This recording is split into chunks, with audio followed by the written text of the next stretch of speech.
Also, all visitors to the campground today can enjoy a free in-ground volleyball competition. Simply contact the steward and they will arrange for you to receive a headset and return for a £5 returnable deposit. Earphones available if you don't have your own in exchange for a donation. This service is now the 16th year, provided by volunteers for the Young Association Program. Members of the team are on hand should you need any assistance.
Great job, sir. Yeah, great job. Yeah, I definitely will. Yeah, no, I'll definitely will.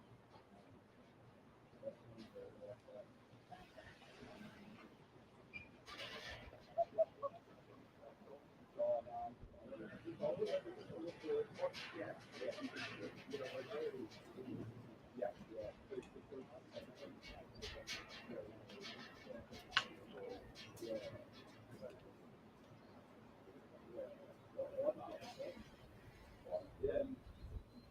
Oh, really? Yeah. Yeah. Sorry. Because they were originally for South London.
Yeah, exactly.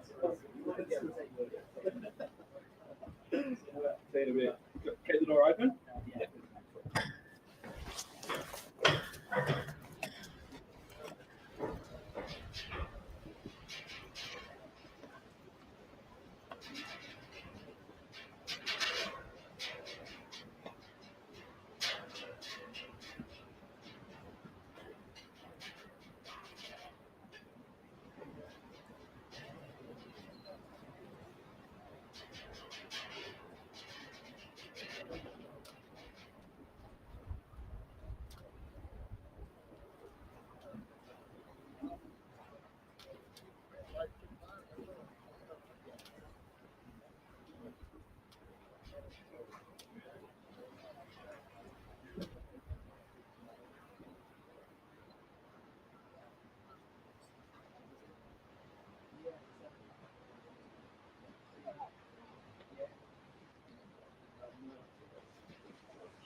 Good morning and welcome to our county. We have 3 of the championship between Manchester and Derbyshire, our Baby and James Redwell.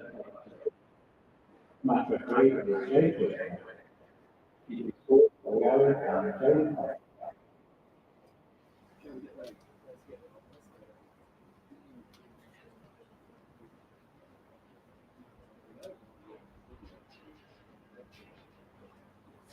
Good morning. Welcome back to Northampton. Day 3 of the Division 2 County Championship fixture between Northamptonshire and Derbyshire. Northamptonshire currently lead the visitors by 232 runs with 5 wickets remaining. Your not-out batters overnight, Rob Keogh, 46 not out. The man on strike will be Lewis McManus, the wicketkeeper batter, the vice-captain. The stream here is powered by Daffabet. My name is Dan Jadzovic. I'm joined by Aaron Viles. We had a pretty good day of cricket yesterday, didn't we? And that might be an undersell. We did. One of the most enjoyable days of cricket that I've probably commentated on all season. It was end-to-end action. We saw some good batting towards the end of the day from Rob Keogh. Some outstanding bowling from Yuzvendra Chahal as well. A magical spell of bowling from Yuzi. And yeah, it set up the game very nicely. I think at this point, day one began to, well, I say began to, it was in Derbyshire's favour. Day two was definitely in favour of Northampton's. We're now set up now. That lead is 232 runs. You've got to say the home side are on top, but a few early wickets, if they can just, I don't know, I'm talking from a Derbyshire perspective now, if they can restrict Northants to around about 280, yeah, I think they'll give themselves a bit of a chance. But if Northants can stretch that beyond 300, that is going to be very difficult on this surface. Certainly with the skill and the talent that Northants possess with Rob Keogh and Yuzvendra Chahal on a pitch that has turned from day one. David Lloyd will complete his over that he started last night as the heavens opened. It was about 10 to 5, wasn't it? And yeah, a bit of a biblical rain shower came over, flooded the ground in the car park. Ground staff are out there getting soaked, doing a great job getting those ground sheets down and making sure that we are ready to go. They were in 6 o'clock this morning, getting things ready, dried out for us. David Lloyd's got 4 left in this over. Lewis McManus is on strike. Turns sharply down the leg side, which shouldn't come as a surprise for those of you that have watched days 1 and 2. I'd quite like to see Harry Moore and Zach Chappell have another spell here early morning. I don't know about you. Oh, absolutely, Dan. So that ball is another dot for David Lloyd. Harry Moore, so impressive yesterday. To be honest, throughout this entire game, the control, the discipline, the accuracy of his bowling has been absolutely bang on the money. And yeah, 2 wickets already, conceded just the 6 runs. Here is Lloyd again. Good defensive shot there, back to the bowler. But I just think for a 17-year-old, the maturity that he's displayed. Let's not forget as well, I know we mentioned this throughout the broadcast, but this is his first-class debut for Derbyshire. Strong pull shot. That will be the dot ball to finish then. Yeah, straight into the body of Anurine Donald. It's short leg. He's done well to field that, stop that, make sure it's a dot ball to finish the over. So David Lloyd completes the over that he started last night. And it is going to be Harry Moore to open the bowling on day 3 from the David Capel lens. He currently has figures in this innings of 6 overs, 3 maidens, 2 for 6. The wickets are pretty sure. LBW for 2. Also, the captain, Luke Proctor, caught by Wayne Madsen in the slip cordon for 2 runs as well. That goes with his debut first-class wicket of Lewis McManus on day 1. He's been incredibly impressive. Rob Keogh, the man on strike, 2 slips in place. Blue skies above us for the first time really in this fixture. It brightened up a little bit on day 1, but it actually looks quite nice. It's cold. Yeah, it is nippy. Nice. Looks can be deceiving on the live stream. You may think it's a beautiful summer's day. It isn't. It is quite cold. It's definitely cable mittens and jumper weather. Harry Moore then to start his spell here on day 3. Well, already testing Rob Keogh there. Goes for the flashy shot outside of his off stump. But it is lovely to have the sunshine, especially after yesterday. We saw some ominous clouds throughout the day. Little bit of blue sky above us here at the county ground. And yeah, hopefully it will stay like this for the day. Even though we do have some rain forecast a little bit later, we should have quite a bit of cricket here in the East Midlands today. Here is Harry Moore then to continue his first over of day 3. Testing Rob Keogh early doors. And Keogh's been impressive, hasn't he, Dan, for his 46 runs. We saw that trio of reverse sweeps towards the back end of day 2. Really marshalled this innings superbly, hasn't he? Yeah, and it was a real kind of turn of acceleration late last night as well from Rob Keogh. Saw 3 reverse sweeps in a row against the spin of Alex Thompson, wasn't it? Slog swept Jack Morley, I believe, over the leg side. He's got to restart here. He's 46 knots out. He'll be looking for, firstly, that milestone, and then obviously to make sure that Northants get themselves into a position where they feel that they can't lose this fixture. Whatever number that might be, Rob Keogh is going to be key. It's going to be a key part to make sure that Northants get there. Good morning to everybody that has tuned in. Charlie, Joseph, good morning to you both on the live stream. Hopefully, as Aaron said, we're in for a sunny and a long and a good day of first-class cricket. Harry Moore starting with 3 dot balls, searching for just another maiden in what has been a brilliant first-class debut for the young Derbyshire seamer. Seam movement still there as well, Aaron, which is going to be encouraging for the young man. It certainly is, and it has been a good wicket, I must say. We were speaking about this actually before the broadcast, weren't we, Dan, in terms of how the surface has reacted. It's been a challenge for both batting lineups, but the bowlers on both sides have really acclimatised to the conditions well and have bowled in some good areas, especially this guy, Harry Moore. Into Keogh, flirts with that one. Outside of the off stump, taken by the wicketkeeper, Brooke Guest, who we'll see in that Derbyshire innings. The visitors' number 3 has had a fine season so far, surpassed the 600-run mark for the 2024 campaign by getting that 28 in the first innings. And yes, the other characteristic of the pitch has also been the carry. There's been a nice bit of bounce, which Harry Moore, with his pronounced height, has been able to generate quite a bit of. Here is Moore then to finish off his first over of the day, left well alone by Rob Keogh. And that will be the end of Northamptonshire's 48th over. The home side, 178 for 5. The lead now a healthy 232. And another maiden for Harry Moore. In this fixture, it's at 4 in the second innings, 5 in the first. 12 17 overs. 9 of those have been maidens for Harry Moore. Incredible. Did we mention he's on debut? We did, didn't we? We have done once or twice. We may have done. It's been an incredibly impressive start to his career. Someone that we saw here in the One Day Cup for Derbyshire as well. And it is going to be the seam of Zach Chappell to continue from the Lynn Wilson centre end. So David Lloyd just had those 4 balls to bowl from his over that he started last night. The experienced Zach Chappell, the man that made the breakthrough really on day 1. He got the wicket of Prithvi Shaw and that of James Sales. 13 overs, 5 maidens, 2 for 33 in the first innings. Wicketless so far. Starts with a bit of a short, wide one outside Lewis McManus's off stump, which he can't connect with, and ends up dribbling its way into the offside. But I like this start for Derbyshire. I like the fact that they've thrown the ball to the seamers. Yeah, I can appreciate it. And are you sure you're not Mickey Arthur in disguise, Dan? Not last time I checked. You sure? As good in shorts as Oh, yeah, one of the most does, though, iconic sights in county cricket is Mickey Arthur in his shorts as Zach Chappell bounds in here, offers some more width, and that will be a wicket taken by the point fielder. And Northants lose their first here on day 3. It's Lewis McManus. He departs for 10. A rather tame dismissal, it has to be said, Dan. It was short, it was wide, it was there to be hit. But he picks out the fielder, and the home side now 178 for 6. You'd never kind of expect to see a bowling team not celebrate a wicket, but that looks so innocuous. That Zach Chappell barely reacted as that ball was caught by the fielder at point. Lewis McManus drops his head and has to take a long and slow trudge back towards the pavilion. But yeah, Zach Chappell barely reacted to that one. But the 6 down, Northants. Derbyshire have had an early breakthrough. It's come from the seamer, the wicketless Zach Chappell. Up till that point, he's now 1 for 18.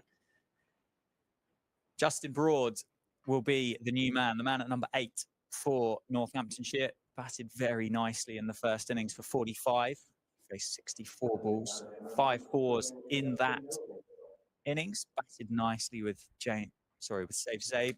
It's a fantastic partnership, one that really well, never really took the game away from Derbyshire, but certainly brought Northamptonshire back into it and back into it by a distance. It was all against spin, though. Justin Broad batted pretty much exclusively against spin yesterday. Sorry, day one in the afternoon session.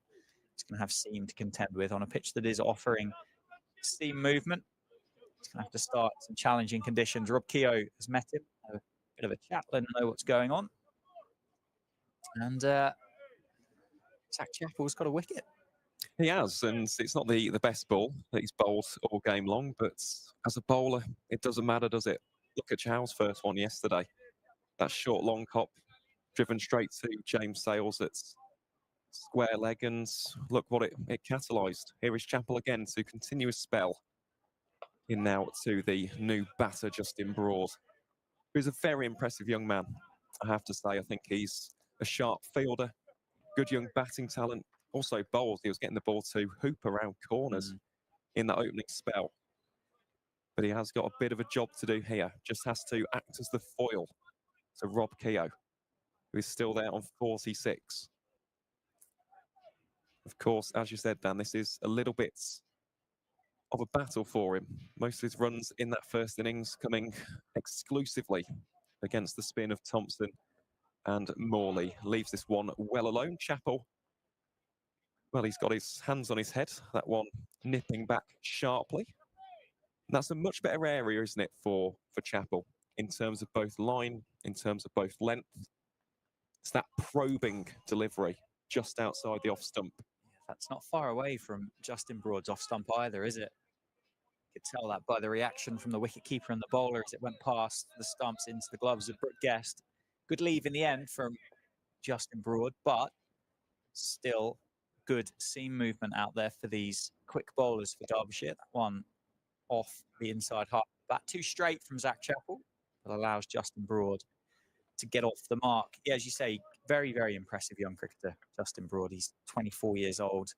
He has played, this is his 15th first-class match, so kind of that career is not new anymore, is it? It's blossoming. It is. Averages just under 20, 250s in that career as well.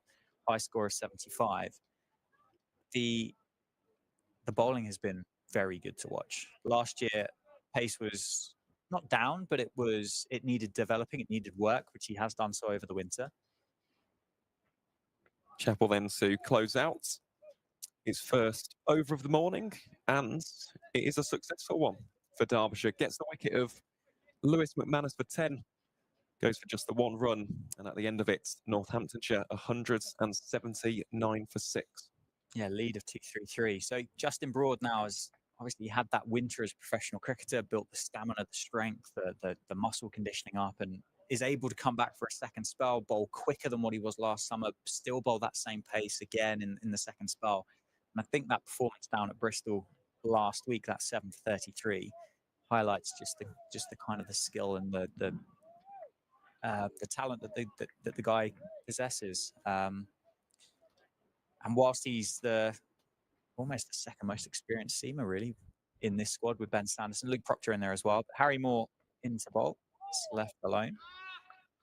Other thing here for Derbyshire, I mean, this is with all due respect, Dom Leach, Ben Sanderson, Yuzvendra Chahal, fairly long tail. It is. If they can pick up one of these two, get an end open, which they'll feel they've got half an end there now with a new man of Justin Broad in the middle. Lead of 2-3-3. Could there be a little collapse here? Could that lead be kind of 250? Derbyshire in the game there to chase down 250 in the fourth innings? Potentially, but it would be the biggest total of the game so far. They still have 4 wickets to take as that ball rises up to the right-handed Justin Broad for a dot ball. It will be a difficult chase, let's face it, even 250.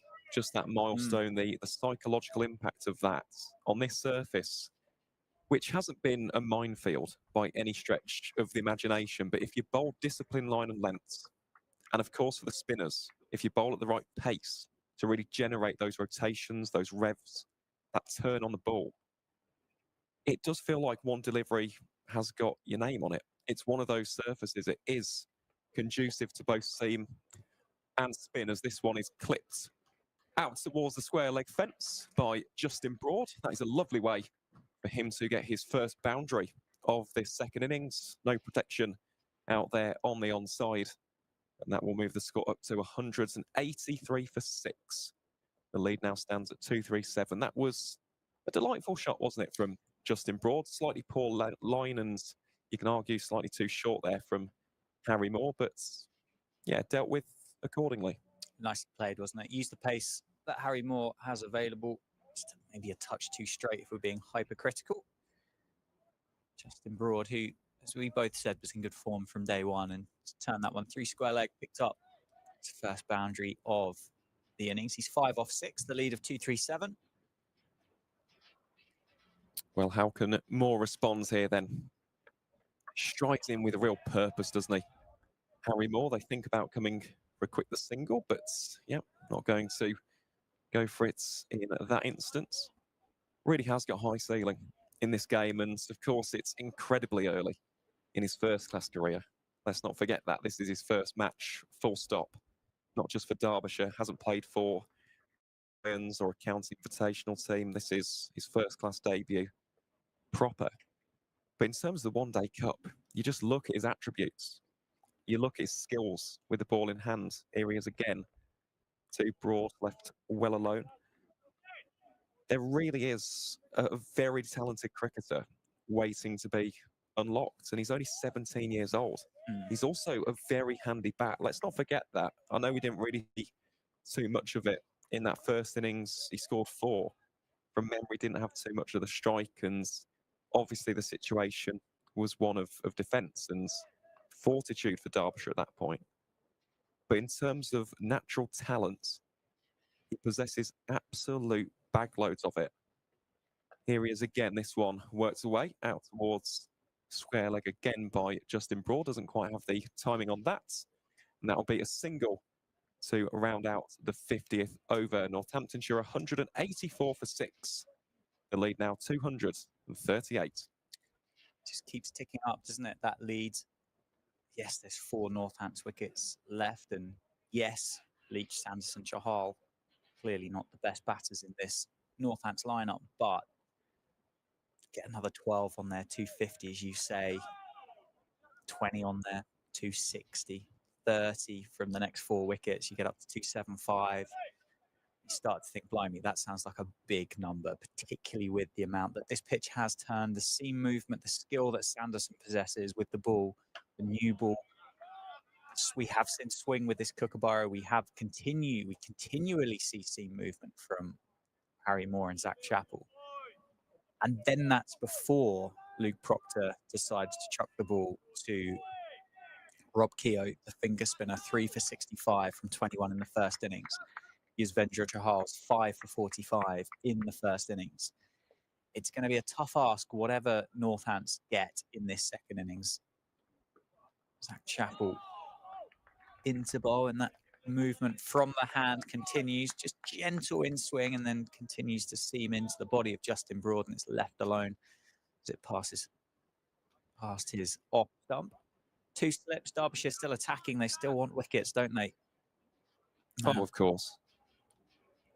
They do at this stage. 238, as you said, for Derbyshire, if they can restrict Northants to, what, around about 250, 260. I know that's a big ask at this stage as Chappell into Broad here. That will be worked away for at least 2. That fielder was coming from backward square leg, will be 2 runs.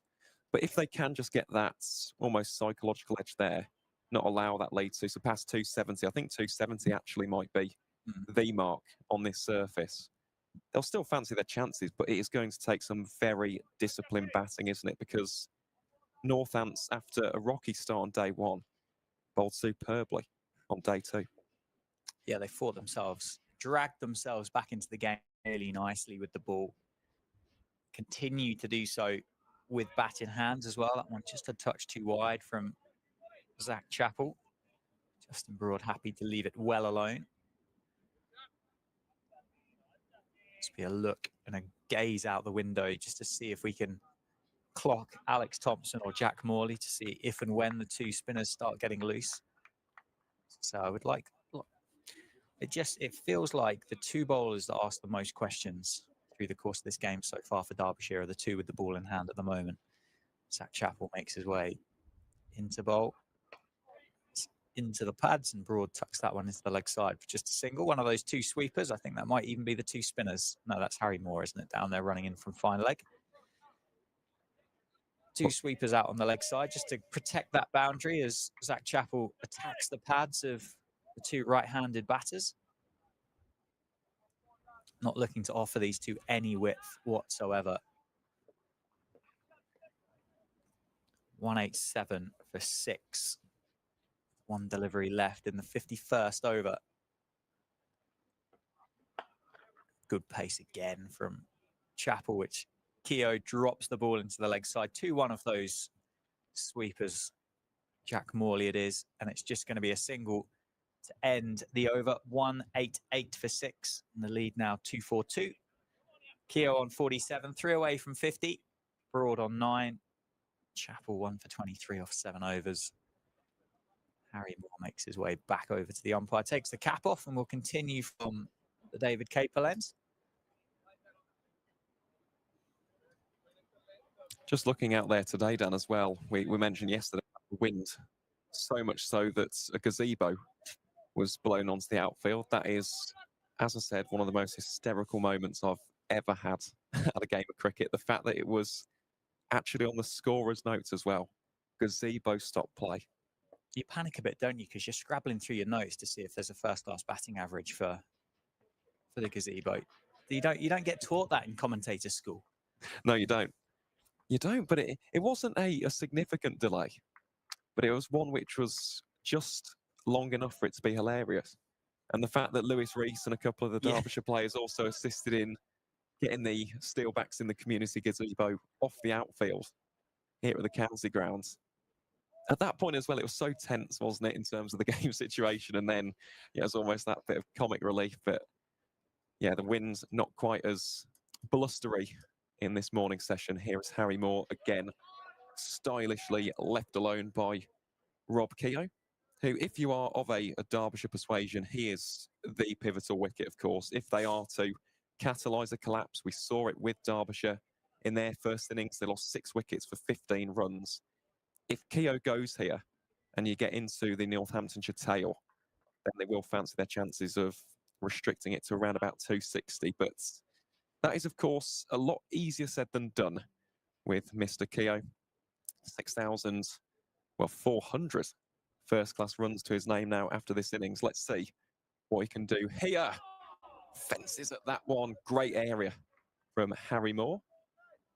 Brooke Guest pouches that one safely. And yes, he's just 3 runs away from a 21st career half-century in the first-class format, which would be richly deserved here for the Northampton stalwarts. Yeah, he was a huge part in the reverse fixture earlier this year, wasn't he? In Derby, scored 100, took 5 for. That's well on his way at the moment to be a big, significant part in this game as well. 3 wickets in the first innings. Keogh there just shuffles outside off stump to try and combat that line that Harry Moore has settled in on. I dare say there's been slightly less seam movement on offer this morning than what there had been through days 1 and 2. Yes, it did rain a little bit last night, but those covers got on pretty quick, didn't they? I don't know how much of an impact that would have had on the actual 22 yards. Obviously, the square in the outfield got a bit of a soaking. That would have an impact as well. Keogh again shuffles outside off stump, works Harry Moore through the leg side for a single. Justin Broad will have 1 delivery left. It's the first time really we've seen anybody do that to Harry Moore. Actually, kind of dictate and try and dominate online. Harry Moore so far has been kind of disturbed from that 4th stump channel, hasn't he? He has, and that's really good batting actually from Rob Keogh. It's proactive. I know we've mentioned that word a lot on the broadcast in these past couple of days, but trying to negate that angle, try and nullify that movement which Harry Moore is producing at the moment. Here he is then to Broad. Again, that one just clipped out towards the square leg region for a single. There'll be another one taken then for Northants. And that will be the end of the 52nd over. So the score now 190 for 6. Broad on 10. Keogh just 2 runs away from that half century, and the lead now stands at 244. It keeps getting bigger, doesn't it? Where did it start? Was it 220-ish this morning, wasn't it?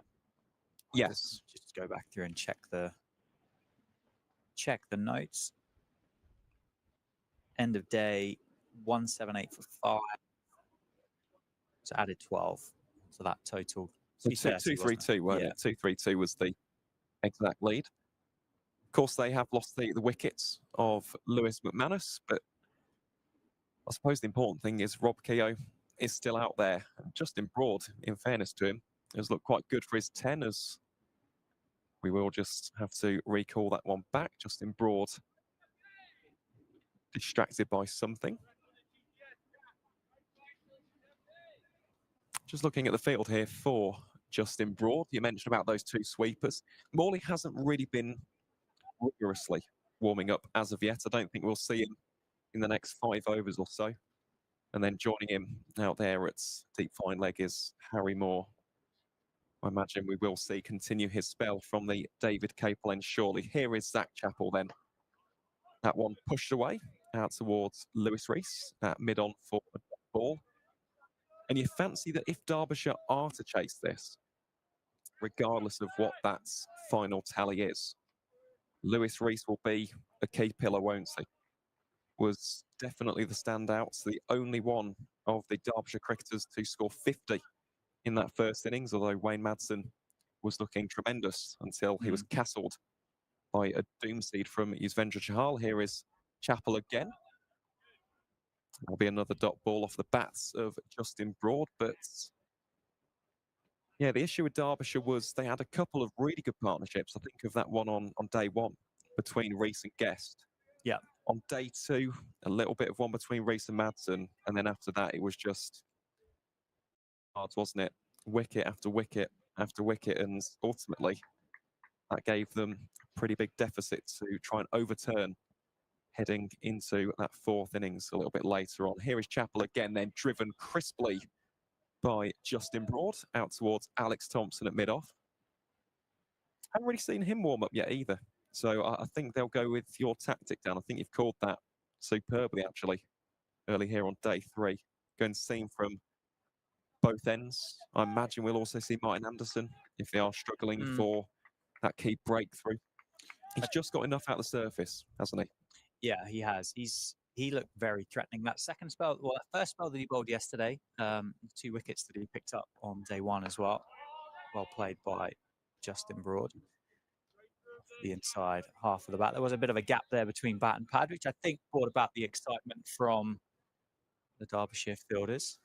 I think that the other option here as well is you keep one of those spinners, you get them ready to go, because the second that Leach, Sanderson and Chahal get in there, you bring in a Thompson, and yes, it might take a little time to settle, but it is turning a lot. And actually, I think at that point there, you can surround the bat, you can get the benefit from your finger spinners.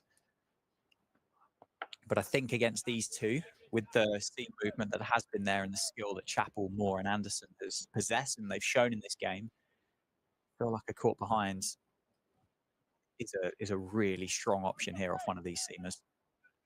Well, it is, and the key here is line, isn't it? Because if we are being overly critical of Derbyshire so far, I know they've only conceded the 12 runs, but a lot of those runs have been from very full and very straight deliveries. And of course, a couple of short wide ones. There's Chappell in here. Strays down the leg side. That'll bring us to an end to the 53rd over. So Northamptonshire now 190 for 6. That lead still remains on 244. But the real strength of Derbyshire in those first couple of days was that channel bowling, wasn't it? The corridor of uncertainty, as we know it. So imagine you're a right-hander. You've got your off stump there. It's almost that fourth stump, isn't it? If you were to imagine an extra one next to you, you're just thinking of playing it, aren't you? You have that doubt, the hesitation creeps into your mind, and it's something which Chappell, Moore, Anderson really executed perfectly, especially on that first day here at the county ground. So it will be Harry Moore to continue. Still has that wide slip there, his captain, David Lloyd. First slip is Wayne Madsen. But quite a split field here for the youngster. Let's see what he can concoct here from the David Capel end. Well, that's a handy leave there from Rob Keogh. Looks comfortable, doesn't he, so far, Rob? I hesitate to say that as a commentator because, of course, we do have, the knack of cursing certain players at times. It is part and parcel of our industry, but no, it's been a really, really promising innings, this from Rob. Looks like he's just had a bit of additional time in comparison to a lot of other batters out there at the crease. And here he is to face off against Harry Moore. That's a really smart shot. Well, they're hustling back quickly for two. This will be a 50 for Rob Keogh. Very well batted, Rob. Excellent innings given the circumstances. A 21st first-class 50 for the Northamptonshire stalwarts. When his team needed him the most, he stood up, he's been counted, and he's put together quite the innings here on home soil. It's great to see Rob's, since that innings after Derbyshire, it's been tough going, so great to see Rob back in the runs. And last night and this morning just seems to have gone through the gears a little bit there, isn't it? It's the first time, as I said, that last over, shuffled outside off stump, trying to take Harry Moore off that line. And it's working very nicely as he does it exactly the same again. That trigger outside off stump, leaves it alone through to Brooke Guest. Harry Moore there. It'll be interesting to see how he responds to this. Does he try and push that line wider? Does he try and go a little bit straighter and target the pads and the stumps of Keogh? Obviously, the LBW is going to be difficult if Rob then gets outside the line of off stump. Really good question. 17-year-old Harry Moore has got, for the first time in this fixture, I think he's got a question that he needs to answer. He does. And let's see what he can come up with. I think it's an excellent point, and that shows the experience, doesn't it, of Rob Keogh yet again using the feet. Really liking this approach from Keogh this morning. As you said, he's just unsettling Harry Moore's rhythm ever so slightly. He's probably too fast for Guest to come up to the stumps as well. I don't think we'll see that tactic unless, I don't know, Brooks feeling. Probably the bounce as well. Of course, yeah. You'd be a brave wicketkeeper to, to stand up to Harry Moore. But if that is the case, maybe you could put in a patrolling fielder just in case. You could have that quick shy at the stumps. We'll have to see. This is why we love cricket, isn't it? It's all of these hypotheticals, the questions which need to be answered. As Keogh again, utilising the feet, shuffles across the line and doesn't attempt the shot there, just leaves it well alone for a dot ball. As the sun continues to bask here at the county grounds. Really is a glorious day so far. Beginning to warm up ever so slightly. Still quite nippy, a little bit windy out there, but definitely more preferable conditions compared to the first like a couple. greenhouse in here, Aaron. These massive glass windows in front of us. Yes, it's an amazing view. Just had to turn the blowers on just to try and take a bit of the heat out of the room. Here is more again then, clipped out towards square leg by Rob Keogh. And that will signal the end of the 54th over. Northamptonshire 193 for 6. I suppose the headline from that over, of course, Rob Keogh bringing up that 21st career first-class 50. He's currently on 51 and Justin Broad is on 10. Northamptonshire's lead, well, a very handy 247. You've got to say, at this stage of the game, even though in theory there's still plenty of time, we're 3 on this surface and with the calibre of the Northamptonshire bowlers, it's definitely the home side who are in the better position. But we'll have to wait and see. Of course, they'll have to bowl well. If they offer width, if they don't bowl well with the spin, the advantage could quickly dissipate. That is why we love the game of cricket. As Zach Chappell bounds in here from the Lynn Wilson centre end. Keeps Keogh on his toes, nice and true there in his defence. And that will be a dot ball. That aircon is lovely, Dan. It's a nice touch, isn't it? It is. Certainly just taken the edge off. Just see Martin Anderson having a stretch. See Jack Morley having a bit of a stretch as well. Whether we're getting close to David Lloyd shuffling his pack as Northants edge ever closer to that lead of 250. I'd be curious to know if there was a conversation in that Northants dressing room this morning as to a number that they that they wanted. I think the easy answer is, well, we'll have as many as we can get. Absolutely. But the reality is somebody turns around and says, I want a number, you normally have to provide one, don't you? And I don't know what that number would be. I dare I say, I suspect with 250 as a lead, they'd probably be okay with it. I think anywhere up towards 300, I think they'll be ecstatic, I think, to have that as a target for Derbyshire. Plus, as well, it does dangle the carrot. It does. It's not kind of a 550 that you think, oh, well, there's going to be no attempt to try and get this because we're not going to chase it down in a day. So from a neutral's perspective, that would make for a really interesting fourth innings, wouldn't it? That kind of, as you say, anywhere between 250 to 300. Absolutely. I think that's the mark, isn't it? Those are the metrics that we're looking at in terms of making this a proper contest. Although, again, I still feel like Northants are ahead of the 8-ball. They will have to bowl well, but this surface has been quite conducive for the bowlers. Again, that one is defended firmly back down towards Lewis Rees. That's mid-on. He's been very consistent, actually, throughout this game. He hasn't worn a cap once, I don't think. I don't think he's moved far from mid-on either, is he? Apart from those 7 overs that he bowled. Also to move the gazebo. Let's not forget that. Yeah. He had to... A real hero, to be fair. Oh, he's such a lovely man, is Lewis Rees. I honestly can't say enough nice things about him. Such a humble and polite character off the cricket field, and a real competitor out there in the middle as well. As we see the first attempted short ball of the day there from Zach Chappell. Dribbles back to the keeper, Brooke Guest. Haven't really seen too many proper short deliveries in terms of bumpers or bouncers, but I don't mind it now and again. Yes, it's probably not going to be a wicket-taking delivery on this surface, but just keeps the opposition on their toes. Joseph there watching YouTube says 330 is the lead that he would like. Lots of time left in the game, and I think that's a very, very good and important point that, yes, 300 would make a really exciting game, but actually we are half an hour into day 3. There are still essentially 2 full days of cricket to go. And actually, you could drop anchor and probably accumulate 300 over, well, it's almost certainly accumulate 300 over the course of 6 sessions or 5.5 sessions. Chappell looks like he's just putting on one jumper and another jumper. I dare say his work might be done. It looks like Harry Moore's work is done for the morning, or at least for the interim anyway, as Brooke Guest has got the lid on. Yeah, it'll be the captain, won't it? David Lloyd. Or will it? Will it be Morley? Let's have a look. Actually, it is Morley. Sorry. So David Lloyd is just hanging over there now. So Wayne Madsen will come in at that slip position. We're not seeing Nye Donald under the lid just yet, which is interesting. See, I thought they were having a conversation about who it would be. So, which one of Morley of Lloyd or Morley. He has gone with his left arm finger spinner then, which makes sense. 2 right-handers at the crease.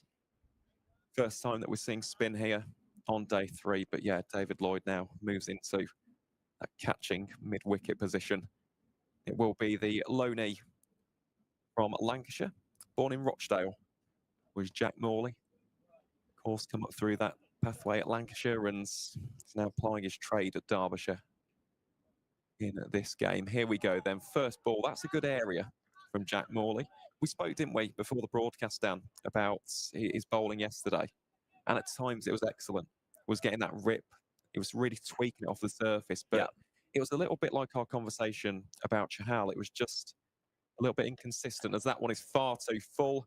Full toss to Justin Broad, and yeah, dealt with accordingly. Clips it through that mid-wicket region, and that will be 4 runs for the Northants all-rounder.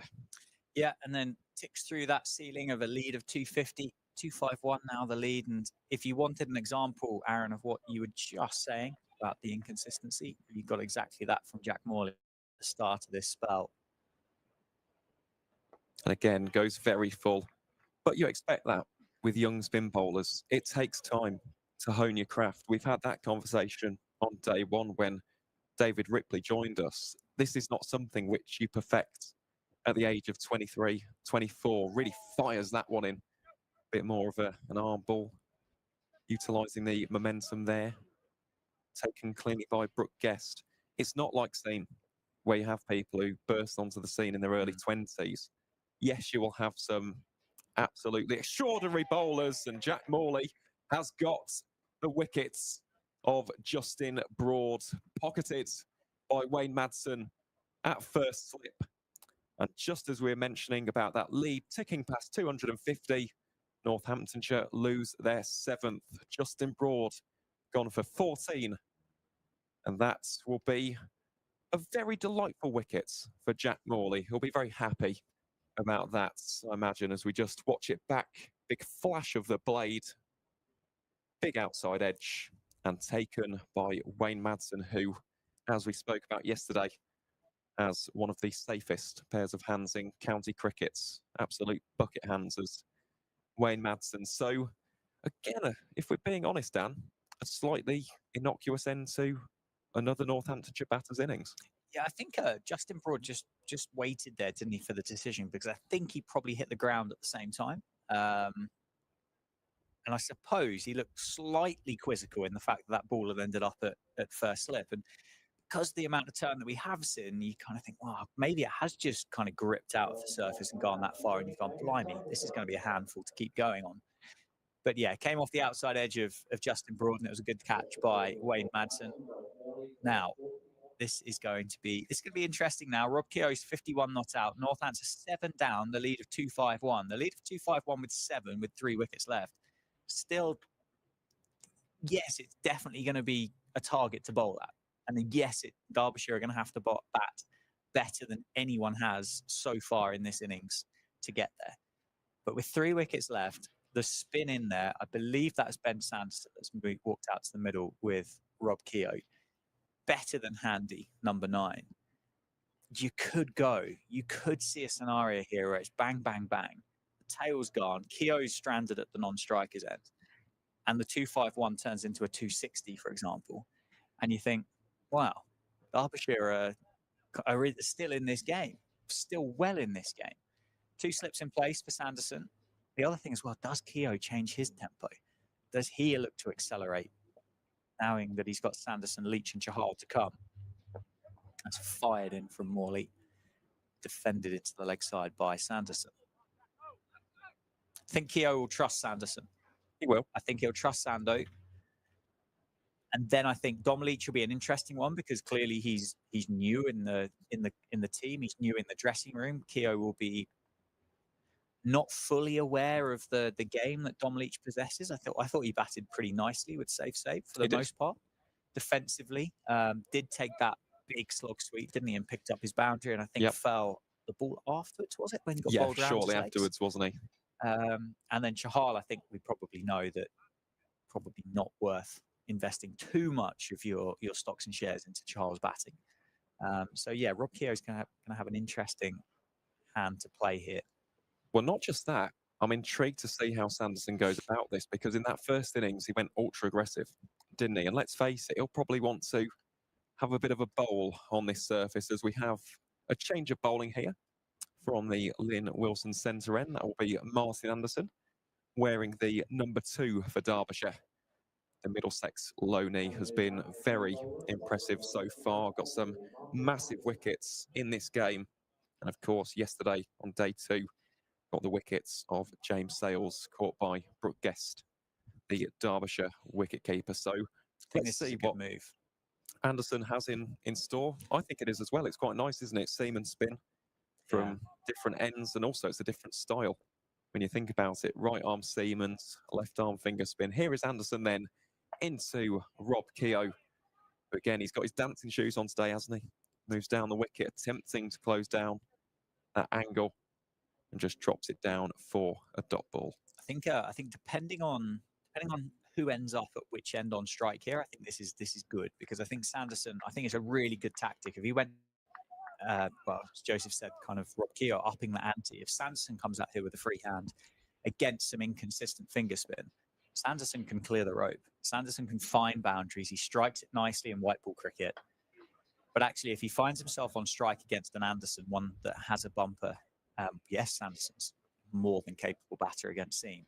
But it does just tie him down slightly and maybe just doesn't give him quite as free of a role as what he would have against Thompson and Morley combined. No, it's a very valid point. And that is why tail enders at times can be crucial, can't they? In terms of rotating the strike, it's something which seems so simple for specialist bats.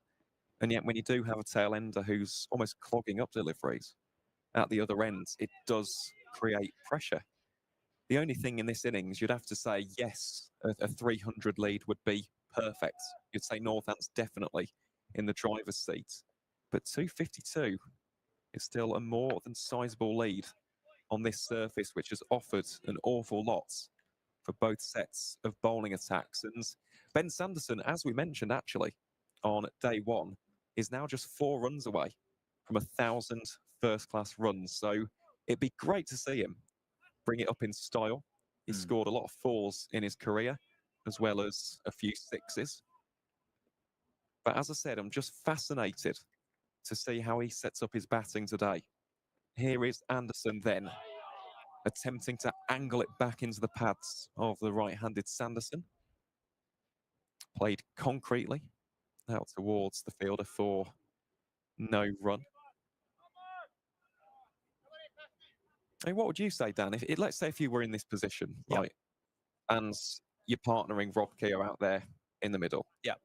How would you go about this? Would it just be a case of survive and allow Rob to tick over, do his thing, as Anderson again comes into bowl here to Sanderson, attempts to manufacture a single on the onside? That will be a dot ball. How would you go about this in this situation, given the fact that Northants probably have the advantage? I think I would try and execute whatever Rob Keogh wanted me to do. If Rob wanted me to bat with him, that I would do my absolute utmost to do that. And if that meant you kind of dig in, you stick around, you milk those 1s and 2s as and when those opportunities pop up. If Rob says, you dig in because I'm the one that's been here, I'm going to try and accelerate, you go, that's fine. And if Rob says, look, I'm going to stick around here, you give yourself a free hands, then I think that's where you would go. I think you would look to the man, the experienced man, the man that's been there for, how long's Rob been batting for now? Getting on towards 2.5 hours now. You'd go, just give me a bit of a steer here as to what you would like me to do. And I think Sanderson's more than capable to fulfill all of those roles. Oh, he is. He is. He's no slouch with the bats at all. The reason why his average probably isn't a bit higher is because of his approach. He does like to go out there and give it a tonk, give it a bit of a bash out there. But yeah, I completely agree.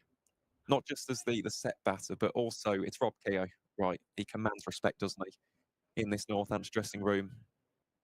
You listen to what he has to say, and Sanderson will certainly do that. Here we go then. That's will be that for Ben Sanderson. And Jack Morley is on fire here on the morning session of day 3. A genuine edge, pocketed at slip. And Jack Morley has his 2nd wicket of day 3, his 3rd in the innings. Northamptonshire 199 for 8. We'll watch the replay back of this one. It was an attacking field for the left-handed finger spinner and safely taken yet again by Wayne Madsen. So Sanderson departs for 1 from 6 and an 8th wicket does fall. That lead now 253. So this will be tough now, won't it? We've just spoken about the importance of Sanderson as the experienced tail ender. Of course, Leach can bat. He's displayed that. He has got defensive capabilities, although with all of that pressure surrounding the bat now against the finger spin, it will be difficult. And then with Chahal, as we mentioned, outstanding bowler, but in terms of the batting, isn't going to score a ton of runs. So, yeah, let's wait and see what Rob Keogh will do here now, as Dom Leach comes out to the middle to join Rob Keogh.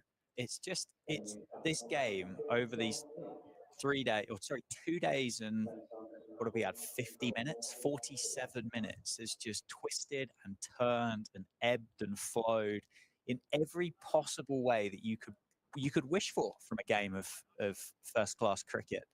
We've had Derbyshire winning. We've then had Northants fighting back and winning. We've had Northants continually kind of extend their lead to kind of think, wow, we can talk about 330, 350. Then Derbyshire fight their way back here and essentially 2-5-3 for 8 now with 2 second innings wickets left. Dom Leach, the new man, he'll be on strike with Yuzvendra Chahal to come. 2-5-3. Yes, it's going to be a score that's going to need chasing, but it doesn't sound like it's not Derbyshire out of the game, is it? It's not. Not by a long stretch. Neither's 300, to be fair, with the time left in the game and with the talent that Derbyshire have available to them with the bat. But 260 all out here, 255 if these 2 last wickets fall pretty quickly. And Morley seems to have settled into his work really nicely this morning.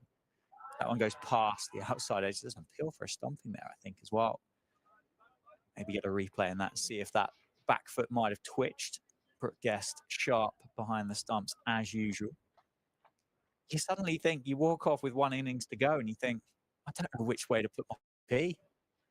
Well, you don't. That is an attempted lap appeal here from Jack Morley. They think about running through for a single, opt against it. It's In really the end, interesting to see back that. it will be. I'm quite intrigued to see as to where that actually hits Dom Leach. It was an innovative shot in the circumstances as Jack Morley gets ready at the top of his run-up. Here we go then, Morley into Leach. Just putting it on a string at the moment, isn't he, Jack? This is a fantastic start from the left-arm finger spinner. Fielders go out as well. Aaron, last ball of Morley's over. They want to bowl at Dom Leach, don't they? Yes, they do. Fielders go out onto what would be a 30-yard circle. A couple go out on sweepers in the off and leg side, offering Leach the single if he can take it, which he can't, through to the wicketkeeper Guest. The shot from Leach there, that kind of paddle sweep, kind of tells me that Northants will be quite happy to get out there and get bowling again. Well, they will. We're just waiting for the other angle on that one. You could also see the hesitation in the middle, couldn't you, between the 2 Northants men?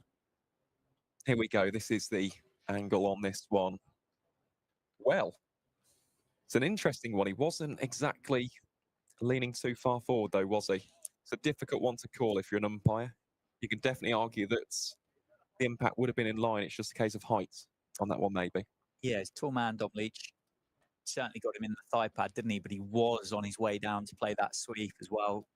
He wasn't fully in it, though, was he? No, That's the key. It's did he just get himself outside the line? I think there's probably just enough doubt with enough going on 2 fronts anyway as to whether that was or wasn't out. And as it is, the umpire elected to say not out, so Dom Leach does survive. Yeah, outstanding over that from Jack Morley, though, as Keogh again advancing down the wicket to meet that delivery. A wicket maiden for Jack Morley, and it's almost deja vu, isn't it? We spoke about Yuzvendra's spell and the fact that he started inconsistently and then it was just wicket after wicket after wicket. Exact same with Jack Morley. It's fantastic to see as well. I love to see spinners getting their rewards because he's bowled a lot better so far this morning. So fair play to Jack Morley as well as Martin Anderson strides in here from the Lynn Wilson centre end. That is clipped off the hips there from Rob Keogh. Brings up the 200 in style there for Northamptonshire. So 208 in the innings itself. The more important figure at this stage, though, is that lead, 254. And will Derbyshire be kicking themselves about that collapse on day 2? I think in any context of cricket, they'll be kicking themselves about that collapse on day 2. Was it down to poor batting? Was it brilliant bowling? It's 6 of one, half a dozen of another. And I dare say I'd go slightly in the favour of Yuzvendra Chahal. Brilliance in that 5-wicket haul that he picked up. Both of those spinners just seemed to kind of get onto a roll at exactly the same time, didn't they? And it spelled disaster for Derbyshire at that stage of the game. Yeah, but at that point, he said, was it 150 for 4? They were, yeah. I mean, they were well in ascendancy in this fixture. But that's what I said a couple of minutes ago. It's topped, it's turned, it's changed, it's ebbed, it's flowed. Well, that's why we love red ball cricket. It's why you turn up to watch the county championship, isn't it? For a game like this, it really has been the championship at its best. And we've seen some very dogged and resolute batting, along with some style, some flair, some innovation. I do think of those shots from Rory yesterday, the manner in which he upped the ante in such quick fashion was unbelievable. Here we go again then. Another defensive shot there from Dom Leach, trying to see out the remainder of this over. Just the one delivery remaining from Martin Anderson. Surprised that Rob has entrusted Dom Leach with 4 balls in this over to survive? Not Or really. to contend with, not survive. That sounds a bit unkind, doesn't it? The reason I say no is because you brought up the point yesterday that Dom has been a night watchman. So in terms of his defensive game, it's one that you can trust. Yeah. In terms of, there are some tail enders, I suppose, a bit like Sando, who might go out there and they'll try and play some shots and they'll try and up the ante in that way. With Dom Leach, I think you can trust him at one end to just be reserved. I know we saw that lap little paddle, right? And that has completely dismissed my point if you're going to take it on that. 3 balls into the innings, yeah. But aside from that, he's been very firm. He's been very resolute. He's been sturdy in his defence. So I don't mind it just yet from Rob Keogh. And in addition to that, right, look at the lead. I think at this point, Northants would be okay if it is about 270. They won't be absolutely delighted, of course. You'd want 300, 330, as Joseph touched upon earlier. You'd take Derbyshire potentially out of the game, but it's just appealing enough to make Derbyshire interested in chasing that down. But it will be a very, very difficult chase and a big ask on this surface. Here is Jack Morley then to Rob Keogh. Very spread out field here for the Northants all-rounder. Plenty of protection on the onside. Let's see what Rob can manufacture here. His first ball is defensive. But they've got a man in the covers in the form of Harry Kane wearing the number 4. He'll be hoping to score a few more runs than he did in the first outing. Morley again then. Keogh punches this one off the back foot. And that will be no run. They decide against the single on that occasion, out towards Harry Moore. Let's see what Rob will try and go for here. Again, just happy to play that defensively. The ball will trickle down towards Lewis Rees. I will have to go out of the comms box in a second, Dan, just to check the wind and how the weather is actually going now, because it looks all right, doesn't it? It doesn't look too cold. I imagine looks might be a little bit deceiving, but there we go. Rob Keogh does take the single on that ball. So score ticks on to 201 for 8. Just looking in terms of the fielders, there's no hot hands, are there? We're not needing any hand warmers or... Not that I've known, certainly not since 10:30 this morning. No. I think they might have stayed in the pockets. It does help, doesn't it? It was cold this morning, it was brisk, but actually the sunshine is out now, and there will still be some warmth in there. It is a misleading room that we are in. Yeah, it feels like a greenhouse. I will say that. I have sat here in shorts and t-shirt before, then stood outside and gone, I think I might need to get my coat. But hopefully it continues. Leach has got 2 from Morley then to contend with. Seems to have just settled into his work this morning really nicely. Men around the bat, 2 slips in place, a short leg as well. Wonder if David Lloyd would be tempted maybe to get another one in there. Give Dom Leach a bit of company. Oh, it's not far away. An outstretched hand from Nod at short leg. Actually, Dom Leach takes one, gets off the mark. Keogh responded, and I wonder whether, with the benefit of hindsight, I was wishing he said no. So Dom Leach will be on strike for the start of the next over. Will it be Anderson to continue? Will it be Thompson? Now that they've got Leach on strike. Man that was bowled round his legs by Thompson, wasn't he, in the first innings? Yeah, I'm slightly confused as to why they ran that. I know for a split second they thought there was 2. But given the fact that, Keogh has been the more set of the 2, of course he is the specialist bat. I'm surprised that they took that run. But then again, at this stage, it might just be a case of, right, let's try and take it to 260, 270. We have all these questions. Only the players out there on the field actually know. Yeah, slightly confused by that, but I suppose it is another run to add to the total. So 202 for 8. The lead now 256. Martin Anderson is getting prepped and ready to bowl here from the Lynn Wilson centre end. That wind is now beginning to pick up slightly. You can hear the rattling of metal. The Steelbacks flag is also fluttering rather more vigorously as Dom Leach wafts the bats. That one, you can hear the oohs and the ahs of the Derbyshire fielders. Rob Keogh straight down the other end as well. Just to offer some words of advice and encouragement for Dom Leach. That wasn't far away from off stump, was it? No. Rob Keogh needs Dom Leach to bat with him here. But equally, if that's the case, I think Rob Keogh needs to do slightly more than take one off the fourth ball of each over. He does. Here is Anderson again. That one played a lot more compactly by Dom Leach. Saw those reverse sweeps and sweeps from Keogh late last night, didn't we? Could he be a little bit more expansive against the spin from Morley? Maybe. Or is it, as you say, a case of we'll take whatever we can get? And if that is 265, if it's 256, if it's 257, we'll take it. Well, that has struck Dom Leach on the pad. I think that was going down the leg side anyway. So as you can see, the Derbyshire fielders not too animated in their appeal. That will just be a dot ball. And of course, I think Northamptonshire will be confident that their bowlers can get the job done. You've got Ben Sanderson, you've got Dom Leach, you've got the bowling of Luke Proctor, James Sales if he's needed, Justin Broad, and of course the spin twins, Keogh and Chahal. I think Northants would definitely be the happier of the two sides here. But then again, we spoke about it before, haven't we, Dan? Derbyshire's batting with the likes of Harry Kane, Lewis Rees, Brooke Guest, Wayne Madsen, David Lloyd, and Nyrin Donald.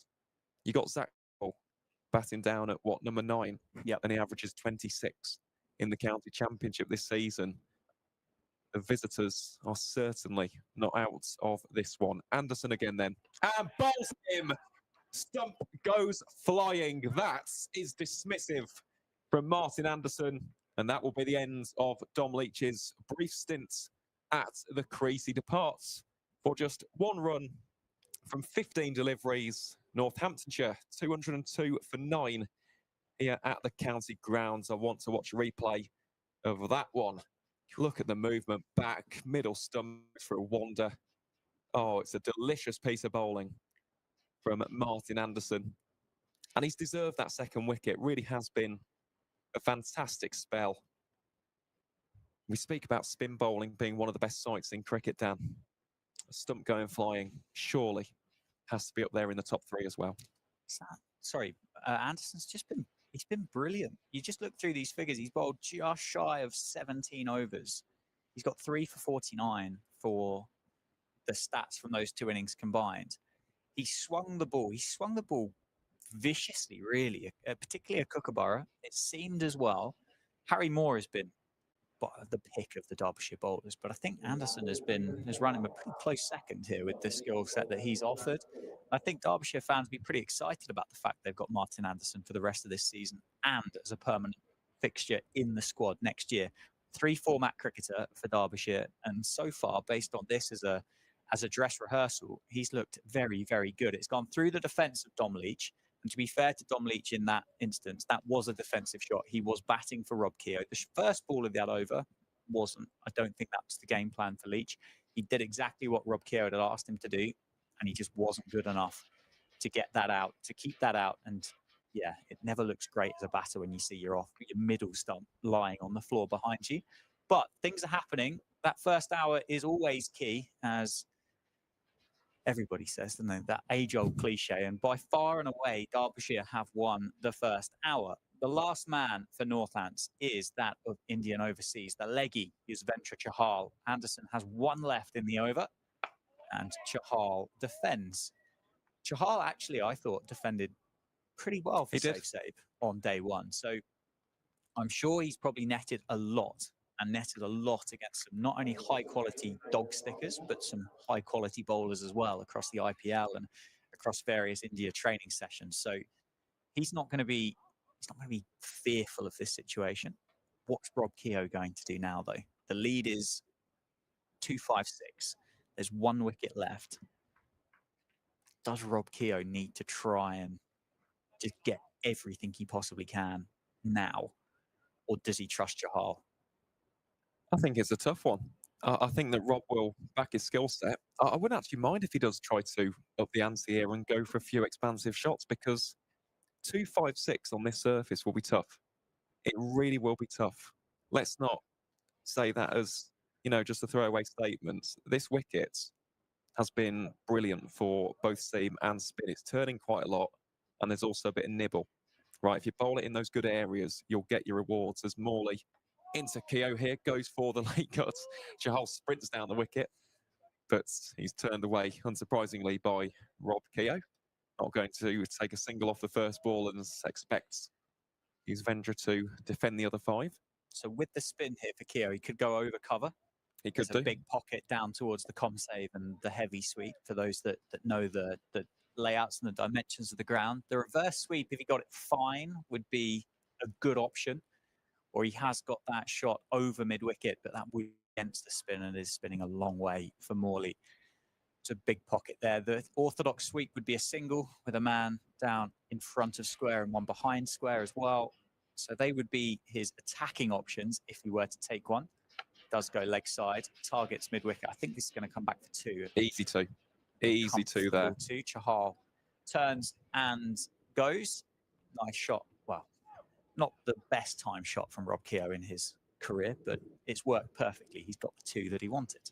Yeah, I think that's quite a good outcome, isn't it, for Northamptonshire? 2 runs, keeps Keogh on strike. Here he is then against Morley. Well, it just beats the despairing dive of David Lloyd there at fine leg. And again, it'll be another 2.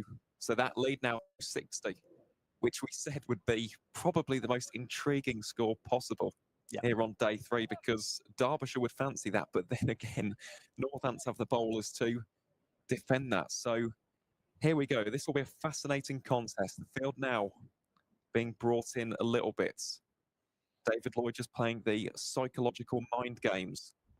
All in. There's still 1 on the sweep behind square, but they're giving Rob Keogh 3 to do whatever he wants with, and he carves that one away over the offside. I don't know if that's going to reach the boundary. I don't think it is. So they are going to settle on, they're going to take 3. They are going to take 3 in the end. Chahal is going to have 2 to contend with at the end of this over. I thought they were just going to settle on 2 there. So did I. Chahal is so keen to bat, though.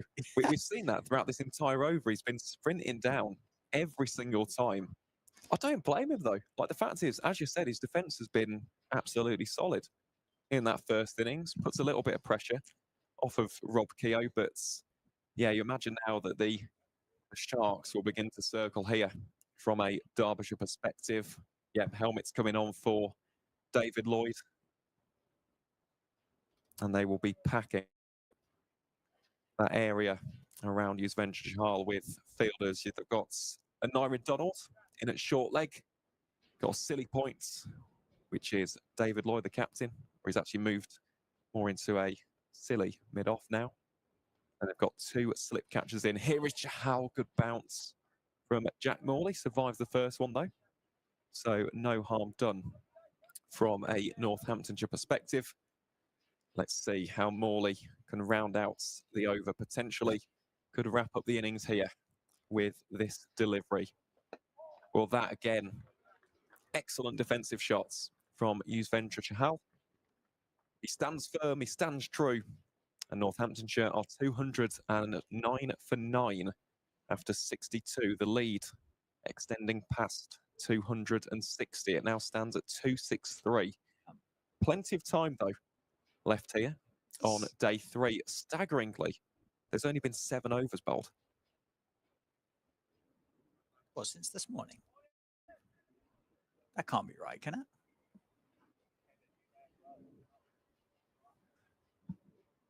Oh, we had overs added. That's throwing me We off. did, yes. Sorry, you're right. That's I my was thinking, maths. blimey, they've You're been, right. Yeah, I was going to they've been say. slow around the between overs here, Derbyshire. Lost Sorry, of course. Yeah, we've had the You lost additional me. overs.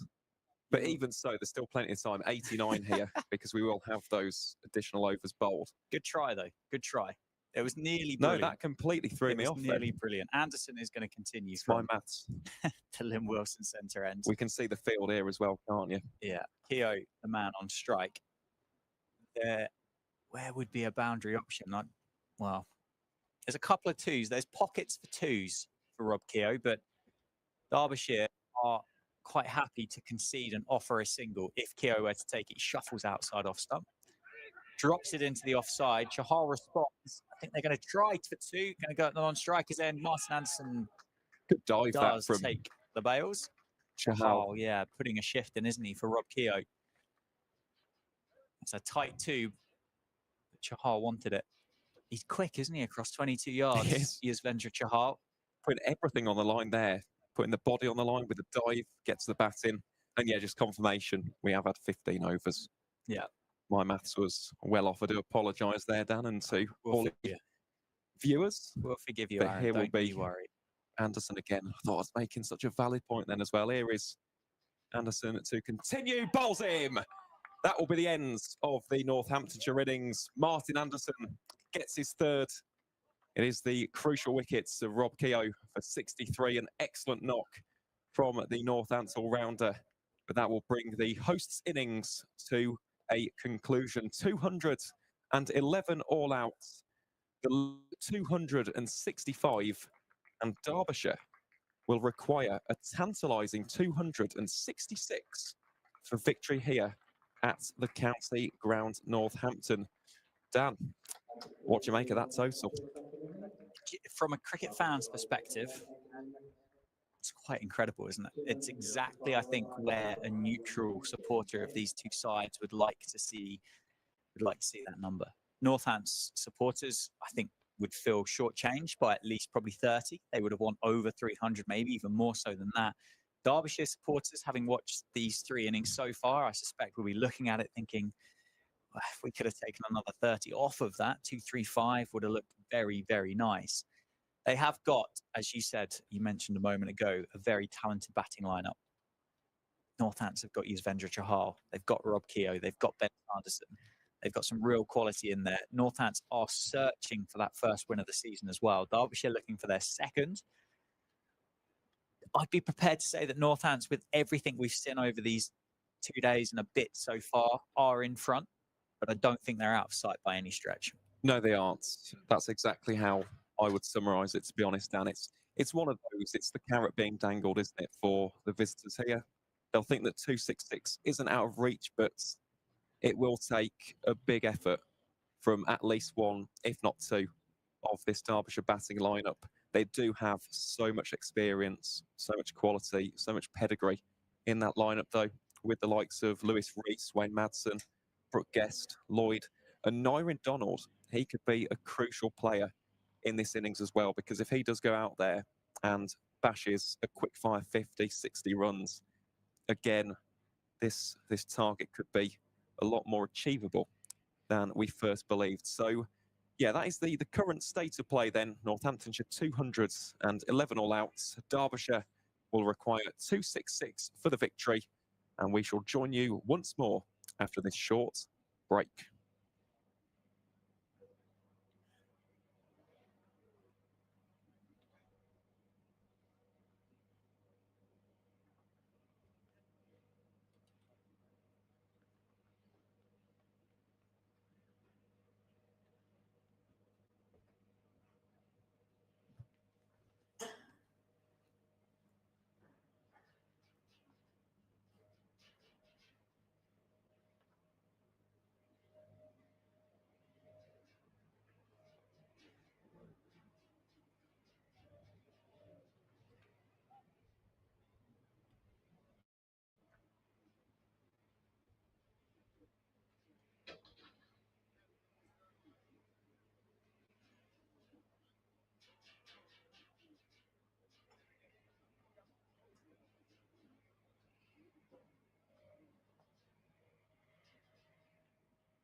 range of food and drink options available for you today at the county ground. The restaurant is open total refreshment and 2 or 3 course lunch. If you'd like to book, go to the restaurant entrance. The Steelback Cafe is also open fruits and snacks can be found inside the restaurant.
Sanderson and the Northamptonshire team.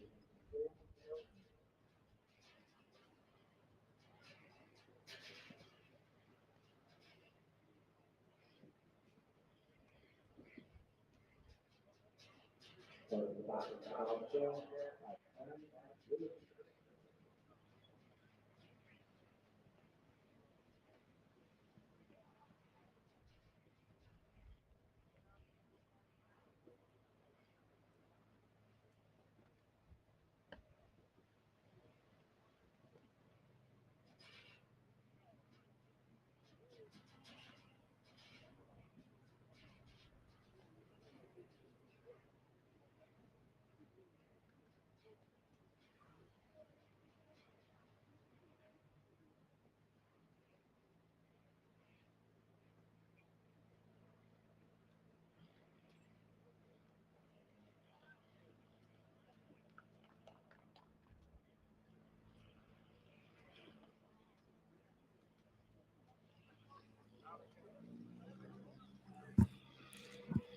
Welcome back, everybody. We are about to start the fourth and final innings here at the county ground in Northampton. The heavy roller has been on the pitch for Derbyshire, and quite frankly, who can blame them? Try and take a bit of life out of it, make it as easy as possible in their attempt to chase down this target of 266. The players were out in the middle, ready to go. The ground staff just making their way off the field. Ben Sanderson is going to open the bowling from the David Capelin. There's 3 slips in place. Harry Kane is on strike for the first ball. It's down the leg side and a good take from Lewis McManus. But swing first up for Ben Sanderson. I saw Justin Broad have a run through from Dylan Wilson centre end. So I think we're going to get seam at both ends. The big question, Aaron Viles, is how much spin do we get before lunch? That's the million-dollar question, isn't it, Dan? It really is. I think we'll see a few overs of seam, especially here from Sanderson. He'll probably have a pronounced and prolonged spell. Maybe a few from Justin Broad, and then, yeah, get your Haalands. Whoa! It's not carried. It hasn't carried to Justin Broad there, has it? Already, though, Ben Sanderson causing problems for Harry Kane. Almost carried to Justin Broad at third slip, but no damage done as far as Derbyshire are concerned. Yeah, I think it'll be a case of Justin Broad might have, what, maybe 3, potentially 4 overs, depending on how he gets on. And yeah, then you give it to the spinners, allow Chahal and Rob Keogh to do their thing. Down the leg side through McManus this time. Eyes on the umpire to see what the signal is going to be here. Byes signalled. So the first run on the board for Derbyshire come in the form of extras. 2 runs off the tally. 2-6-4 required now for Derbyshire. It'll just be a case of ticking that off as best they possibly can for as long as they possibly can. They've got a stiff challenge on their hands, though. Ben Sanderson makes his way into bowl. His 4th ball of the over, and there's a bit of bounce there. Even though that heavy roll has been on there, there's a bit of life. There's a bit of spice in this pitch. It's well defended by Harry Kane. Makes his way down to do a bit of gardening. Justin Broad continues to get loose. Have you any efforts into work out what a WinViz would say right now? Oh, that's a very good question. I think you'd have it marginally in favour of Northampton. I think probably 60-39 at the moment with 1% for a tie. Okay, would be funny if we had a tie. That would be quite special, that. Sanderson in again, defended by Harry Kane. Harry Kane fell early in the first innings, made just 4 off 23 deliveries. Was the first wicket to fall for Derbyshire. Bowled by Justin Broad and caught by James Sales. Looking to make amends, and first target really for Derbyshire to get through to lunch, isn't it?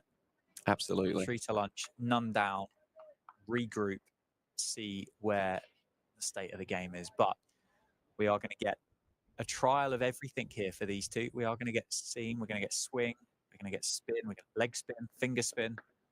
Again, a bit of bounce by Sanderson, defended by Kane into the leg side to Yuzvendra Chahal. And it's going to be Justin Broad from the Lynn Wilson centre end. Yep, no surprise there at all.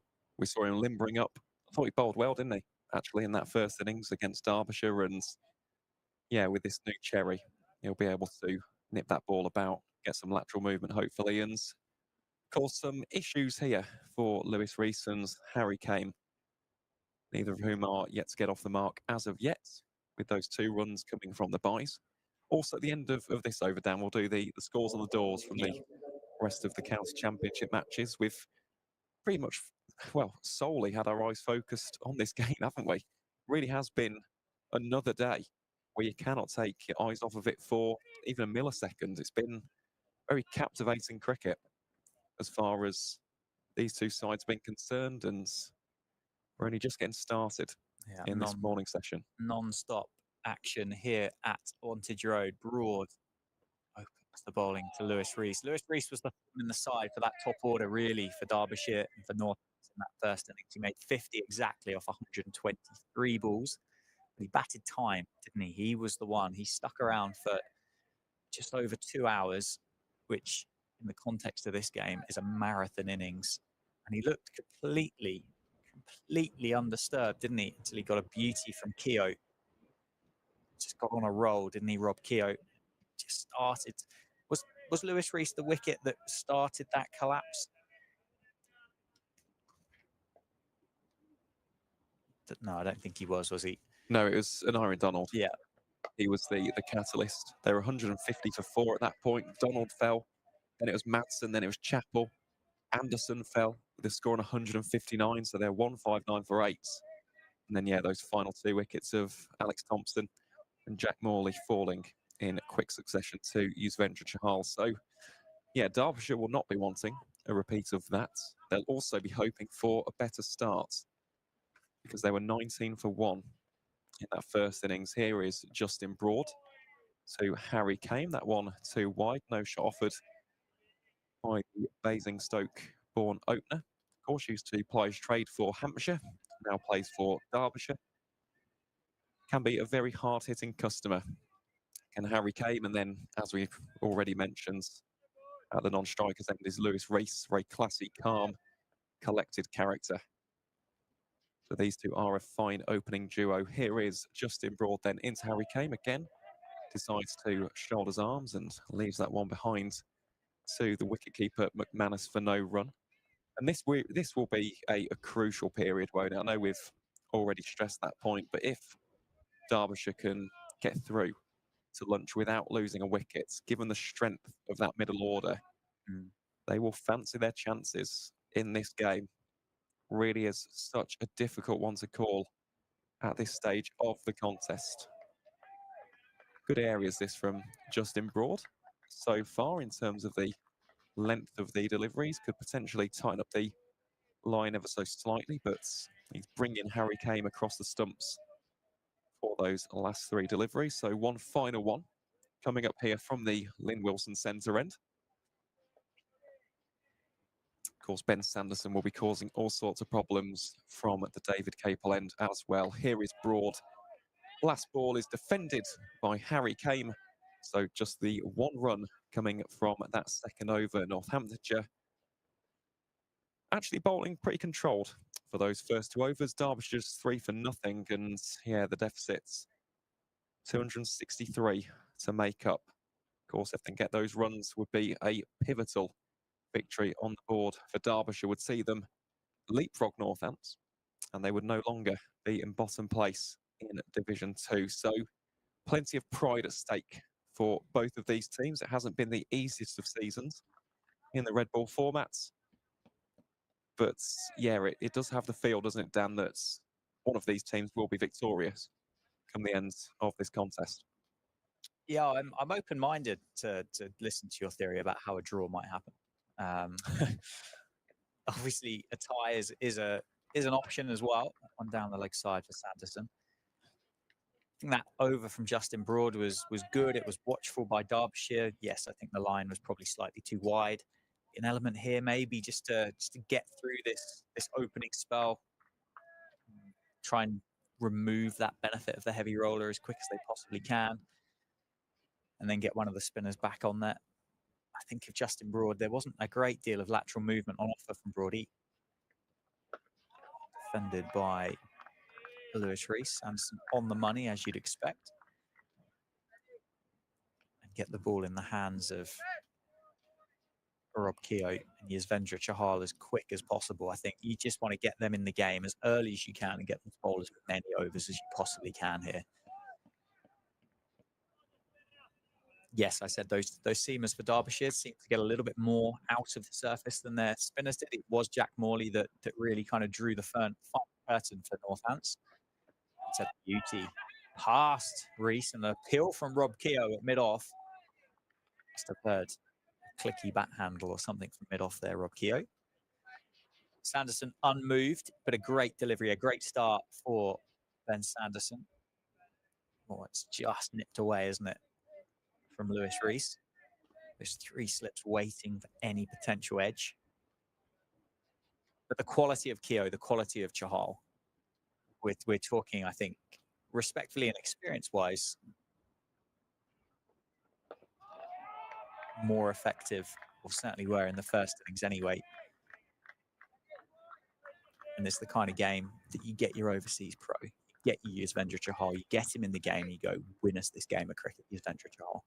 100%. It's the X factor, isn't it, of Chahal, the Indian leg spin bowler.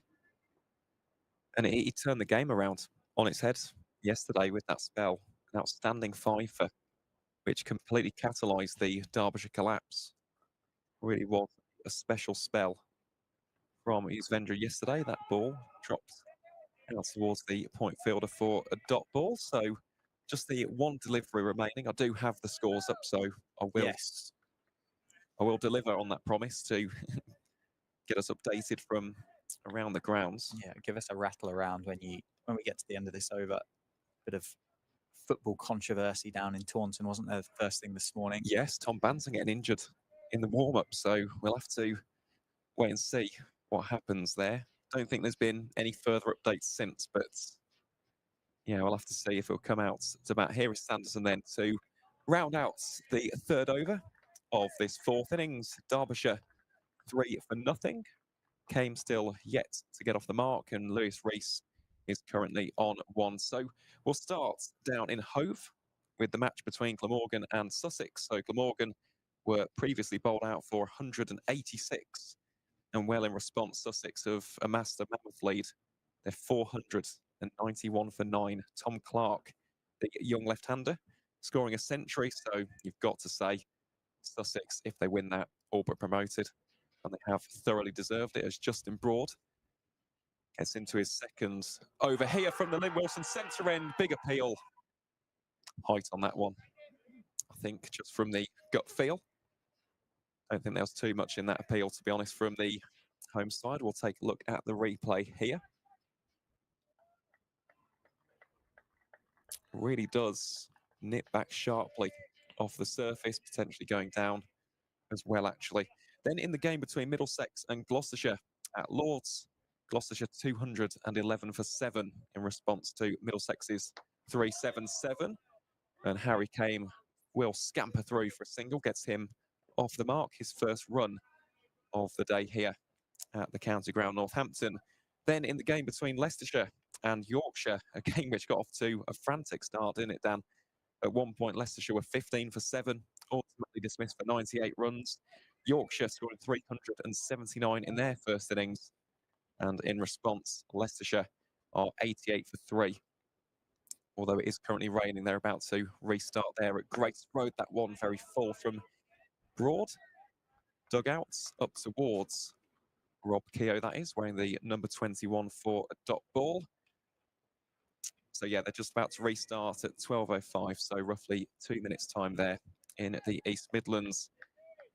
Well, in the Bears versus Pairs match, this brings me absolutely no pleasure in saying this, but the Bears are following on, bowled out for 128 in response to Worcestershire's 307. Broad again into Lewis Reese. That one is left well alone, and they've just lost the wicket, so they're 25 for 1. That has been a terrible start to day 3 for the Bear and Ragged staff.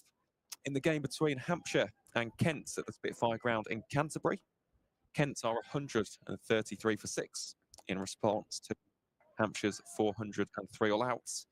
Down in Chelmsford, goodness me, Notts have gotten off to an absolutely terrible start. Broad again here to Lewis Reese, driven on the up for no run to mid-off.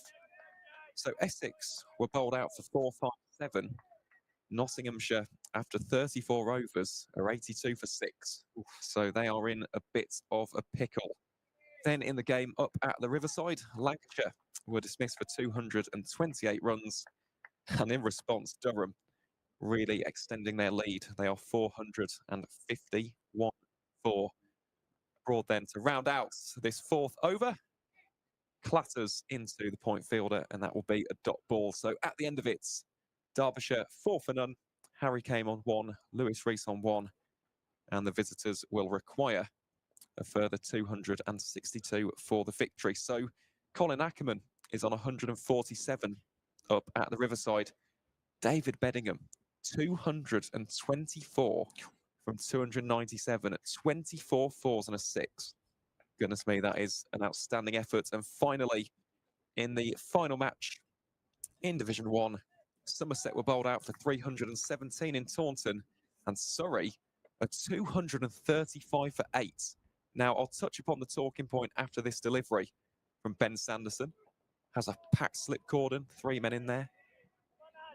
The big talking point from that game, Jack Leach has 2 of those wickets. Archie Vaughan has 6 of them.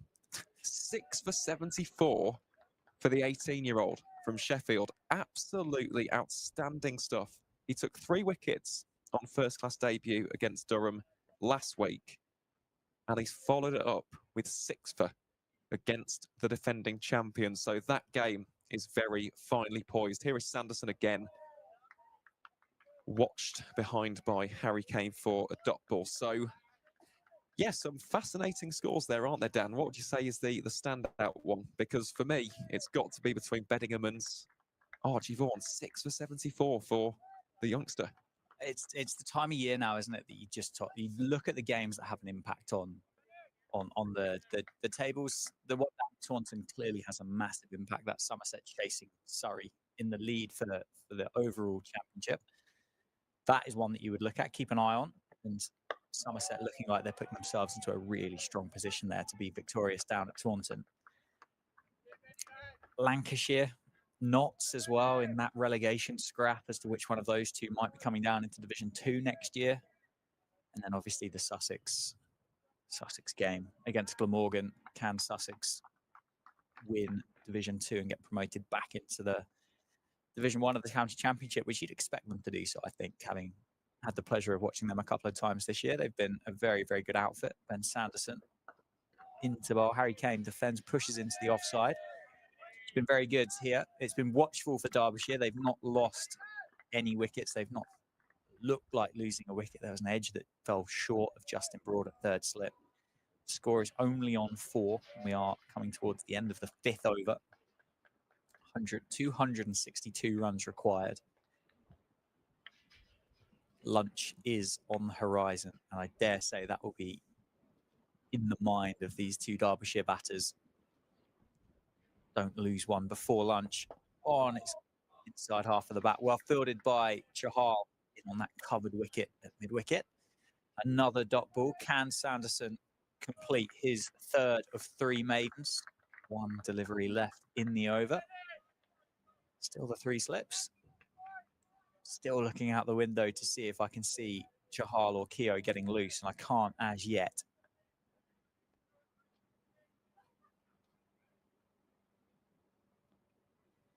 Here is Sanderson then to round out this over, just about squirted away onto the onside. Well, they think about coming back for a second. Harry Kane was darting down the track.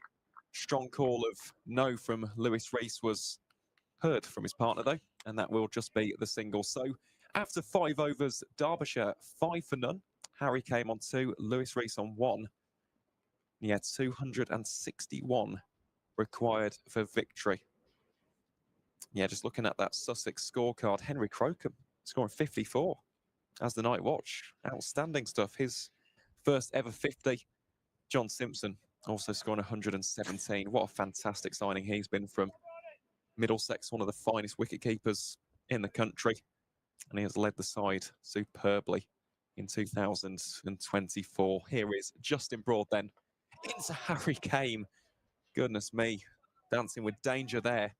Just about comes off the inside of the bats, and they scamper back for 2. Some good running, but yeah, a slightly dicey shot that, wasn't it, Dan?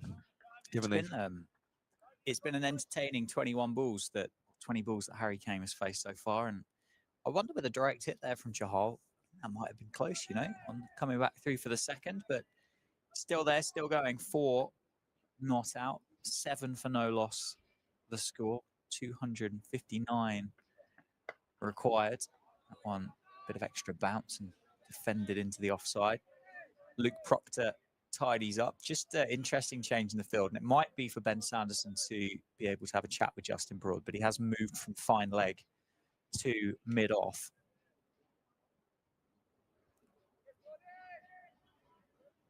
Certainly he's been working hard in the winter or during the last winter with the young Northampton Seamers as Ben Sanderson. Something that he would like to do as his career develops, would move into a coaching role, work with the likes of Justin Broad and James Sales, Gus Miller, Rafi Weatherall. Has proved to be a consistent figure at mid-off, a sounding board for the young seam bowlers as they learn their trade. Good start for Justin Broad. 2.5 overs, just conceding 3 runs. Oh my word, that has lifted. taken off Justin Broad. There's that bit of extra pace. Lewis McManus has taken that, fingers pointing up, well above his head. Well left by Harry Kane in the end, because that has lifted off this surface. Oh my word, that's spicy. That's a spicy delivery from Justin Broad. Maybe that heavy roller, the effects of that heavy roller might just be wearing off already. As an appeal for LBW, and he's got him. Justin Broad makes the breakthrough. Northants get there first, and Harry Kane has got to go for 4. It's 7 for 1.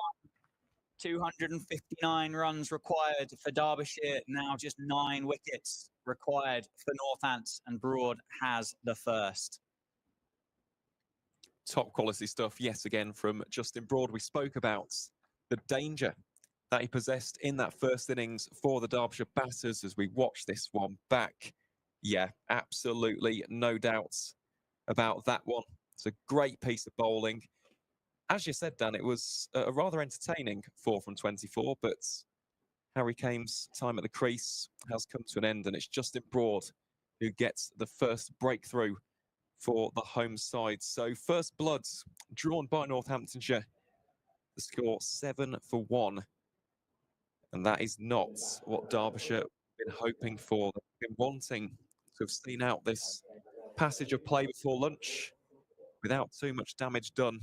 And unfortunately, Harry Kane has to depart for just 4 runs. So Brooke Guest will enter the affray.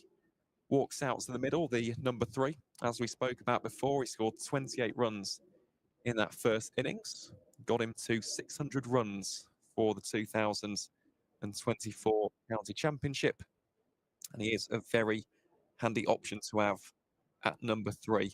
Hasn't scored a century this season. Of course, this would be a great time to do so, but he has scored 5 half centuries. So Brooke Guest, a fine operator to have in at number 3. Also thought he kept wickets very well in this game against both seam and spin. But Justin Broad's causing all sorts of problems here. And that delivery, that really did take off. Yeah, it was the one before, wasn't it, that really lifted, that had Lewis McManus jumping to take that ball well above his head. That one there, Broad just pushed a little bit fuller in response and trapped Harry Kane on the pads in front of the stumps, and umpire Bailey, no hesitation to make that decision. Broad into bowl, and that's a cracking shot for Brooke Guest to open his account. Just leant on it through the covers, and it's raced away for 4 across the outfield here at Wantage Road. 11 for 1 after 6. So 255 runs required, 9 wickets for Northamptonshire. You said off air that we were going to get another wicket, and we've had one. We've had one in every one of these 4 innings so far. Can Northants, can they take another one with them before lunch? We've got Lewis Rees and Brooke Guest batted really well together in that first innings. I mentioned Rees picked up 50, Guest 28. Partnership took the score to 81 for 2 when Brooke Guest departed. How much with Derbyshire? Love to have that back again today. Sanderson challenging that front pad. Lewis Rees. Not going to be easy against Ben Sanderson. Lewis Rees just on the one. He's not seen much of the ball, to be fair. He's just faced 12 balls. Harry Kane has faced the majority of it. In this opening, these opening blows of this fourth innings. This is just a really tricky period to try and negotiate now, isn't it, for the visitors? Sanderson into Lewis Rees, attempts to carve that out past points, but can only find the fielder. That will be a dot ball. Yeah, it's a time period that Derbyshire can't really win, can they? No. If they went in none down, they wouldn't have accumulated enough runs on the board to have suddenly gone, wow, we've definitely won that and taken a good chunk out of it. If obviously they lose 1 or 2 or maybe 3, worst case scenario, then clearly they're losing this passage of play. But best case scenario, Derbyshire get through here without losing another wicket, regardless of the number on the board in terms of runs. Pulled away, short ball. Lewis Rees will pick up 1, I think. Dom Leach down there doing the fielding. These two didn't run brilliantly, did they, in the first innings? So well worth being a bit watchful on that one. Yeah, it was just hesitation, wasn't it, out there in the middle. In terms of the actual shots being played, absolutely no problem whatsoever. They both did their thing. It was just that doubt. There was an air of second questioning at times between this second wicket pairing, but they are very dangerous, these two. Brooke Guest, how about that for a start? First ball, driving it through the covers. 4, lovely stuff. Here is Sanderson then into Guest. That one defended watchfully. Still a very aggressive field, this, from Luke Proctor and Northamptonshire. Those 3 slips in the cordon. Gus Miller, James Sales, Justin Broad, alongside the wicketkeeper, Lewis McManus. And then Chahal. Actually, for the first time, we are seeing the hand warmers today. There we go. We have seen them being used today. Has got a little bit nippier out there with the wind. Here is Sanderson again then. That's all to Guest. There's still some good carry, some good life in this surface, isn't there, Dan? There certainly is. Chahal just doing anything he can to keep those wrists and those leg-spinning fingers warm. He's got hand warmers. Prithvi Shaw has got hand warmers as well. I think most of the county pros are probably out there thinking it's quite a nice day, actually, for September. Probably walk in there and go, oh, we played in worse, lads. I don't know what you're moaning about. But yeah, important. Glad that they've got them, particularly for Yuzvendra Chahal. Sanderson on his way and met by a solid defence of Brooke Guest.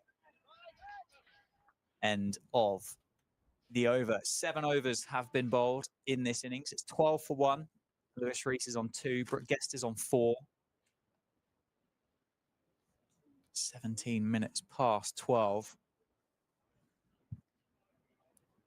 That's one thing I have to say. That'd be my one criticism with county championship cricket is there might well be a way of it being communicated, but I'd love the actual times of breaks and start times and overs to be made up to be kind of communicated amongst everybody and easily as well. Justin Broad continues from the Lynn Wilson centre end. He's the man with the wicket.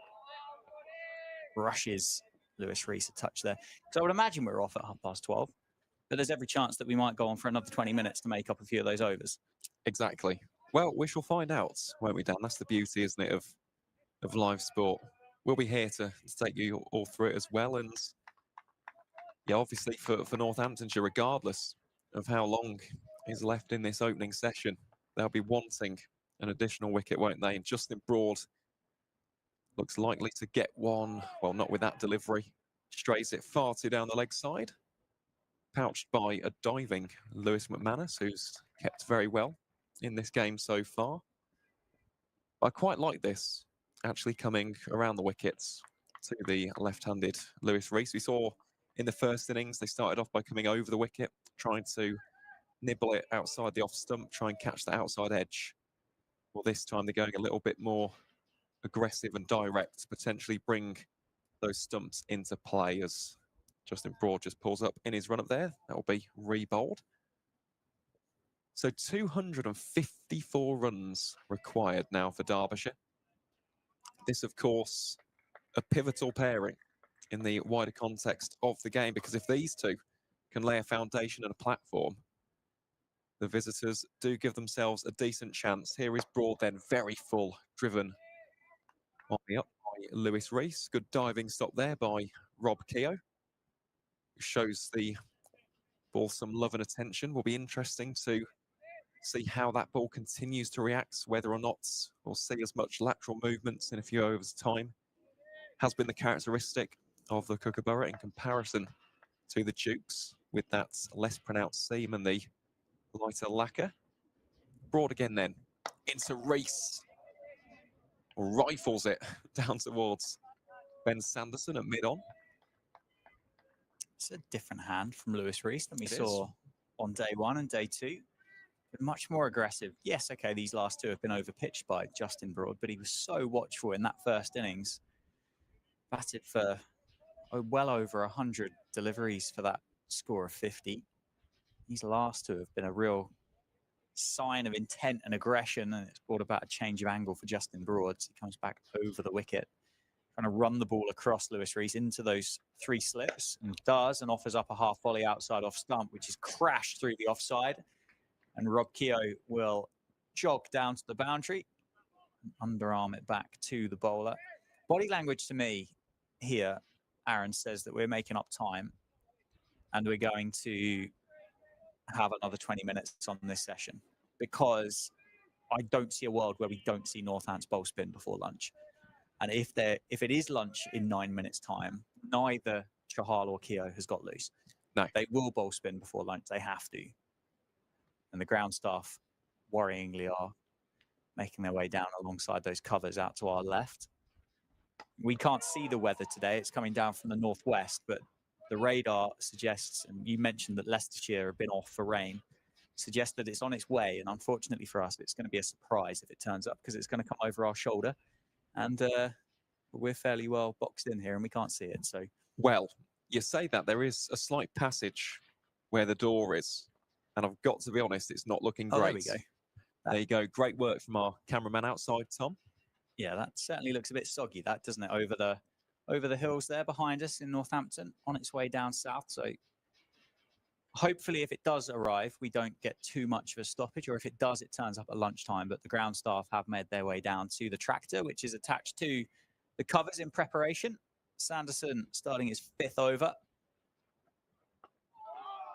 It's defended off the outside half of the bat of Brooke Guest, picked up by Dom Leach at point.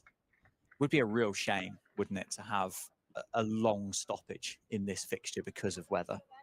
With the excitement that we've had over the last 3 days in a session, to suddenly lose an hour or two I'll be gutting. would be horrible. And I think James Sales might have just indicated to the dressing room there that a helmet needs to be brought out. We are going to see spin. Keogh's getting loose, you can see. On the money, Sanderson challenging Brooke Guest's forward defence. Yeah, Keogh's getting loose. We are going to have spin. This is it. This is the moment. It did take a while, didn't it, for Chahal and Keogh to settle in on that first innings. You'd hope Keogh full of confidence with a 50. Chahal fresh off a 5 for just get into their work maybe a little bit quicker than what they did on day one and day two. Potentially. I've also got that absolutely spot on. I said around about 4 overs from Justin Broad, and then they'll bring on the spin of Rob Keogh. Here we go, another defensive shot back to the bowler by Brooke Guest, and it's sensible, isn't it? Let's face it, they've already got that early breakthrough, put them under pressure, get men around the bat, really turn the screws late in this morning session. And what a session it's been. What a game it's been, Dan. Honestly, it's been an absolute pleasure to commentate on. There hasn't been too many passages of, lulls or too much attritional cricket. It's been really, really watchable. And here is Sanderson again, from the David Capel end, testing the defences of Brooke Guest. And it's what you want to see, isn't it? It's what the spectators want to see as well. It's what we as fans of the game love to witness. Yeah, I think that you could argue and say, oh, it's been two in favour of the ball in this game. You could come up with that argument if you looked at the scorecard. And I think having watched the 2 days so far, it's been challenging with the bat, hasn't it? And maybe, but then again, how many games do you ever come across that has that perfect kind of balance between bat and ball? It's been tough. It's been tough to score runs, but people have proved that you can do it. Safe say with his 90 in the first innings, Lewis Reese with the 50 in the second, and there were scores of 40s throughout all of Northampton's second innings, including that half century from Rob Keogh. You can score runs out there. It is just hard work. It is. And it takes a lot of patience, or it takes the opposite of that, doesn't it? You need to go out there and be proactive, not necessarily from ball one, but you've got to take the attack to the bowlers. And that is so much easier said than done on a wicket like this. Here is Sanderson then to round out the 9th over towards Brooke Guest. Comes off the inside of the bat, will trickle out towards that deep backward square leg region. They will scamper back for 2 runs, and that will be the end of the 9th over. Derbyshire 20 for 1. They still require a further 246 runs if they are to be victorious here in Northampton. And yep, you called it, Dan. Rob Keogh is handing his cap to the umpire. We'll see some right arm off breaks from the Lynn Wilson centre end. And I like this. I like this from Luke Proctor. It's good captaincy. We saw the spin of Keogh and Chahal provide all sorts of reward. In fact, 8 wickets between them, wasn't there? 3 for Keogh and 5 for Yuzvendra Chahal, who is now warming up, as you can see. Let's see what Rob Keogh can do here then. He'll be coming around the wickets to the left-handed Lewis Reese. Got him in the first innings as well, didn't he? It was a really sharp take behind the stumps from Lewis McManus, which saw the back of the Derbyshire opener. And Luke Proctor deciding to maybe use some mind games, going with his right arm finger spinner against the left-hander. And I do imagine we'll see Yuzvendra Chahal very shortly, as you saw, Dan. Getting nice and loose, getting warm, looks ready. He'll be relishing this opportunity, won't he? Given the character that Yuzi is. This one given a bit of flight, a bit of drift there from Rob Keogh. Invites the drive, but only goes as far as Luke Proctor, the Northants captain, at mid-off for no run. Keogh again bounding in with some real purpose. Drags that slightly too straight. Strays down the leg side, and that is worked out towards the aforementioned Yuzvendra Chahal. So 2 dot balls to start here from Rob Keogh. Northants would absolutely love a wicket here. Well, a huge appeal there, given the angle. Probably sliding down. Just looking at your reaction, Dan. Gut feel. No? Yeah, I think you could see a lot of Lewis Reese's stumps there as that hit the pad. And I think that was probably hitting him on the leg and then just, or even outside leg. It got him on the outside of the boot, didn't the outside of the front foot. And it's obviously just going to drift down from there. Might even, umpires call pitching outside leg, you know? I think that pitched outside. That one, a full toss from Rob Keogh. They come through for the quick single. Good shot at the stumps there from Ben Sanderson. Doesn't quite meet the target. Yeah, I just maximised the the screen in front of this because I'm so curious to see as to what turn Rob Keogh gets out of this surface. Now that that heavy roll has been on it again, has it taken anything out of it, or has those opening kind of 8 overs, 9 overs from Sanderson and Broad, if they just taken the life of that heavy roller out of this pitch? Let's see, Keogh again drifting that one in, just outside the off stump of the right-handed Brooke Guest. It's a decent start this from Rob Keogh. Final delivery then of his first over. Brooke advances down the wickets.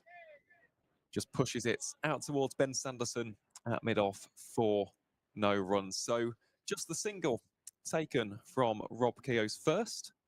Derbyshire 21 for 1. Brooke Guest on 8. Lewis Reese on 7. And they require 245 for the victory here at the county ground. And yep, here we go, Dan. It is the number 6 for Northamptonshire, Yuzvendra Chahal. He took that spellbinding fifer in the first outing. We said he would have a huge role to play if Northants are to be successful and victorious in this encounter. Now Luke Proctor has gone to his overseas superstar to bowl from the David Capel end. So 21 for 1 after 10. It's been watchful, it's been cautious, it's exactly what we'd expect in this passage of play before lunch. Derbyshire looking to just give themselves a bit of a foundation, but this now will be a very tricky period of play to negotiate. It's Chahal drifts that one a bit too far down the pads of Lewis Rees, who just works out towards Gus Miller. So that will be a single. And I'm fascinated to see how Yuzi starts off his spell here, because he was inconsistent in that first innings. But as soon as he got that first breakthrough, he was bang on the money throughout the majority of his spell. It took him a while, didn't it? I think he bowled 9 overs at the end of day 1, none for 27. Well, that one again, slightly shorter, and Guess just leans into that one, plays it out to the deep point fielder, which is Dom Leach, for a single. And there wasn't really, from memory, there wasn't really many deliveries, if any, that you looked at and you think, blimey, this guy's on fire right now. There was over pitch, there was short ones, they were dragged down, the lines weren't right. Here is Chahal again, drifting slightly too far down the pads. It's worked around the corner. Bit of a chase on here for the fielder, Dom Leach, who does get round and restricts it to 3. Nice little shot there from Lewis Rees, just helping it along the corner. And that will be Brooke Guest to face off against Yuzvendra Chahal. That ball to Madsen especially, that was probably the pick of the bunch. Here is Chahal then, big appeal and given. He does strike yet again. Magical, majestic, marvellous from Yuzvendra Chahal. Spinning a web here for the Derbyshire batters. And Northants have their second. Brooke Guest departs. And Chahal already draws first bloods in this second innings. We're watching the replay back now. Well, your reaction there, Dan, suggests that you think there might have been a bit of bat.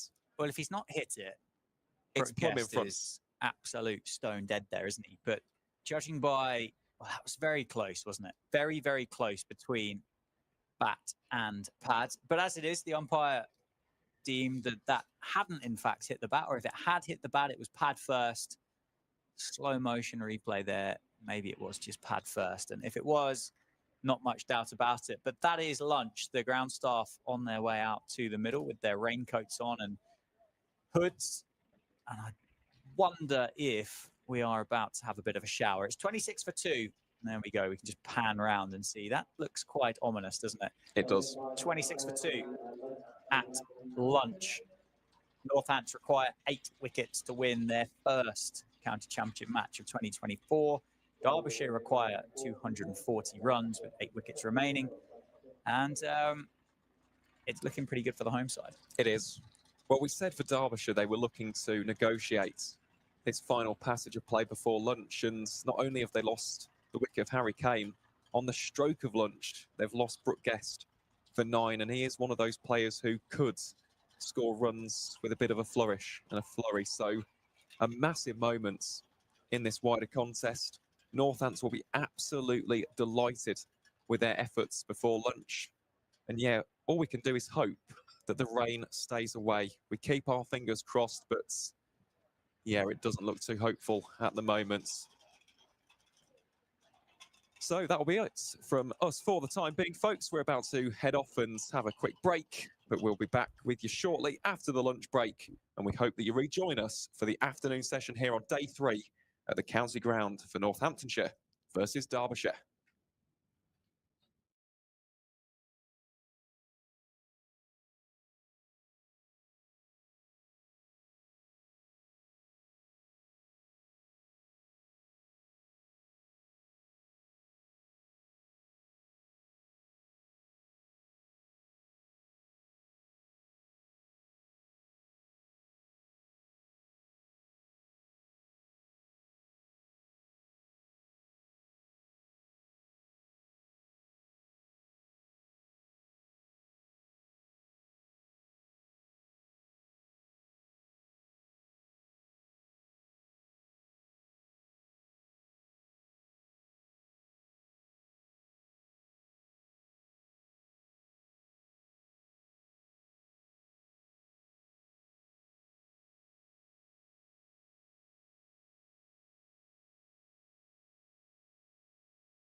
Well, welcome back, everybody. It's been a hot minute since we were last on air commentating on this fixture. We've had lunch, we've had tea, we've had rain, we've had a bit of a break in the rain, we've had some more rain.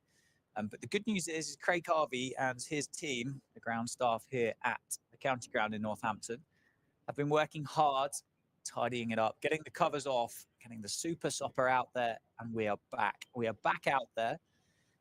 3:30 restart. The score is 26-2. There is one of the covers and one of Craig Harvey's team members.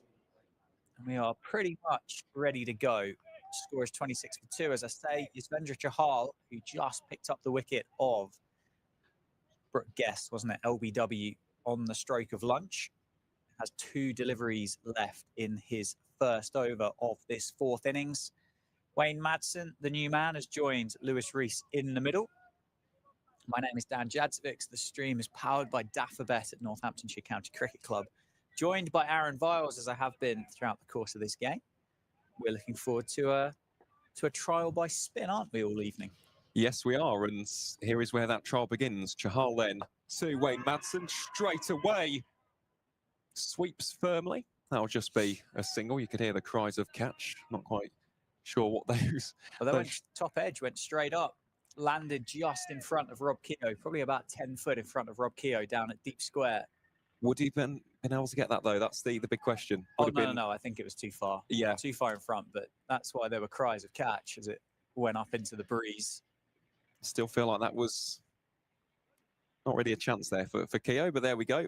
So Madsen does get off the mark in less than stylish circumstances, gets off with a top edge for 1. So Chahal then, final ball of this over from the David Capel end.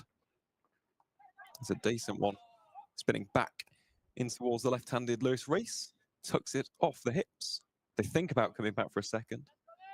Opt to go against it rather wisely, and that will be the end of that over then. So, yeah, our first 2 deliveries, Dan. Does feel like a hot minute since we've been up in the commentary position. It's been, what, 3 hours?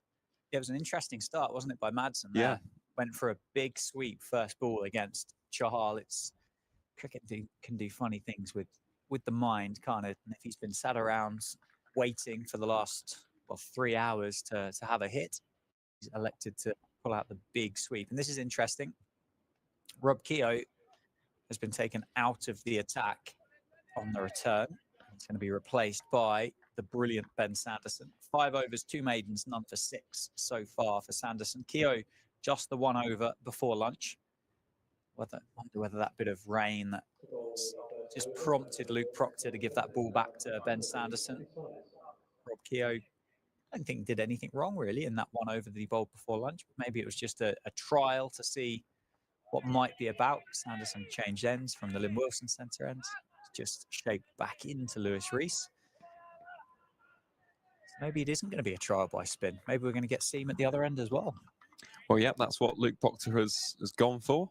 Don't mind it, to be honest. Sanderson, it was a good spell, wasn't it, before lunch? Feels crazy saying that, doesn't it, before lunch? And now it's, well, heading towards 4 o'clock. Really was a lengthy delay here at the county ground, but yes, it will be Sanderson to continue from the Lynn Wilson centre end. They think about dashing through for a quick single, shot at the stumps.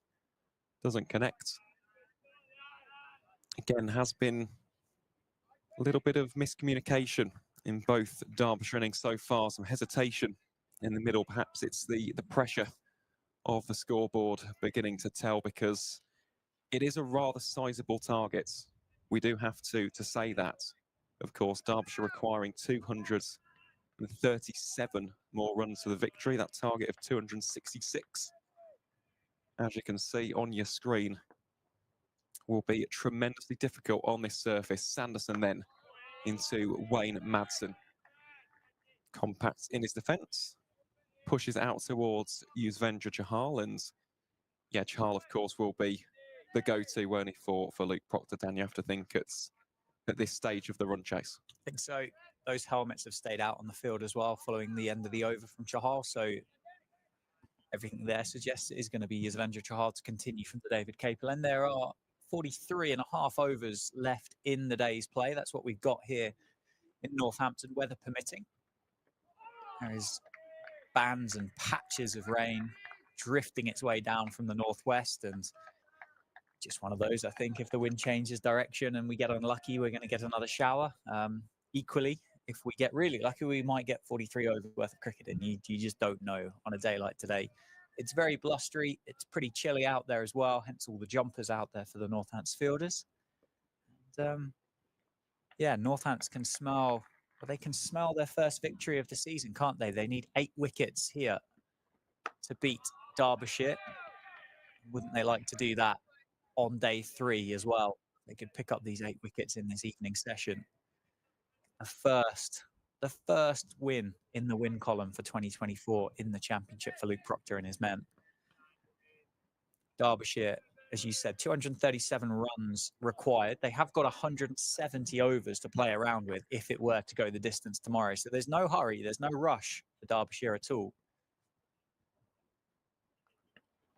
That's well bowled by Ben Sanderson, just shapes in and goes past Wayne Madsen's off stump. So after that expansive sweep shot, the first ball that he faced of Yuzvendra Chahal has decided to become a bit more watchful against Ben Sanderson. And their cherry that's dangled for Derbyshire is the fact that they could leapfrog Northants in the championship and would put Northants bottom. So there's incentive for both sides here. Well, there is, and nobody wants to finish bottom and get that wooden spoon, do they, Dan? So for both sides, even though promotion is well out of the equation at this stage of the season, it's about pride, isn't it?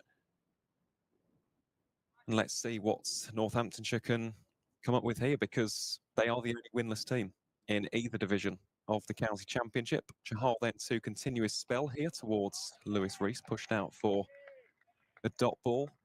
Of course, they were joined by Warwickshire for the vast majority of the season until the Bears beat Kent in the last round, but they'll be looking to get this first victory of the board, as this one is uppish from Lewis Rees. It will spin past a diving Rob Keogh, and the Derbyshire batters scamper through for a quick 2. Not the most convincing of shots there from Lewis Rees. Bit of a comical moment there with Rob Keogh tumbling over as well.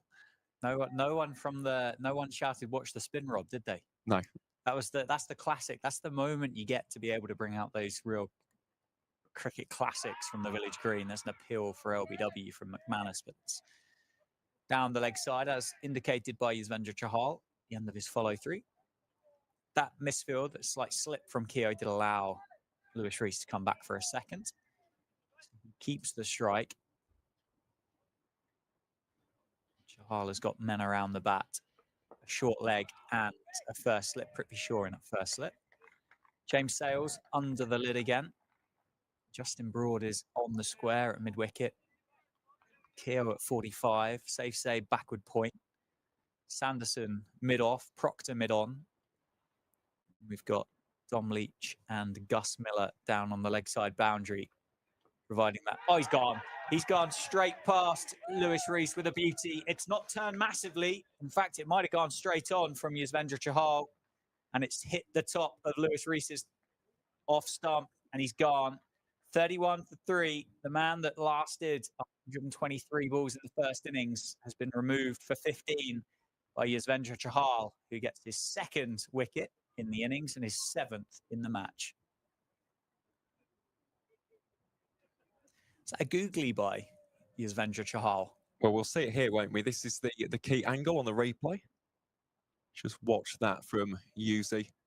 Oh, it has. It's just skidded on straight, hasn't it? It's a really nice delivery, good area, because it's one of those where, as a batter, if you don't move your feet, you're kind of questioning, do I play it forward? Do I stay still? Do I play on the back foot? Rees opting to go for the dogged defence. It just goes straight through the gate, doesn't it, Dan? It's a good area, that, from Yuzvendra Chahal, and 7 wickets in the match. At this rate, could easily have a 10-for.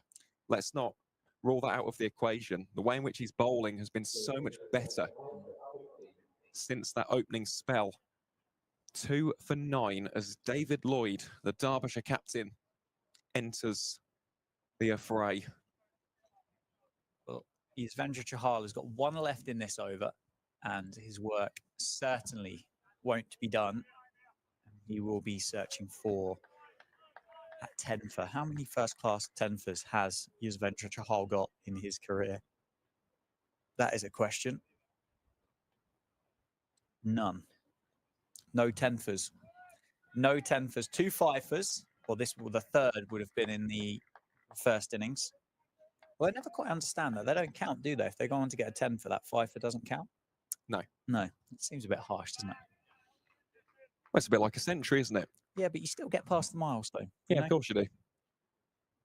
But I tell you what, if there is anybody on this cricket pitch deserving of a 10-wicket haul in this match, it would be this man, Yuzvendra Chahal. Comes into bowl then to David Lloyd. That one punched off the back foot up towards mid-off, and that will bring an end to a very good over for Northamptonshire and Yuzvendra Chahal. The big wickets of Lewis Rees gone for 15 at the end of the 13th over. The visitors 31 for 3, and that target looks ever more menacing, doesn't it, as these wickets fall? Yeah, what a great restart for Northants. Always feels a bit easier, doesn't it, to restart when you're in the field? 100%. You don't have you get kind of more opportunities. You saw Rob Keogh's little slip there, and yes, it cost another run, but actually in the grand scheme of things, possibly doesn't make a huge difference. You slightly misread a googly or a slider from Yuzvendra Chahal, and your off peg's been knocked back, and you're heading back to the pavilion for 15.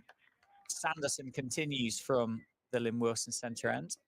So I think there's definitely a bit of sympathy for Derbyshire to have kind of lost that. Lewis Rees would have started his innings and then stopped and then started his innings again. He would have been sat up there watching the clouds thinking, well, am I out there in 10 minutes? Are we going to get tea next? And as it is, he's had to stick him back on for 3:30. Unfortunately for himself and Derbyshire fans, wasn't able to last much longer than that, restarting the innings. Oh, Sanderson into the body of Madsen, shaping in. It's defended nicely into the leg side. He's on 1. Lloyd facing the 1 ball without scoring. And just like that, Northants have got 2 new batters at the crease. Certainly in the driving seat, aren't they? The home side at this stage. Still plenty of time for Derbyshire. If we are to play some devil's advocates, still have Fenari Donald, Martin Anderson, Alex Thompson, Zach Chappell. Still to come. Sanderson here too, Wayne Madsen. Again, he's gritty and resolute in his defence. Of course, Harry Moore, we could see him come out and give it a bit of a biff and a bash with the bat in hand as well. Has that high score of 40 in the One Day Cup against Kent. But this is a far from ideal start for the visiting side. 31 for 3. And it really has just been terrific bowling. Here is Ben Sanderson then into Wayne Madsen.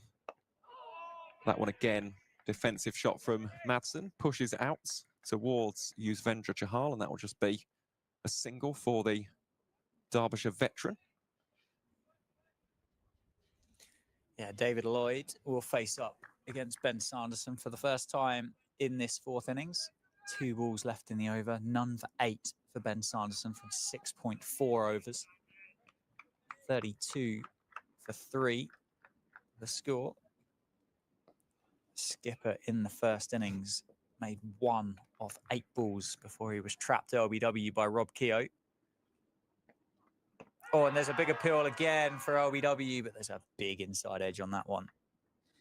Sanderson and the slip cordon in unison have their hands on their head, but that's a promising start. Sanderson asking questions. There's still life in this pitch for the seamers. It's not just spin bowling. No, it isn't. And that inside edge has saved the Derbyshire captain there. No connection on that. Would have been out for all the money. Here is Sanderson again to Lloyd. That's better from Lloyd, getting the full face of the bat behind that one. So that will be the end of the 14th over. Derbyshire 32 for 3. Just the single being taken by Wayne Madsen. in that 6 ball stints, not 6 over stints. So the deficits or the targets, 234 additional runs, and that is looking menacing to say the least as Chahal gets ready to bowl his second over. After lunch, it feels weird saying that, doesn't it? Or after tea. It does it 20 to 4. It does in it the 20 to 4, afternoon. doesn't it? It really does. Here he is then to continue his spell to Wayne Madsen. Of course, this was the matchup, wasn't it? Two of the key players from either side, and it was Chahal who ended up getting the better of Wayne Madsen with an absolute gem of a delivery in that first innings. What can he conjure up here? Well, Madsen plays that off the back foot, slashes it towards Rob Keogh. It's quite interesting looking out the window and looking at the Northants field positions. Because 32 for 3, you'd say in the context of this game, Northants are all over Derbyshire, but they're still wanting to protect the boundaries here for Yuzvendra Chahal. You've got 2 out there on the sweep as Madsen executes that sweep nicely, but it's deflected by James Sales at short leg for just a single. But you've got 2 out on the sweep. I think that's Justin Broad and Saif Zabe down there on the leg side. You've got possibly, I think that's Gus Miller down at deep point, protecting the offside boundary. They know that 234. Oh, I think that's gone down by Prithvi Shaw, isn't it? I think, did he get a hand to it? It bounced on David Lloyd. I think Prithvi Shaw has got a hand on that. That would have been an absolute screamer of a catch if he'd have held on. But I think that carried to Prithvi at first slip. Chahal searching for his third. We'll get a replay of that, possibly at the end of the over. Lloyd, big stride forward, covers that up nicely. Looking at the body language of Prithvi Shaw there, I think that's carried. But as I was saying, with the field placements, Northampton and Luke Proctor know that they can't really afford a big partnership for Derbyshire because it will take a huge chunk out here. And I believe that's a front foot noble for Yuzvendra Chahal. It is. Don't see many of those from spinners, do you? But noble signalled, noble called, and a single added to the tally as well. So we'll have the final ball of Yuzvendra Chahal's third over. Oh, and it's quite viciously whipped into the leg side by Madsen. Gets a toe end on it and is a dot ball. And here is the replay of the chance off David Lloyd. I'll slow this right down. Did it carry? It did. Yes. It did. In and out of the hand. Yeah, Prithvi Shaw. It went a long way, to be fair. Prithvi could only go one-handed. One of those, it just sticks and it looks like a worldie, or it pops out.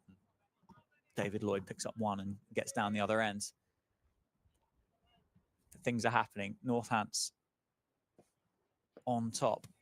Sanderson continues from the Lynn Wilson centre end with 3 slips in place. A tight leg side field. Prithvi Shaw and Rob Keogh in at mid-wicket and mid-on respectively. Quite like the partnership of Chahal and Sanderson here, don't you? Yeah, it is. It's brilliant. You've got an overseas quality leg spinner alongside one of the most reliable and effective red ball seam bowlers in the entirety of county cricket. Must be brilliant being Luke Proctor right now with all of these weapons at his disposal. Here is Sanderson again, defended back to the bowler there by David Lloyd. So much experience between the two of them as well. I know that Chahal is it's his 38th first-class game, isn't it? This 37. Yeah. Previous in the Ranji Trophy and had that stint at Ghent last season. Has played well over 150 times across formats for India. And then you've got Ben Sanderson, who's just been ever present for the East Midlands outfits for many a season. Here is Sanderson again, worked off towards the onside there by David Lloyd, fielded by Prithvi Shaw.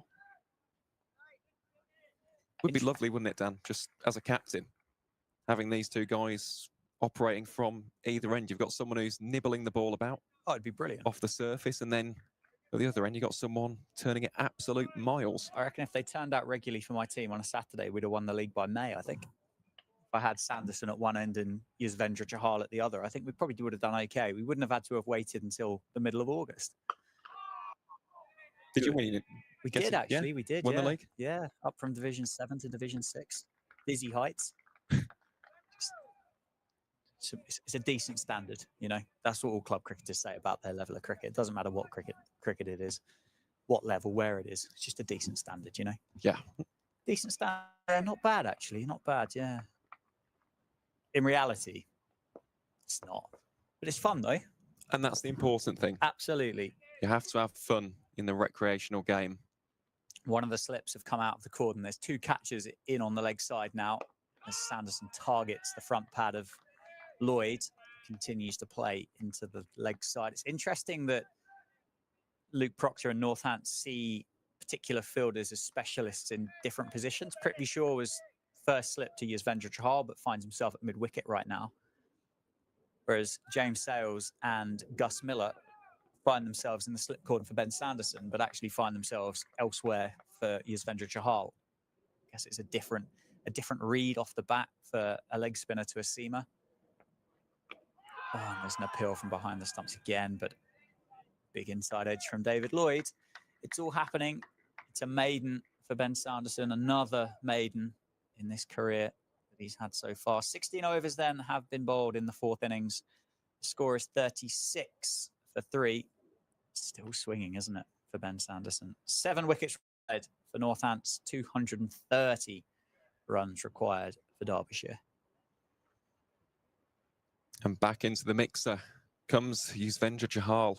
Feels like every single over he bowls, something magical will happen, doesn't it? It's one of those, you just cannot take your eyes off of the action. Here is Chahal then into Wayne Madsen. Premeditated sweep. Meets it with the full face of the bat.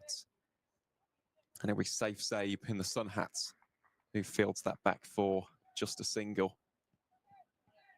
No, it really is magnificent stuff, this. A pleasure, to be honest, to be able to cover it alongside yourself, Dan.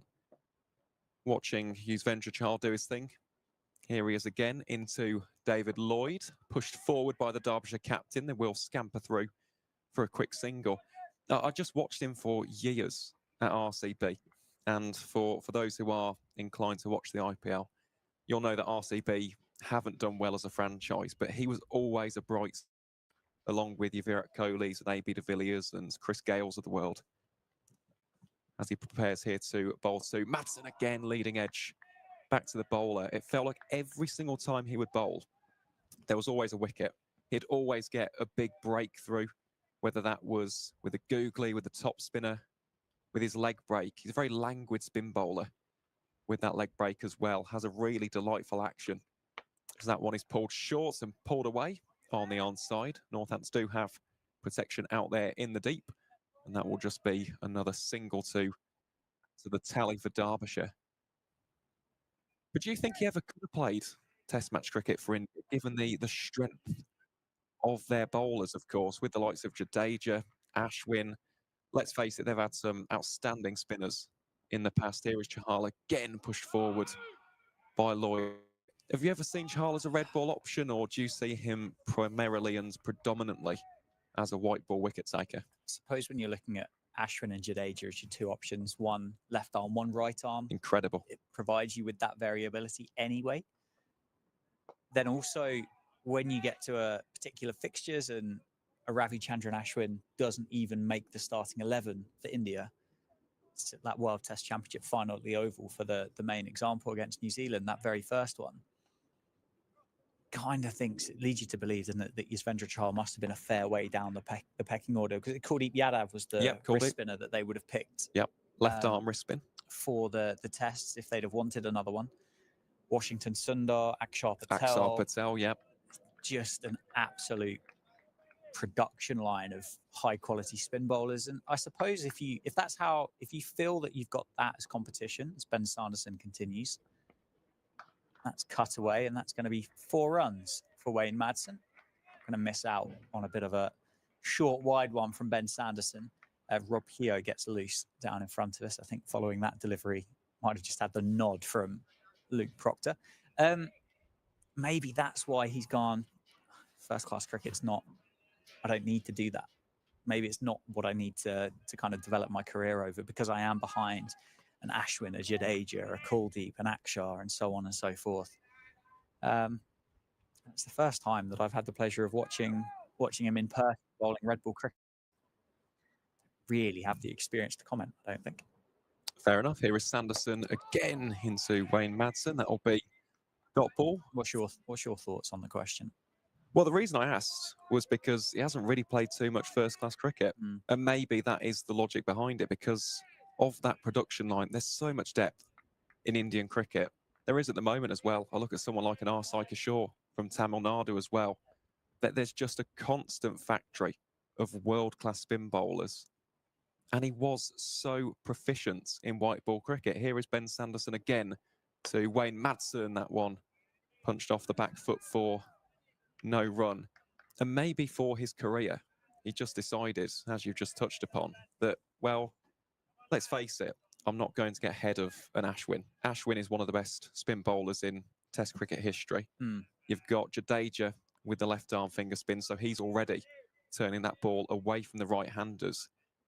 Maybe just looked at his outputs in white ball cricket and said, well, I'll specialise. And it served him well. He was a present, wasn't he, in the T20 and ODI side. Sanderson again. This one pushed out into the covers, and they do come through for a single.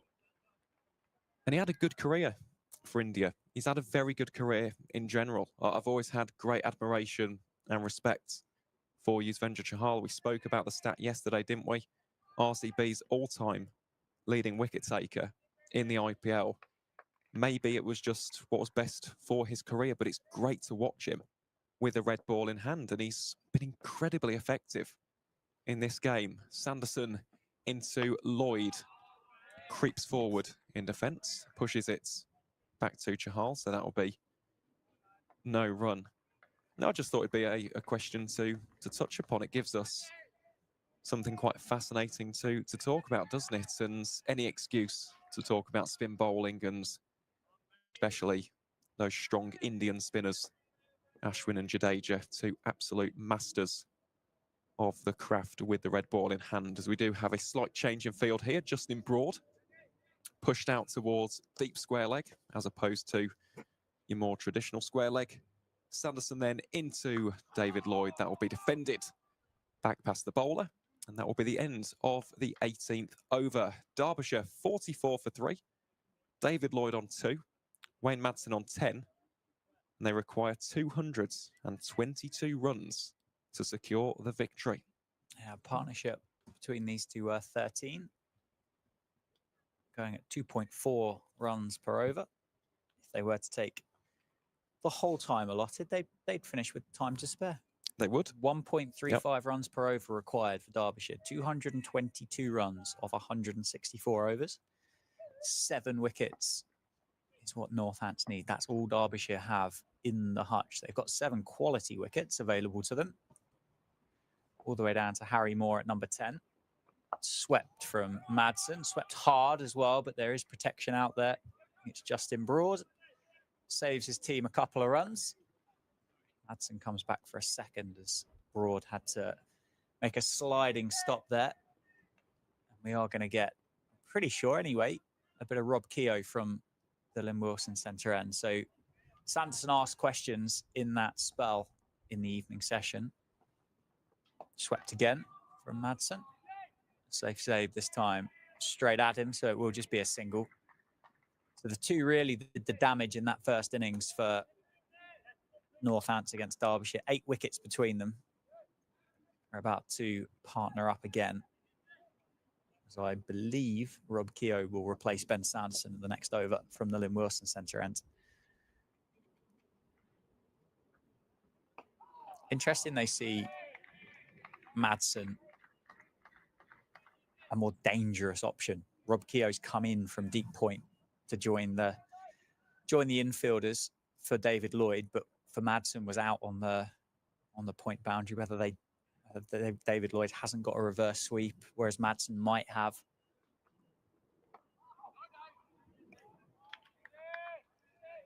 Well, we touched upon it yesterday, didn't we? In terms of the strength of Wayne Madsen's sweep shots.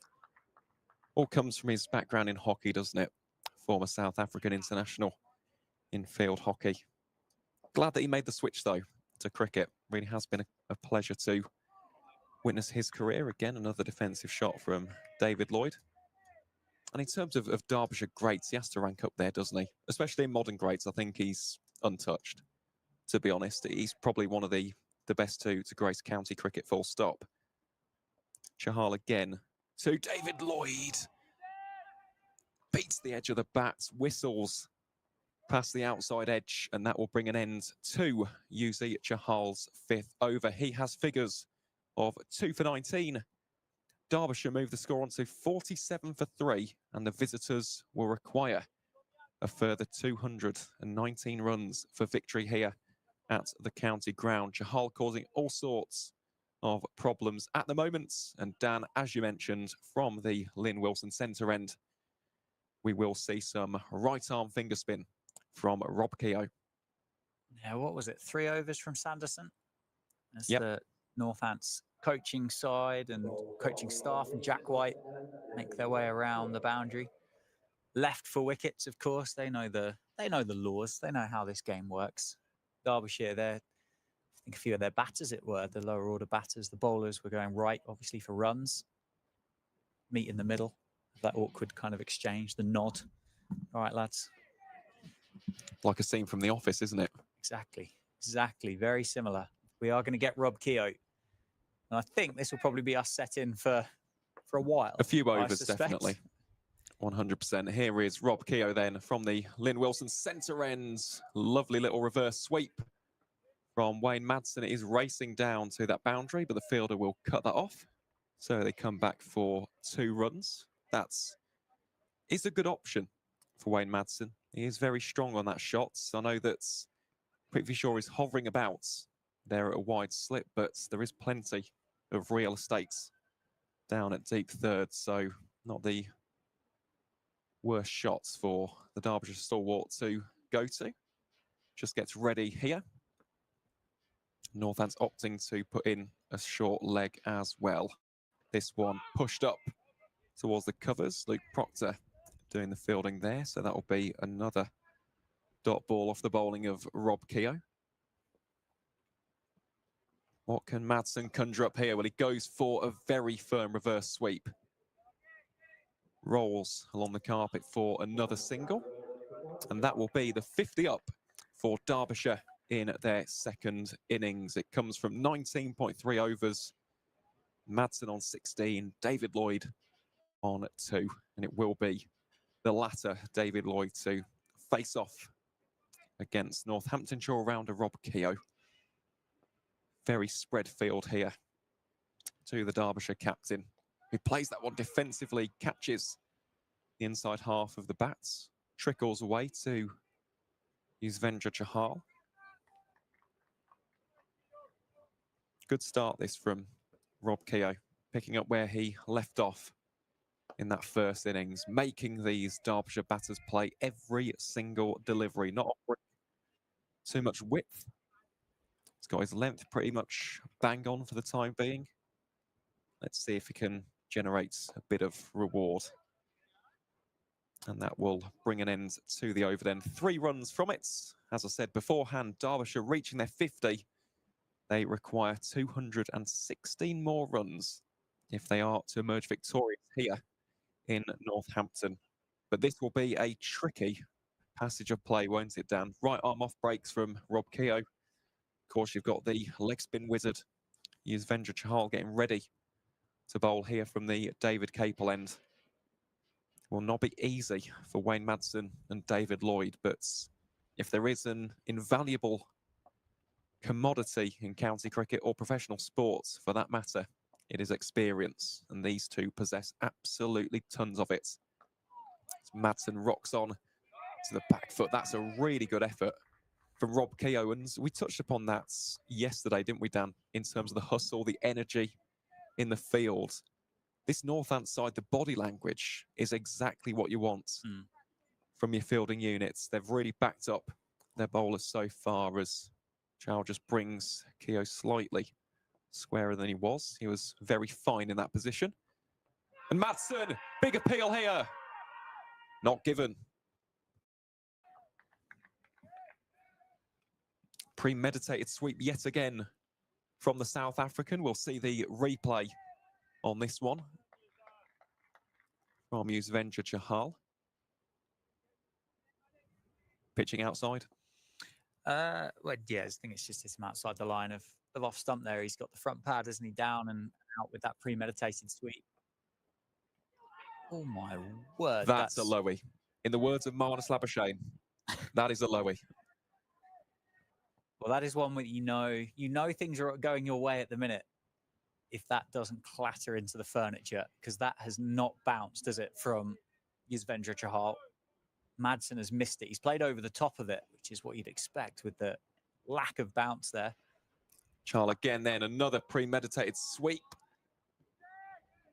And it will be fielded cleanly by Justin Broad out there on the boundary.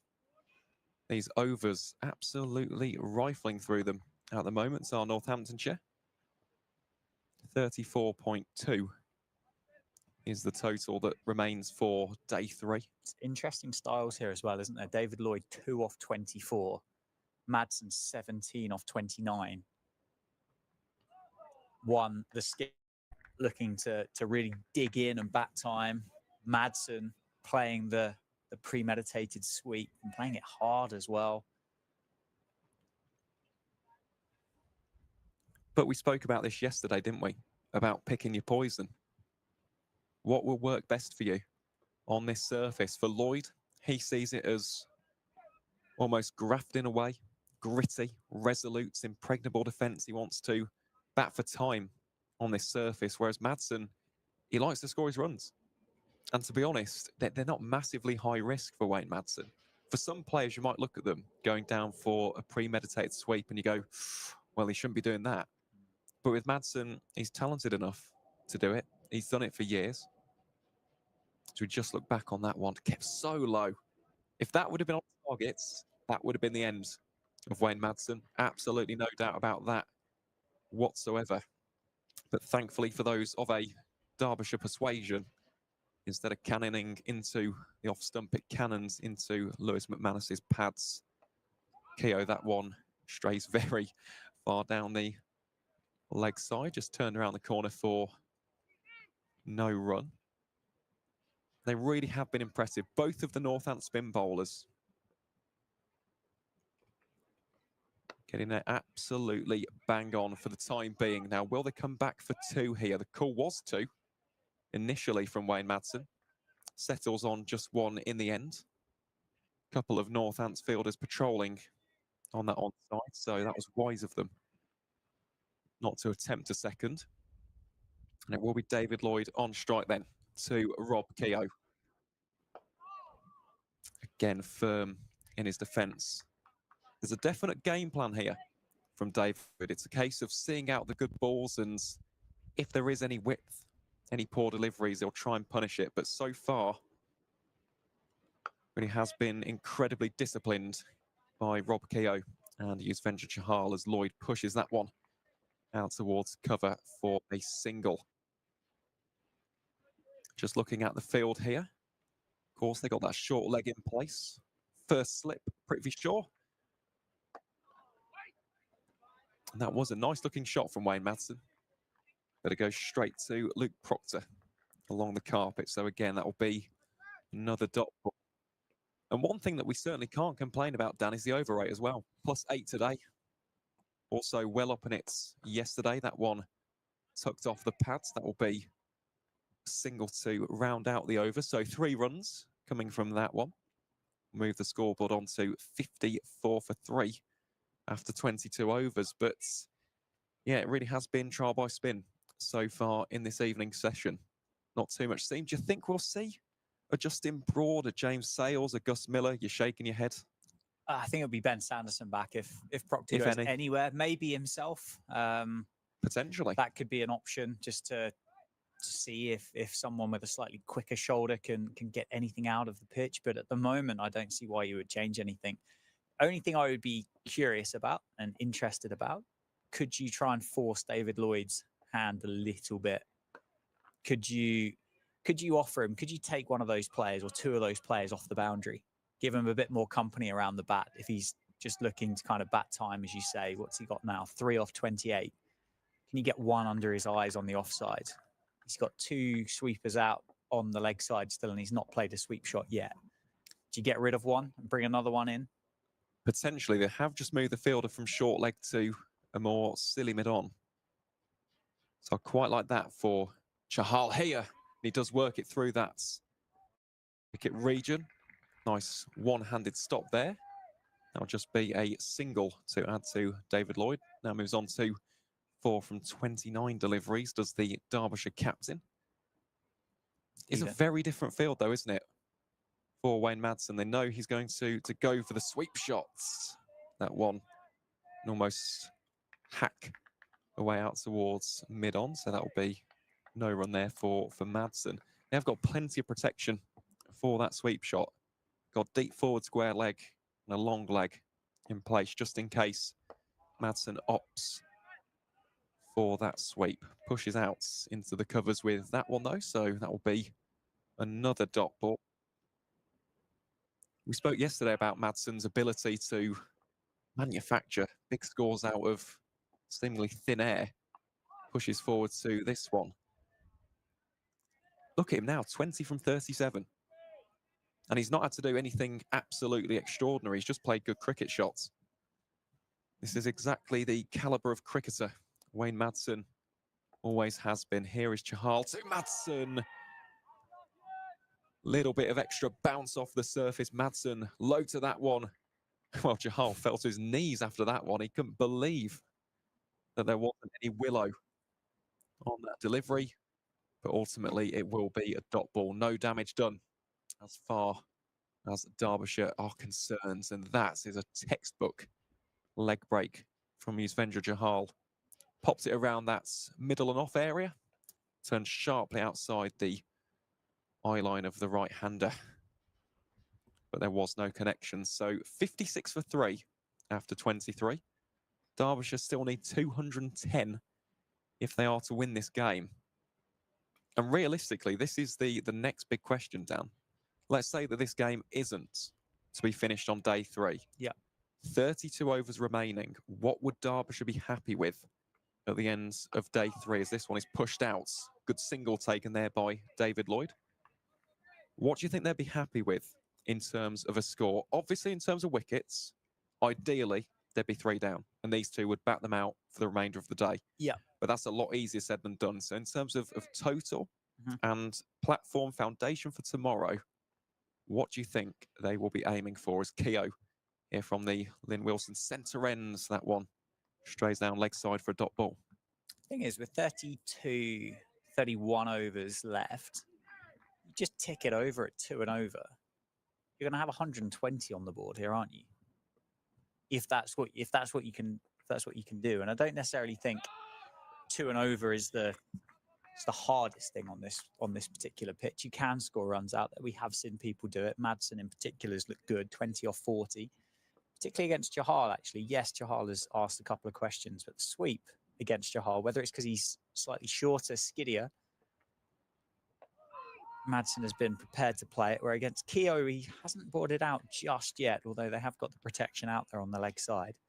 So you go up to about 120, don't you, at 2 and over? I think at the end of the day, if Derbyshire have wickets left and they bat, they will win this game of cricket. That's the simple answer. How easy is it going to be to keep 7 wickets in hand against Keogh and Chahal on a pitch that's turning? That's a slightly harder question to answer, isn't it? It is. Here is Keogh then to Madsen, uses the proactive option. Well, just whizzes past the right hand of Rob Keogh, who I think has just said he's got a touch on that. So if that would have cannoned into the stumps, that could have been interesting, a run out at the non-striker's end, but guess we'll never know because it didn't go into the stumps at the non-striker. So that will be an end to the 24th over. 2 runs coming off of it. I like that last shot though from Wayne Madsen, utilising the feet there for his 21st run, just closing down that angle. You can't allow spinners to get into rhythm. Ask that to any spin bowler. They hate players who advance down the track to them. They do, and I don't necessarily think Rob Keogh should be turned off by that either. No. You get one that really grips into the surface and you miss it like Safe Save did yesterday. That one again, keeping a little bit low here from Chahal. It's that skiddy nature that you touched upon, Dan. Yeah, Keogh kind of gets that overspin on the ball, doesn't he? Get that extra bit of bounce. And he's a tall man as well, Rob Keogh. There's Svendra Chahal, shorter in stature and by nature, the wrist spinner a bit skiddier. Fine sweep by Madsen. They're going to come back for 2. They are indeed. Are they going to come back for 3? In fact, they are not. They're going to settle on 2. It feels a little bit like Madsen's the one that feels and looks comfortable here, doesn't he, against the spin of these two.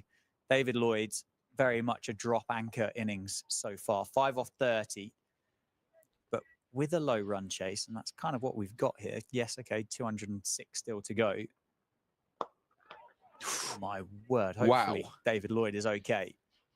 Well, that was rocketed by Wayne Madsen. Good sportsmanship shown there, but his Svendra Chahal immediately goes over to the Derbyshire captain.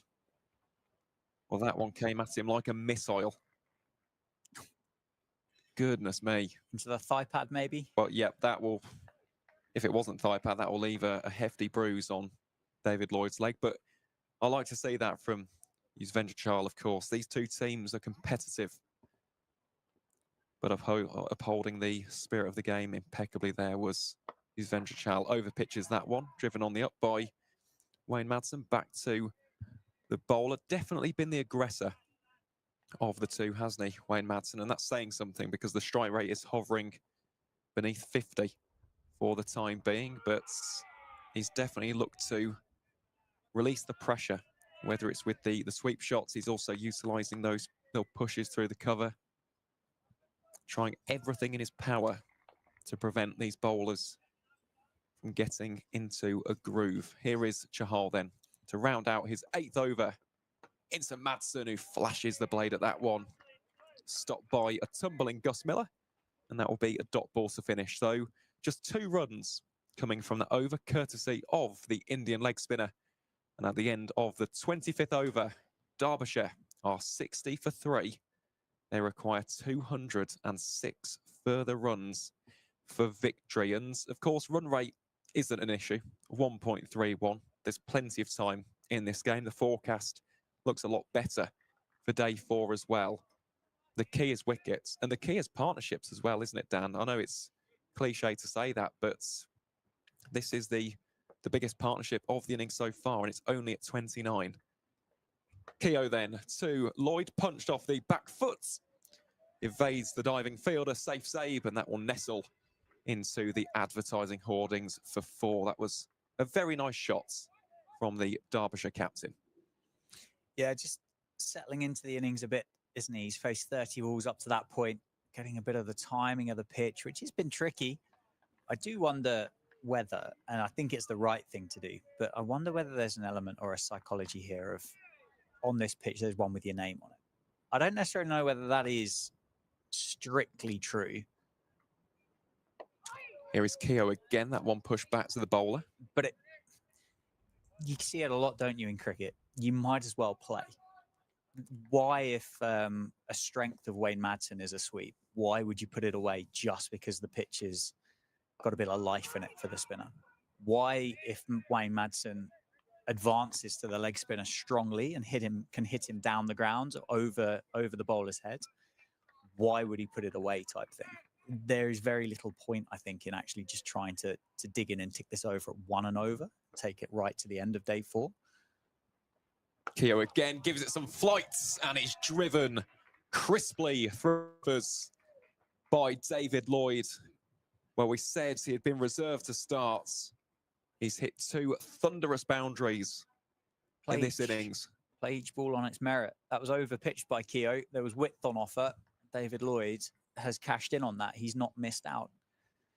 Same with the one at the start of the over. It was a bit shorter, wasn't it? A bit of width on offer. Cut it away off the back foot. It's not survival for Derbyshire by any stretch. We're chasing this down. 100%. Here is Keogh then. How can he respond into Lloyd? This one again, very full. Under the eyes of the right-hander, pushed back to the bowler. And of course, that's a margin needed. Now below 200 runs, 198 more needed. Rob Keogh looks to round out this over. And just tickled around the corner. James Sales will clean that one up. And that will be no run. So that brings us to an end to the 26th over.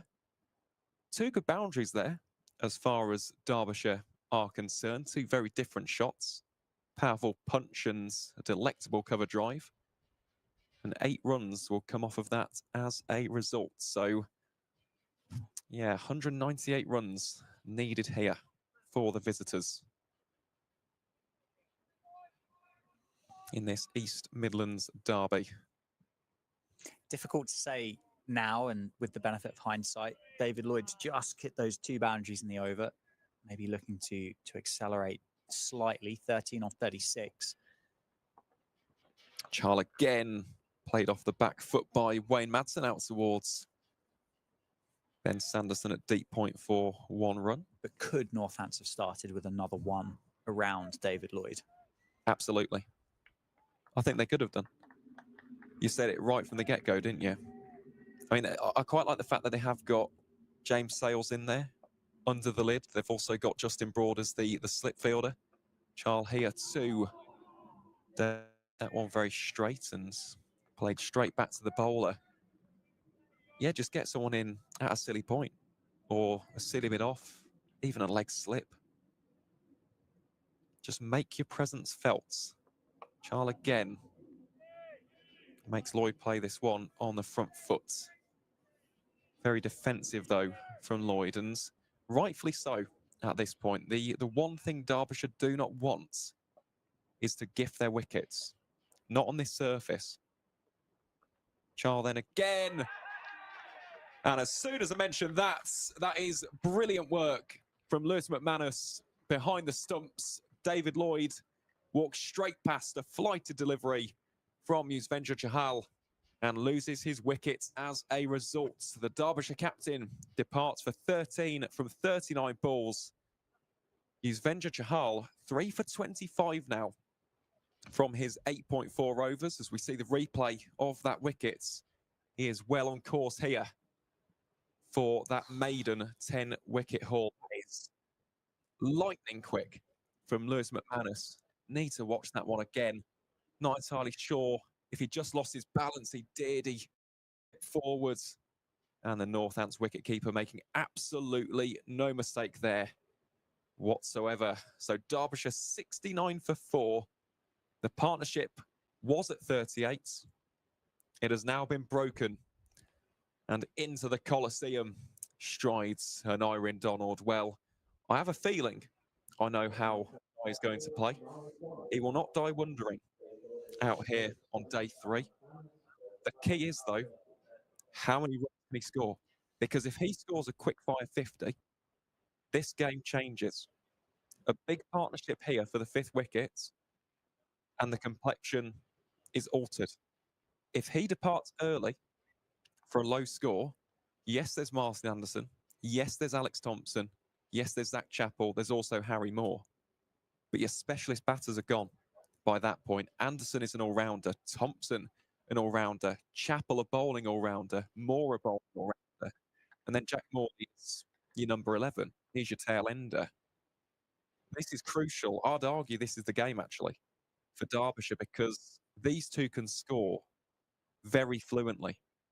And Aneurin Donald is known for his barnstorming approach to red ball cricket. And if he shifts through the gears, we could have one final twist in the tail.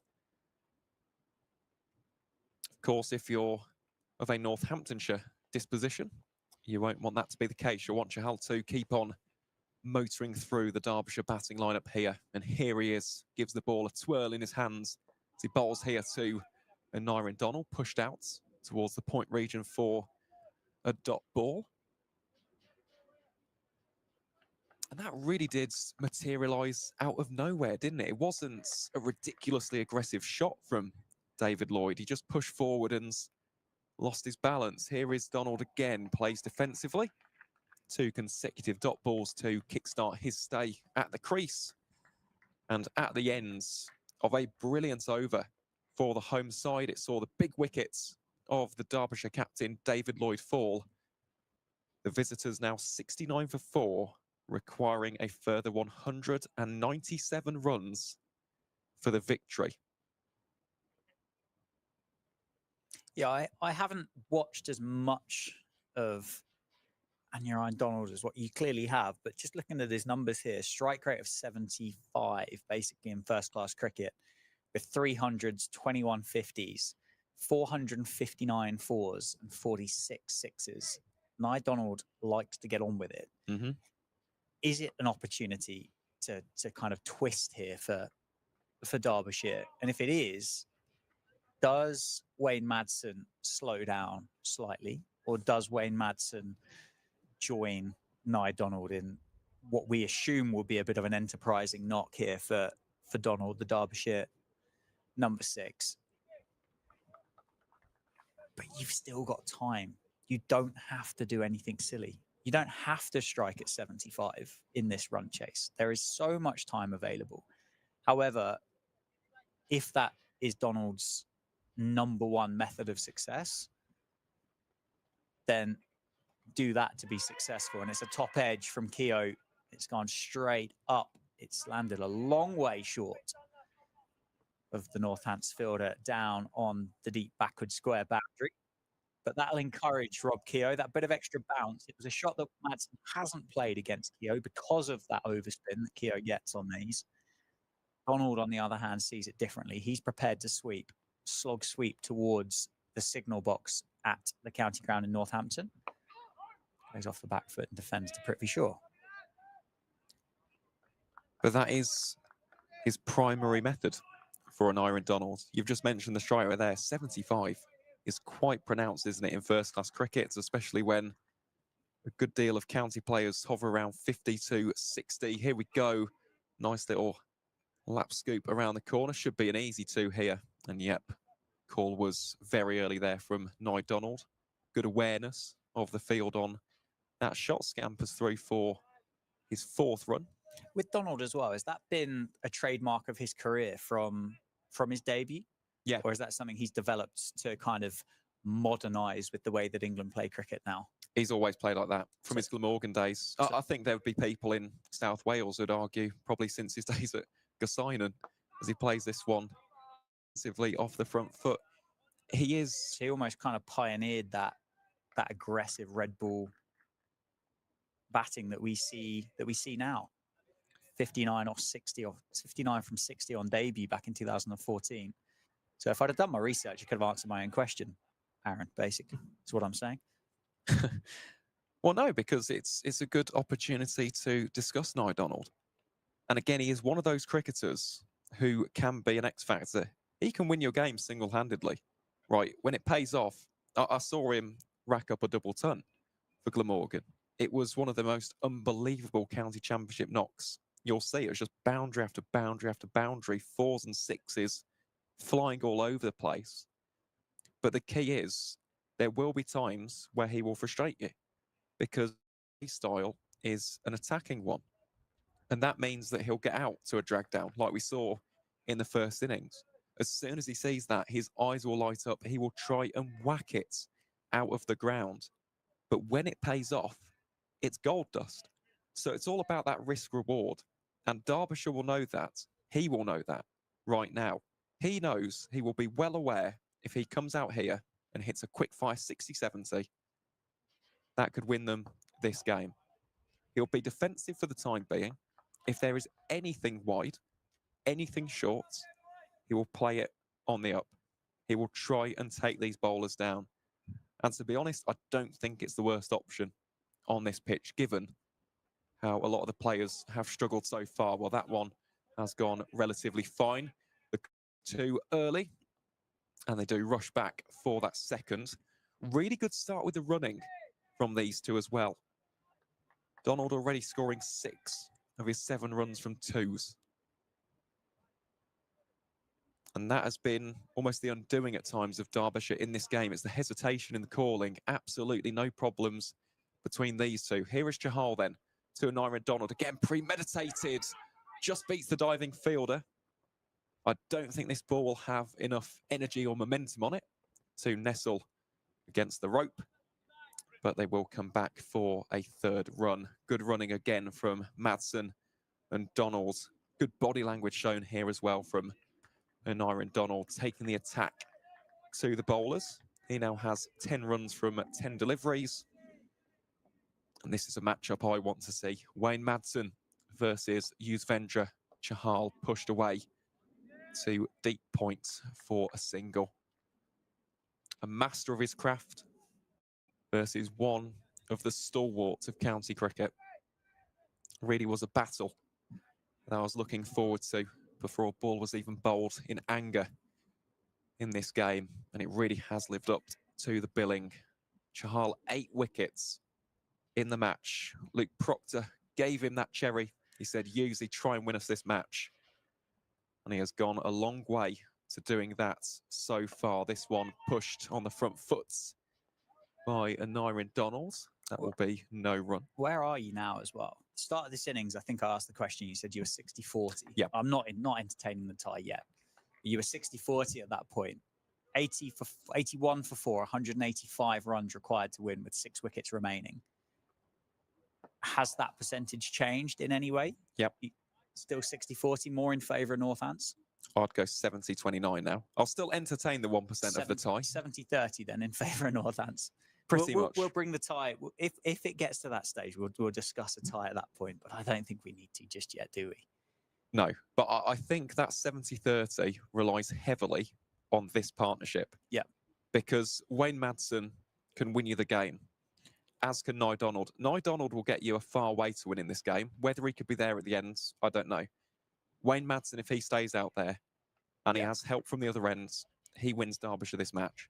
It's as simple as that. He's been there. He's done it before. Before we know it, he could have a century. That is the kind of cricketer that Wayne Madsen is. And here is Rob Keogh attempting to dismiss the experienced South African.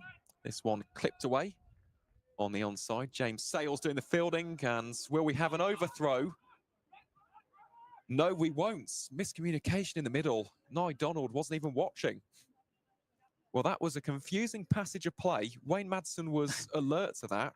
Nye Donald was strolling back to the non-striker's end, and it almost concludes with a run-out at the striker's end of Wayne Madsen. A bizarre little period there as Keogh into Madsen. This one cracked through the cover regions. That will be a single for the South African. What about yourself, Dan, in terms of win viz? Would you agree with 70-30? Would you think it's more in favour of Northants, maybe a 75-25? Or how would you view this game at this current state? You're there or thereabouts, aren't you? You're kind of 65 to 75% in favour of the home side here.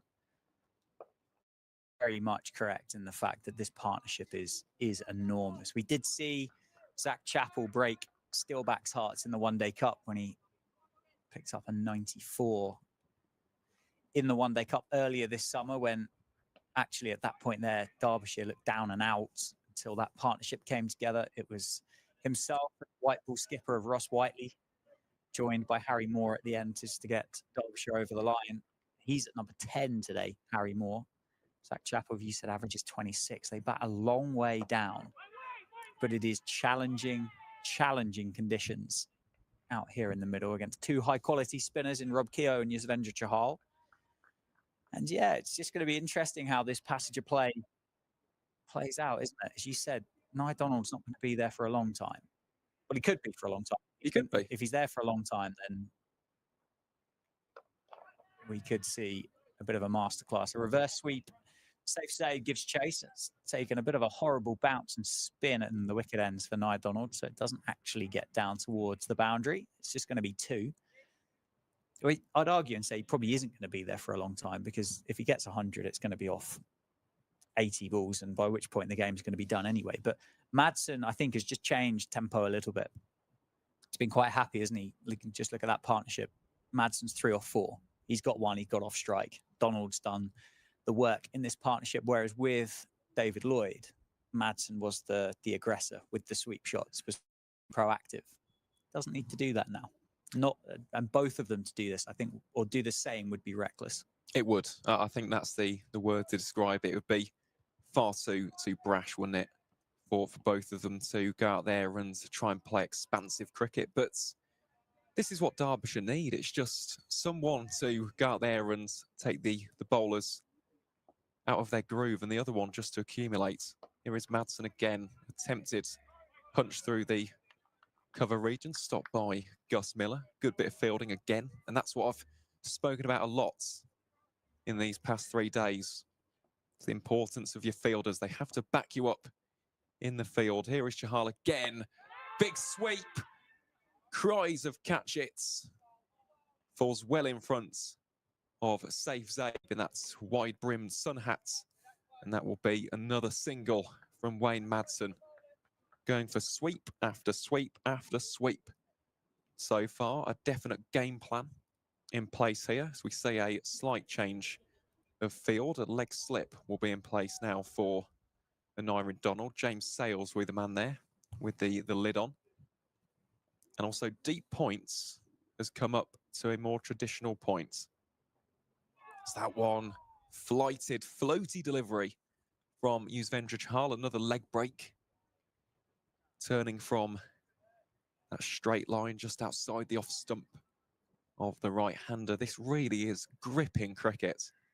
It feels like the morning session of day 2 really kick-started this game into life. Since then, you just cannot take your eyes off of it for one moment. Day 1 was fascinating. It really was. 11 wickets falling. Northants being bowled out for 219. Recent guest taking the sting out of Northamptonshire's tail towards the end, but another big sweep shot here. And that will beat the fielder Safe Zabe.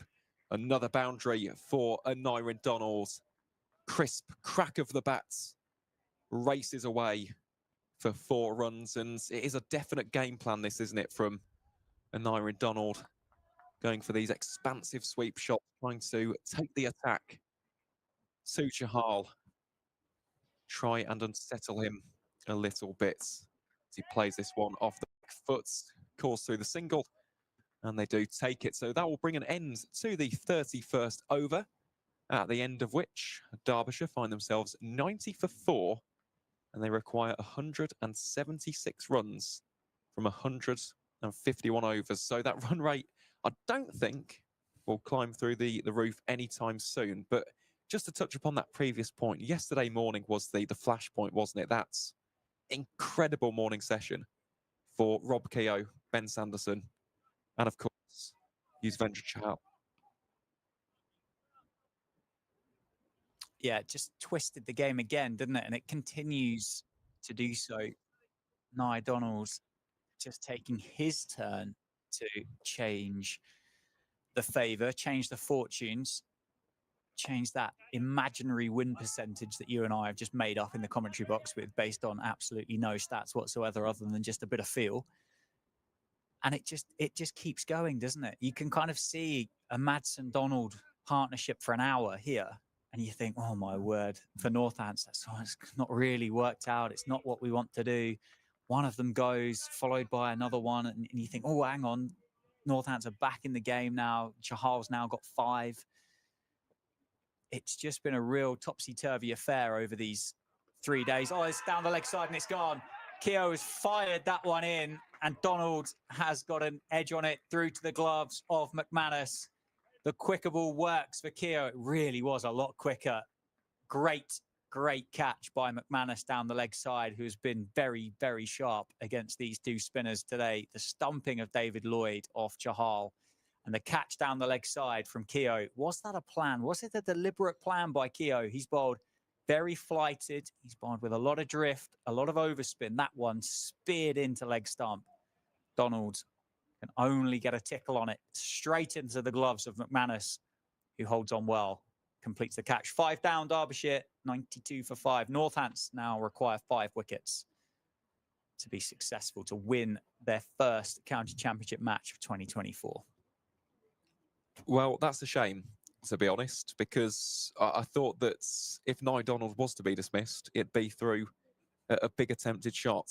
And instead it was a spear, a dart, down that leg side. And yeah, he's just got part of the blade on it. Great catch, though, from Lewis McManus. I mean, both keepers in this game, I think, have done a great job, to be honest. Let's not forget Brooke Guest's effort against the spin of Alex Thompson and Jack Morley. But McManus in this game really showing his calibre as a wicket-keeper as Martin Anderson enters the middle for Derbyshire. Of course, before this, hadn't played a game in the 2024 County Championship, but did have 1,100 career runs at 21.49. He's never scored a century in the format, but before this game, he had scored 50 on 7 occasions in 32 matches. So Martin Anderson can bat. We've seen him opening the batting for Middlesex in white ball cricket, and he's also very handy in red ball. But these are very tough conditions, and the circumstances, the match situation, you can argue is even tougher, because that 174 requirement is looking tougher and tougher by the over here. Yeah, 50 runs here for Anderson will go a long, long way, won't it, in Derbyshire's favour? And they would hope then that that 50 runs would turn into, say, a 100-run partnership with Madsen. Then you suddenly start thinking about 100 to win, 70, 80 to win with 5 wickets in hand. Still not out of the woods there by any stretch. Not on this pitch, not against the quality that Keogh and Chahal possess. But Anderson now has a job to do, and he's greeted at the crease with a man at first slip, a man at short leg, a man at leg slip. Northants going aggressive in the field now. Just one sweeper out on the leg side for the sweep. That one won't make it. It will go to Dom Leach. Finds himself just off the square there at mid-wicket. And it will just be one. So Anderson gets off the mark, first time of asking. Now Madsen, 28 of 56, was the aggressor, the proactive batter against Chahal and against Keogh whilst David Lloyd was there. Took a bit of a back seat with Nye Donald. Made 19 of 22 in the end. Does he feel now that he needs to take this on? As it is, Gus Miller is going down to long on. So there's an easy single with the spin for Madsen if he elects to take it, if he can get it past Prithvishaw. He's got a new man at the crease, and that'll be the man that Northants want to bowl at. They don't want to bowl at Wayne Madsen. They want to bowl at the other end. Anderson, Chappell, Thompson, Moore, fired in again from Keogh. Madsen digs it out. Morley, that's where they want to be bowling. That's who they want to be bowling at. 93 for 5. 2 to go in this over. That's a big flighted delivery, a noticeable change of pace from Keogh to end the over. 93 for 5 after 32. Keogh 1 for 29, the first wicket for his work in the 4th innings. Caught down the leg side by Lewis McManus, that of Nye Donald, 19 of 22. Now just 5 wickets required for Northants to be victorious. Still 173 runs for Derbyshire if they were to be victorious in this game. Let's save Zabe off too. He's just taken the sun hat off. Is he going under a lid somewhere? He is. So the man from deep backward square is going to go under the helmet on the leg side, I think. Going to join James Sales. 2 catches in there. No, I've been done. I've done an Aaron Viles. I've gone too early. It's not going to be 2 short legs. There is going to be a silly point and a short leg. First slip as well with Justin Broad. Chahal searching for that maiden first-class 10-fer. He's got 8 so far. Can he get 2 of the remaining 5 Derbyshire wickets?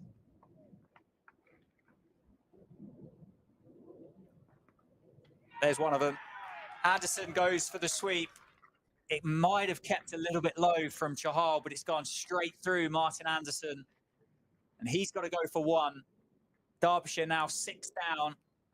Northampton need 4 wickets. 4 wickets for that first 2024 championship victory, spearheaded by the Indian overseas Yuzvendra Chahal.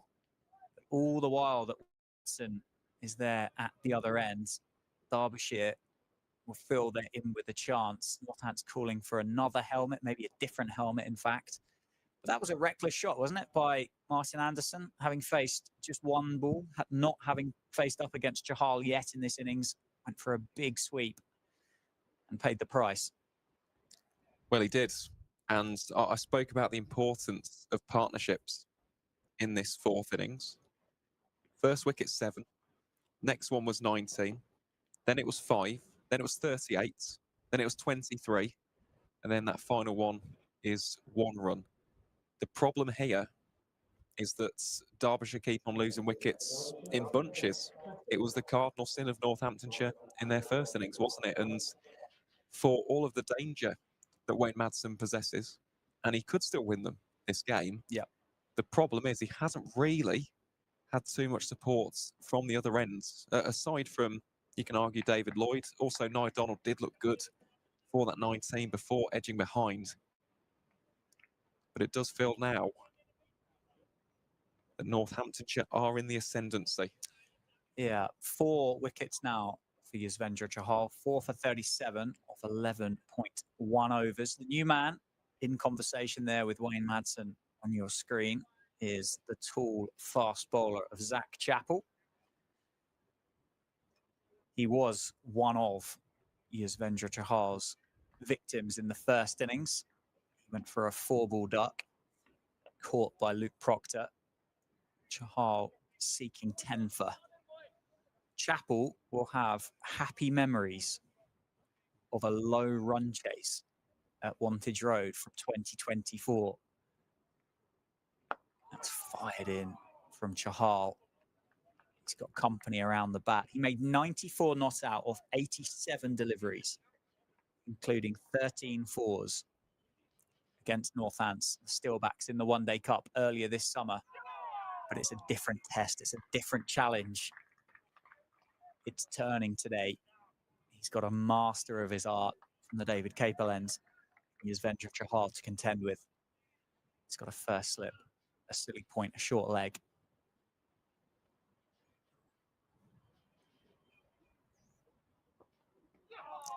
Ripped into the surface, beats the defence of Chappell, but misses it by far enough. No real harm done. Just unpredictable as to how much one of these leggies is going to turn. Is it going to be the googly? Is it going to be the one that slides on?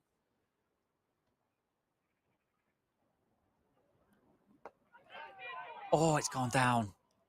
That's a great effort by James Sales in at short leg. It's a specialist fielding position. I can't believe James Sales has found himself in that position very often. And full length dive to his left, sticks out one hand and it doesn't stick.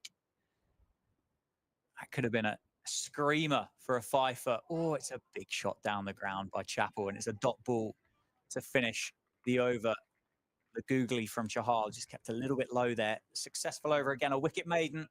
93 for 6 after 33 overs, 4 for 37. Madsen not out on 28. Chappell without scoring. Still 22 overs remain in the day's play.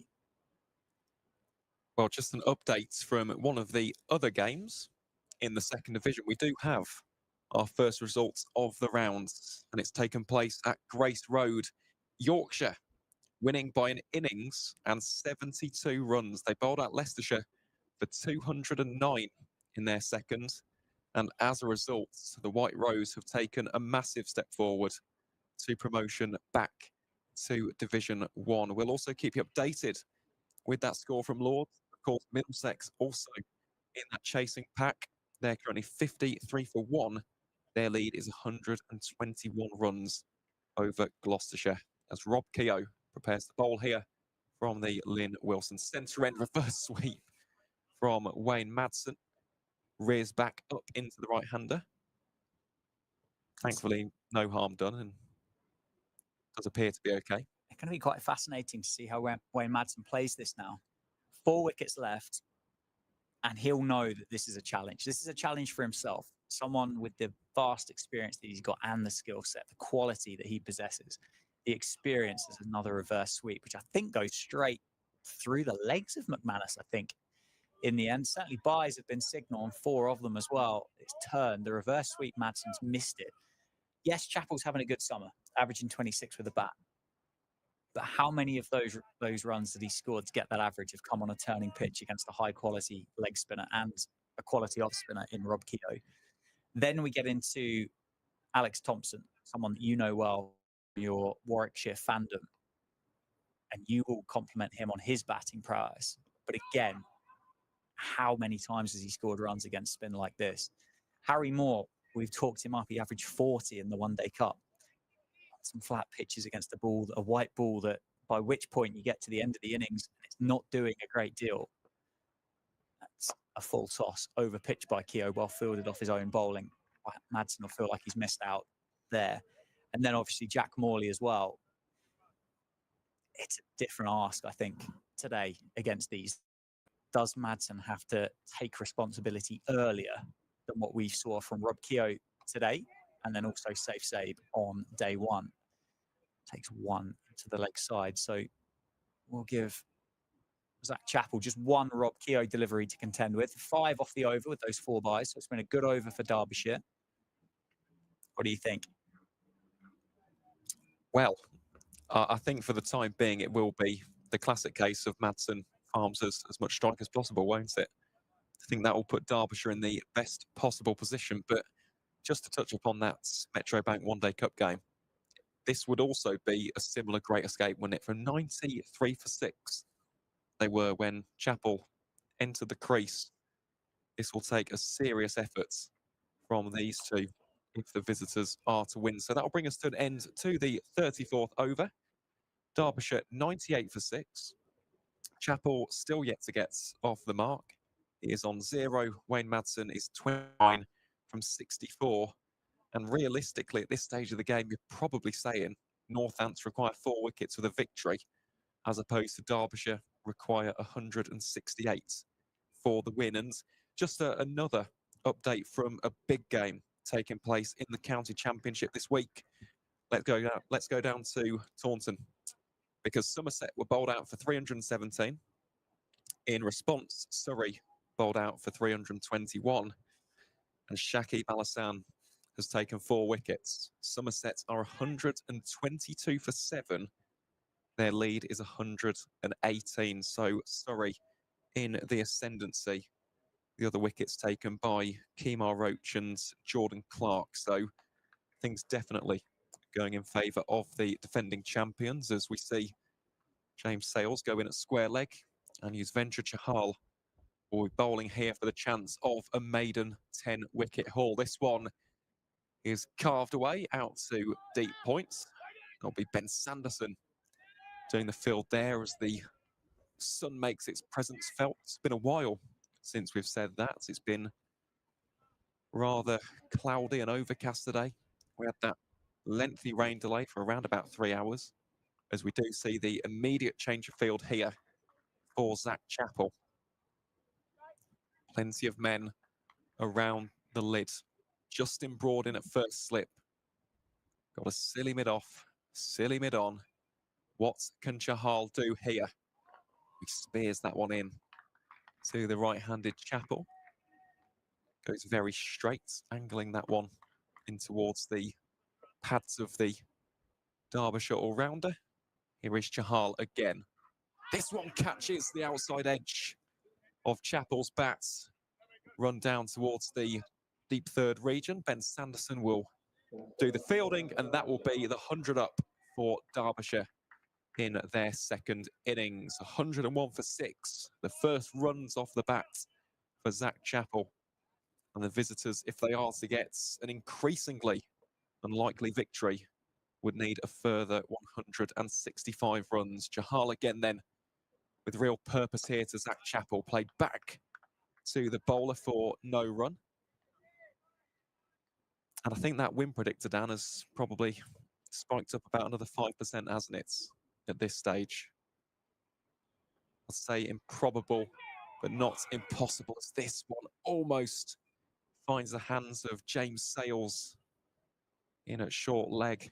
I think that's just dropped short of Sales. Just leaning forward in there. It must be a horrible place to be, particularly if it's not somewhere that you've spent a lot of time. It must make it just doubly worse. I like Chappell as a batter, though. I do. Against spin as well. He's obviously a tall man. He's got a big stride. He can get that going, use that. You can see the height difference there between himself and Wayne Madsen. And I mean, Wayne Madsen's not a short guy. Actually, does Yuzvendra Chahal, Rob Keogh, they might have to change their length a little bit for Zach Chappell, which could prove in Derbyshire's favour. And as I say, Chappell will have happy memories of walking out to bat, and as you said, in a similar situation a couple of months ago in the One Day Cup. Finished with a match-winning 94 not out to go with the 4 wickets that he took in the first innings to reduce Northants down to that target of about 230, I think it was, from 50 overs. It's going to be Keogh to continue. Madsen's on strike. He's on 30. He turns that one into the leg side. Chappell turns him down for a single. So one thing we've learnt so far from these couple of overs, these 11 balls that Zach Chappell has been out there for and faced, is that Madsen's happy to bat with it. He's happy to trust him. He's quite happy to take one off the first ball and then trust Zach Chappell with the over. Oh, it's an appeal for LBW. All eyes on Rob Bailey, who shakes his head. Keogh down on one knee, pleading with the umpire. And a gentle shake of the head from left to right, and an indication that it's done too much. But it's all happening. 101 for 6. That one played out into the offside and gets it past Justin Broad. Just going to be one though. So again, Zach Chappell entrusted in the middle. He'll have 3 deliveries from Rob Keogh to face at the end of this over. If you're averaging 26 in the championship, you deserve the trust, don't you? You certainly do. And Zach Chappell is not a tail ender. He's definitely an all-rounder at this level. He's got 350 plus scores in the championship so far in 2024. Goes for the big shot there though, and given LBW, Rob Keogh has his 2nd wickets of this run chase. And it's the wickets of Zach Chappell, who departs for 2 from 12 balls. Rob Keogh has had it on a string for the entirety of this spell so far. 2 for 31 from 9.4 overs. And Northamptonshire just 3 wickets away from their first victory of the 2024 Vitality County Championship, as Harry Moore is carded in to enter the affray, a promotion up the order ahead of Alex Thompson. We'll see if that will be true in just a moment's time. Dan, how big of a wicket is that as far as Derbyshire are concerned? We mentioned about partnerships. The previous one was worth just 1 single run, and that one worth just 9. The lower order batters against spin is always such a challenge, isn't it? There's so many battles there going on, not only against the quality spin, but also that it's not the really quick guy that's going to keep you on your toes. There's going to be an element of, oh, do you know what? I fancy this shot here. I can tell. Oh, and it's too late. Similar to what we saw with Zach Chappell there with the sweep. Oh, I fancy this. Oh no, I've missed it. He's bowled it straight, and I'm out. And it worked in the first innings as well. Keogh got Anderson for 6.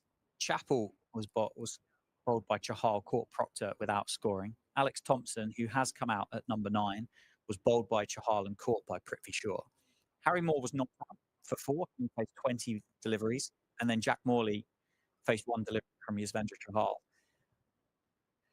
Northants looking to, if I can use the under-13 club cricket phrase, of spin it to win it. Well, they are. And Keogh and Chahal have done exactly that. Let's face it, Chahal will get the headlines from this. He's already taken 9 wickets. He's been absolutely impeccable. But don't forget the job that has been done by that man on your screen, Rob Keogh. Really has been the perfect partner in crime for the overseas leg spin of Yuzvendra Chahal. Here is Keogh then to the new man. It is Alex Thompson as opposed to Harry Moore. So Moore will come in at number 10. And that first one is played defensively by Alex Thompson. And it does seem incredibly unlikely now the victory will be going to Derbyshire at the end of this one. Well, that brings an end to a very fruitful over for Northamptonshire. Just the 1 run from it and the wickets of Zach Chappell, traps LBW by Rob Keogh, whose figures stand at 2 for 31 from 10 overs. At the end of the 36th, Derbyshire 102 for 7. If they were to win, they'd need 160 runs, but at this stage, it's looking more and more likely that it will be the home side, Northamptonshire, who will get that first victory on the board in 2024. And here is Yuzvendra Chahal, the leg spin wizard, into bowl 2. Wayne Madsen gives that plenty of flight. Attempted carve out towards point from Madsen, finds the fielder, so that will be no run. And this really would be the icing on the cake, wouldn't it, as far as the hosts are concerned. A Chahal 10 for and a victory. Here is Yuzvendra Chahal then to Madsen, and this one flashed outside the off stump. Will find Ben Sanderson at deep point for a single. 1 run taken, brings Alex Thompson onto strike, and as you can imagine, straight away, look at the Northants fielders. Coming in like a pack of wolves. Gus Miller, the man, to put the helmet on. And in fact, safe save is just being put out. That square leg there, Prithvi Shaw. That long leg as well. And Luke Proctor decides to shuffle the deck again. Here comes safe save. They were thinking, umming and ahhing, should we bring him in? Should we bring him in? Yes, they are. Here is Chahal then to Alex Thompson. Pushes forward in defence. Chahal desperate for this 5th wicket. A maiden 10-wicket haul in first-class cricket beckons for the Northants overseas spinner. Here he is again. Thompson resolute in defence. Putting up the barrier, the wall, as far as the Tudor Rose are concerned. But at this stage, it might be a question of when and not if this next wicket falls. Here is Chahal again. Well, that's worked very smartly, actually, through mid-wicket. There'll be a chase on for the fielder, and he won't win it. In fact, tips it into the boundary rope. So that will be the first runs off the bat for Alex Thompson. 4 of them, to be exact. It was a delicate shot through that region, bisected the fielders. And he will get a boundary as a result. Certainly won't be complaining about that one. Here is Chahal then. Drags that one slightly shorter, fired in with a bit of...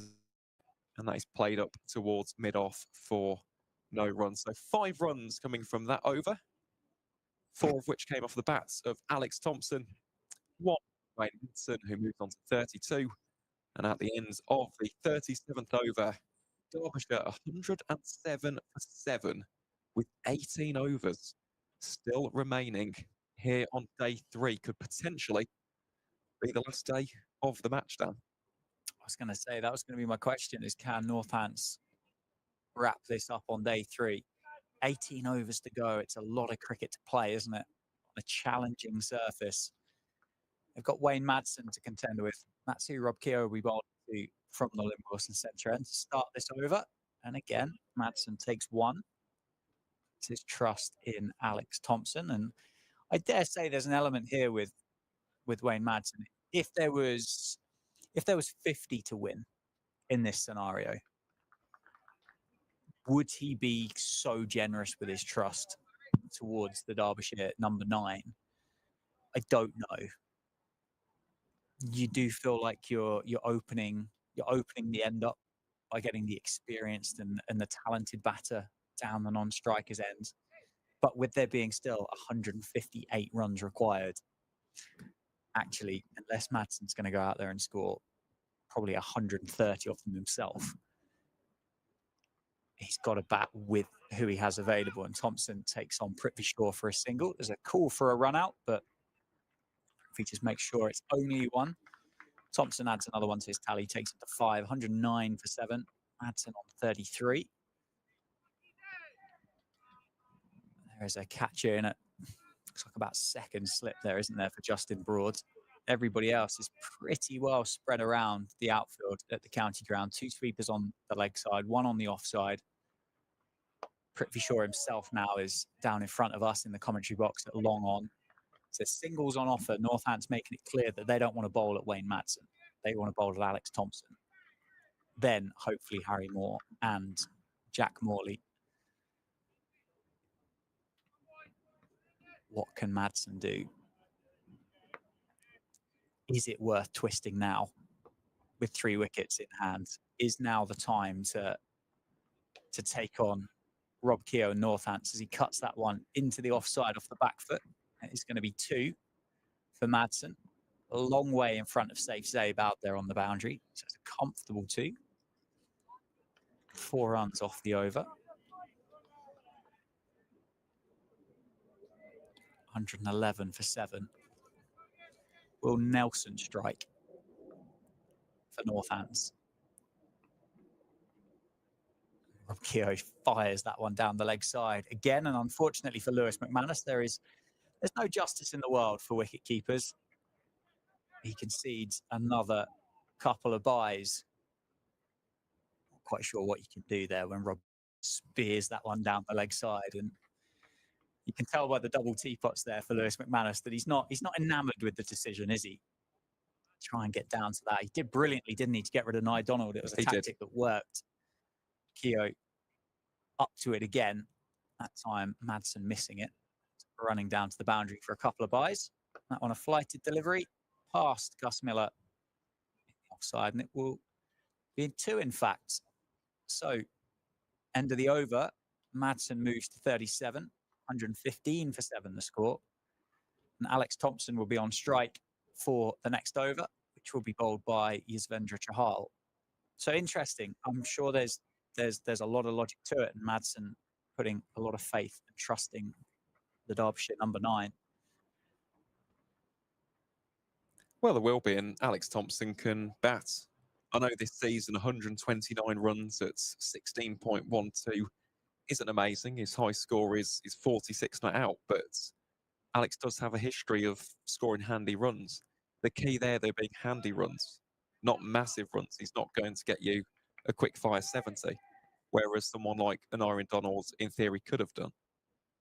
So he'll try his best to survive here. But if Derbyshire are to pull off the great escape, it'll be off the bats of Wayne Madsen. Here is Chahal then to Alex Thompson. And that one deflected off the ground. Up towards James Sales there, who's lurking at a slightly wide-ish silly bit on. Also have Gus Miller under the helmet as well. Plenty of presence here for Chahal. That one pushed towards the aforementioned Miller. Another dot ball to rack up for the Indian leg spinner. 4 for 45 from his 14.2 overs so far. Really has been a masterclass on this wicket. Here is Chahal again then. That one straying down the leg side. Sharp take that from McManus, considering he was unsighted. 9 for 90 match figures for Chahal here as well. 5 for 45 in the first innings. Wouldn't it be nice to mirror that up here? 5 for 45 in the second. It would be. And in fairness, he's bowled so much better in the second innings. Not that he bowled terribly in that first spell, but as soon as he got that first wicket, everything has clicked. Absolutely everything. Giving the ball plenty of revs as well is Yuzvendra Chahal. This one played back past the right hand. of the leg spin bowler, but he's fielded at mid-on for no run. Oh, it's been impeccable to watch. Really has. So 5 dot balls. How can Chahal round off this over? Well, he beats the edge of Alex Thompson's blade, and that will be a dot ball. Another maiden over from Yuzvendra Chahal, who has got this Kookaburra ball on a string for the time being. He has figures of 4 for 45 from his 15. So the score remains 115 for 7. Madsen on 37. Thompson on 5. And Derbyshire, if they are to win, will require 151 runs. Tough ask. Very tough. It's a tough ask for Derbyshire from this stage. We knew it was going to be a tough ask from the start of this 4th innings, to be fair. Yes, the total wasn't enormous, was it? It wasn't massive by any stretch, but in the context of this game, and for the two of us having had the privilege to have called this for those first 2 days as well, we knew how hard of an ask that was going to be, and proving so with the score currently on 115 for 5. And all but one of the wickets in the 2nd innings falling to spin, which is Justin Broad with the wicket of Harry Kane for LBW. Other than that, it's 4 for Chahal, 2 to Keogh, who continues from the Lynn Wilson centre ends. Still got Wayne Madsen out there. He's 37 off 76. One turned into the leg side. Takes the single. Thompson then will be on strike. Northants fielders swarm towards the wicket. The helmets get thrown to the relevant fielders. Gus Miller, James Sale got one. Looks like for Rob Keogh here, we're going to have a first slip, a leg slip, and a short leg, and a change of angle for Rob Keogh, who comes around the wicket for the first time today. That's targeting the pads, bringing in that leg slip and the short leg into play. That one, I think, just off the pads. Falls safely between Sales and Miller on the leg side.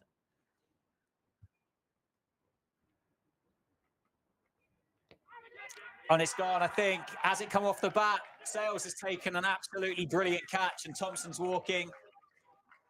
Northants have 8. Keogh has 3, and it is a screamer from Sales at short leg. It's come off the inside edge, ballooned off the front pad, and Thompson, the Derbyshire number 9, goes for 5. 2 wickets now for Northants. And what would be their first win in the 2024 County Championship. A big inside edge off Thompson and a great catch from Sales. It looks even better on replay. Sales has been in there working hard the entire game at short leg. Let's not forget, James Sales is a seam bowling all-rounder that's got the shin pads on and under the lid for this match. And he's just taken an absolute worldie. Oh, look at that. Like something from a Renaissance painting, that from James Sales somehow just plucks out of thin air, diving like a superhero. Honestly, what a fantastic catch. And that is testament to just how good Northamptonshire have been in the field. We mentioned about their outfielding. That catch from James Sales, that's top draw. Top draw. Fair play to him. Fair play to Rob Keogh as well with that change of angle. Coming around the wicket as opposed to over, bringing those short infielders into the game. Genius stuff. Everything that Northants are touching at the moment is turning to gold. And Rob Keogh, as I said, Chahal will be the headline maker. Do not forget this effort from Rob Keogh. Runs with the bats, good in the field, wickets with the ball. Absolutely everything you want from your premier all-rounder. And here is Harry Moore, the Derbyshire number 10, to face Rob Keogh. Keogh searching for a fifer as well. There's 2 wickets remaining. Keogh requires 2 wickets to get there. Will it be a race between Keogh and Chahal? Got 3 first-class fifers, Rob Keogh, in his career. One of which came earlier this season against Derbyshire at Derby. Still the men surround the bat. Oh, and it's off the edge and it's gone past Gus Miller. They're going to look for the single. Madsen's going to take it off the final ball of the over. So Harry Moore is off the mark. Second ball of asking. Madsen called him through. Keogh ends the over, two runs from it, but the massive wicket of Alex Thompson. And Yuzvendra Chahal will have the more than talented Harry Moore to bowl to at the start of this over. He only made 4, didn't he, in the first innings, but looked very good for the 20 balls that he faced. And as you've said, a couple of times during the last couple of days, he did average 40 during the One Day Cup with the bat. And that's no mean feat. It really isn't. And what a game for Yuzvendra Chahal, regardless of whether he takes this 10th wicket for the match. These will be his best ever first-class figures. Previous best was 8 for 112. So this really has been a top effort from the Indian leg spinner. Here he is then to Harry Moore. Look at the turn on that. Pitches it outside the leg stump. Hits the pad of the 17-year-old. And already you can see Chahal. There's a real purpose and presence in his run-up here. He wants this 10th wicket. Will he get it? Men around the bats. Chahal reverse swept. Well, that is cheeky from Harry Moore. I don't think it's got enough to go all the way for 4. But Madsen screams through for a 3rd.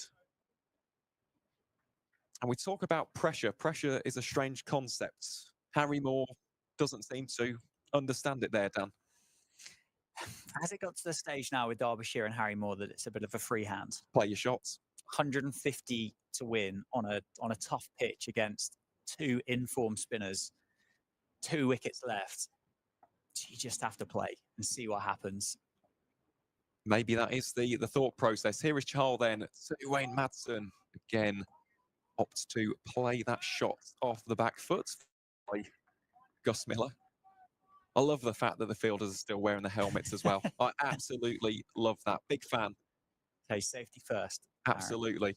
As this one is flighted, drilled across the deck by Wayne Madsen. Out towards that deep forward square leg position for 1 run. And now you'll see that change in field. The Sharks circling around the bats of Harry Moore. I think he'd be rushing to get in there if Harry Moore pulls out that slog reverse sweep again in a hurry.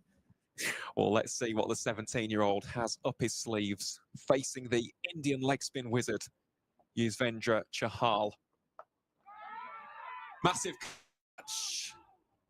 Can't quite be corralled by a diving Prithvi Shaw. And it's all happening here at the county ground, Northampton.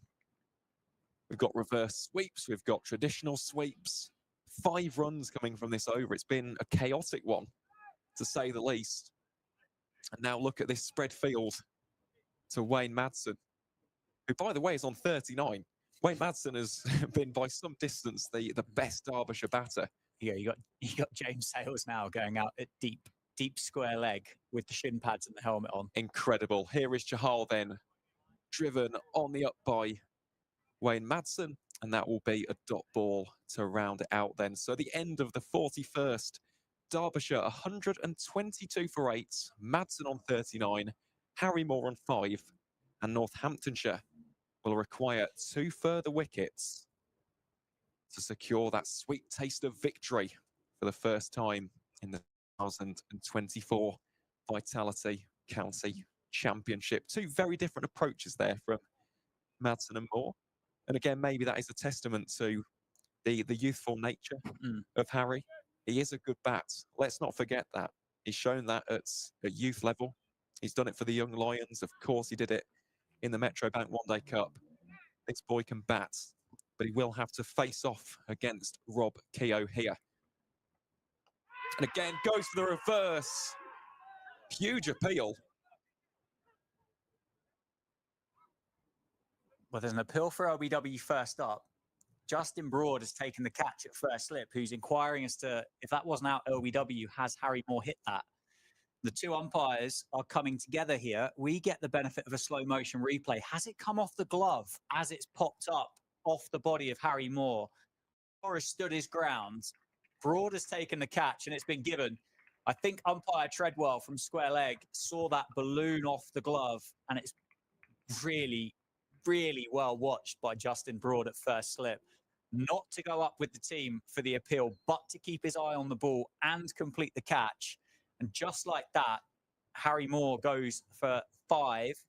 Derbyshire are 122 for 9. We get the replay there. You can just see it kind of just balloons off the back, maybe even the back of the bat, the back glove, the bottom hand there. And it's really ballooned over McManus, who was busy appealing for the LBW. Broad, with the presence of mind to keep his eye on the action, takes the catch. Everybody else is appealing but Justin Broad. And he's taken a catch at first slip. And Derbyshire are 9 down. Keogh's got 4 for 39. And here comes the final man for Derbyshire. It will be fellow spinner Jack Morley. He is currently on a king pair as he makes his way out to the middle. There are 13.4 overs remaining in the day. Closes, of course, as we learned on day one, 5:30.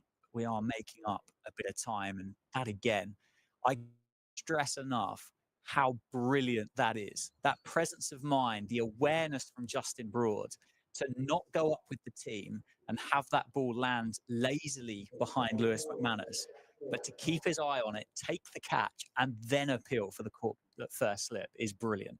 We've spoken him up, haven't we, over the course of the game with a handy 45, the bowling as well. And that just goes to show how good of a cricketer Justin Broad is, that he's kept alert to that and taken the catch. And you said it best, Dan. Presence of mind. He didn't go up for the appeal. He kept his eyes on the prize. And as a result, Northamptonshire just 1 wicket away from victory. And we do this in radio commentary, and I feel like it is the right thing to do. You've waited for this moment an awful lot longer than I have. So it's right now for you to call these remaining overs. I'll let you lead, Dan, because it has been a long time, 349 days. Has it to been be that exact. long? Yep, 28th of word. September 2023 was the date of that Essex victory. Here we go then, it's Rob Keogh. Yeah, Keogh to Morley. The left-handed Morley defends solidly to start his innings. He's got 2 slips in there with him. There are 4 fielders around the bat wearing helmets, obviously, including Lewis McManus, with Gus Miller at silly point, James Sales short leg, Safe Zabe at second slip, Justin Broad at first, Keogh into bowl, left well alone from Jack Morley. It's 2 wide. You can see the patches of rough there for Keogh. Keogh searching for a 5-foot, Chahal searching for a 5-foot and a 10-foot. It's 122 for 9. 1 wicket away for Northants. Solid by Morley to the leg side. Madsen at the non-striker's end. And I think Madsen has played this perfectly, you know. I don't think there was really a chance with, as much as we've spoken it up with Chappell and with Thompson. Oh, it's a beauty. Look at that from Keogh. Flight, drift, beats the outside edge, and fortunately for Morley, beats the off stump as well. But I guess it is one of those that you would never know with Wayne Madsen. Had he have shepherded that strike for a bit longer, a bit earlier, could Chappell have still been there with him? Morley defends again to complete the over. 42 overs complete in the innings. 13 remain. They do, and I was just watching the keepy uppies there from Rob Keogh. We didn't touch upon it yesterday. He did an elastico. I couldn't believe it with a cricket ball. Absolutely unbelievable. Cheeky Ronaldo chop in there as well. Background. Did Rob Keogh, and he's been balling today, hasn't he?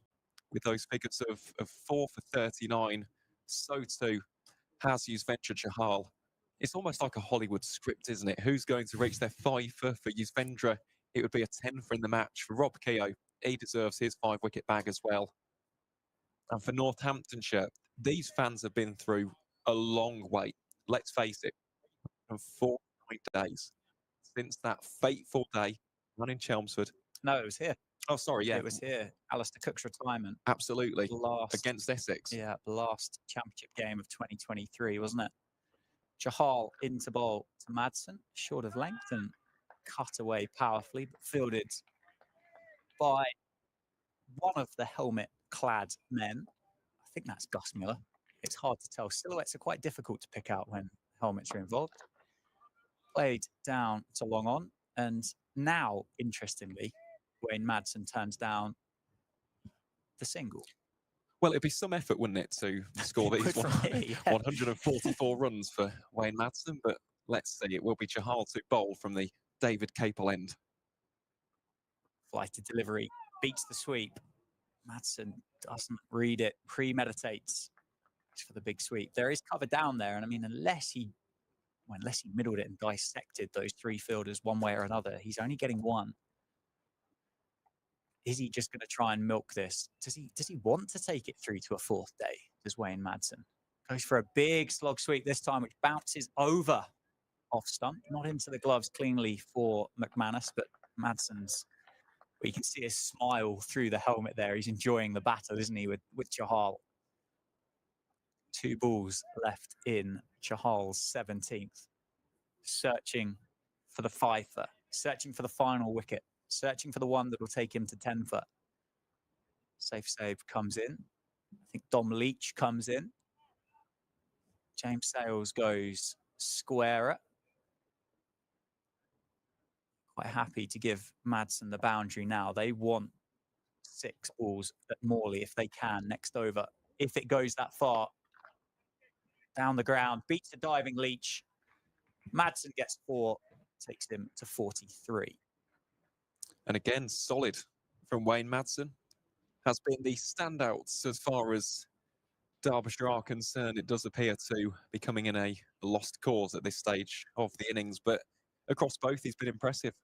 47 in the first, 43 in this one. And it's just been a lone hand. That's been the problem. It's a lack of partnerships for Derbyshire in this game. The highest one of 38 between Madsen and David Lloyd. And ever since then, really has been one-way traffic in favour of Northamptonshire.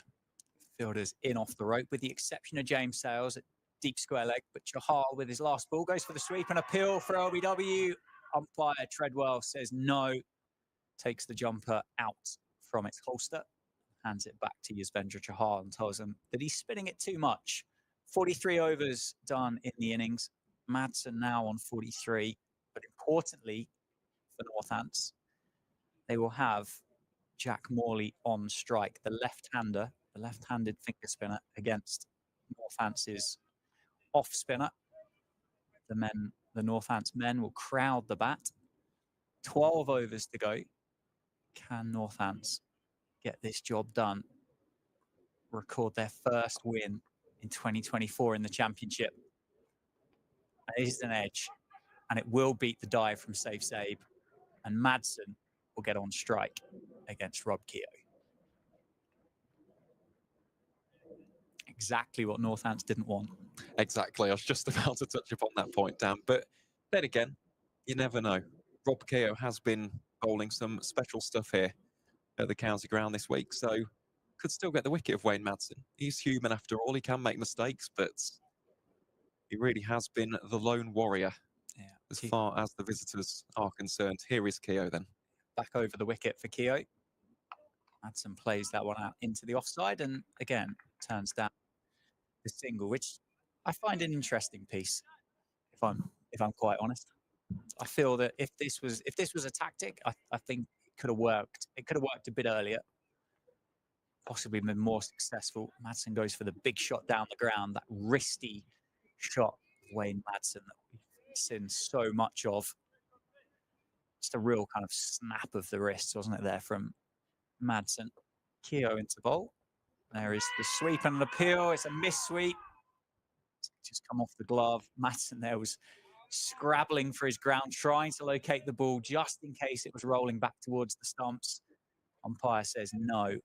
2 balls left in the over. Proctor comes in for a conversation with Rob Keogh. Fielders, do they all make their way into the middle?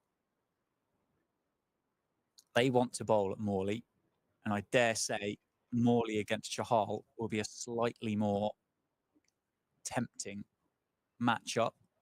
A leg spin, the ball that turns both ways. Few come up inside the circle, or what would be a circle. That's a wide delivery from Keogh. Full toss as well. Proctor calls his men inside the circle, including Chahal. So if there were to be a 30-yard circle in this format of cricket, all of Northampton's fielders would be inside of it now, prepared to give away the boundary. Does Madsen take it? Does. Northampton will be quite happy to let that one go over the boundary rope. Underarm it back by Prickly Short, and Morley will start the next over against Chahal. Well, that was disdainful, wasn't it, from Wayne Madsen? A little bit of a stutter step from Rob Keogh, trying to play the mind games with the South African. He just drills it through that vacant cover region. So fair play to him. We just see some of the clouds hovering overhead. There is a little bit of ominous weather behind. So if you are of a Northamptonshire disposition, you'll be wanting Yuzvendra Chahal to finish off the game here. Just look at that field. Look how many Northamptonshire fielders are surrounding the bats. Hang this one in the Louvre. Got silly point. We've got short leg. We've got leg slip, first slip, second slip. Chahal bowls, and Morley defends back down the track to the bowler. Good start for Morley. He's looked solid for these 7 balls that he's faced. He's looked assured of himself. He's come out with a plan.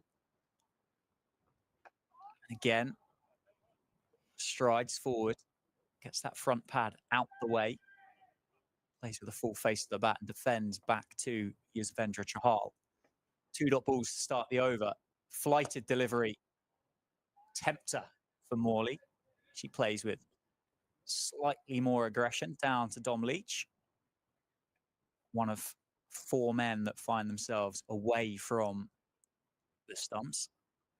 And a sweep and an appeal for LBW, but I think there might have been. Was there bat involved in there? A couple of noises. Umpire not interested.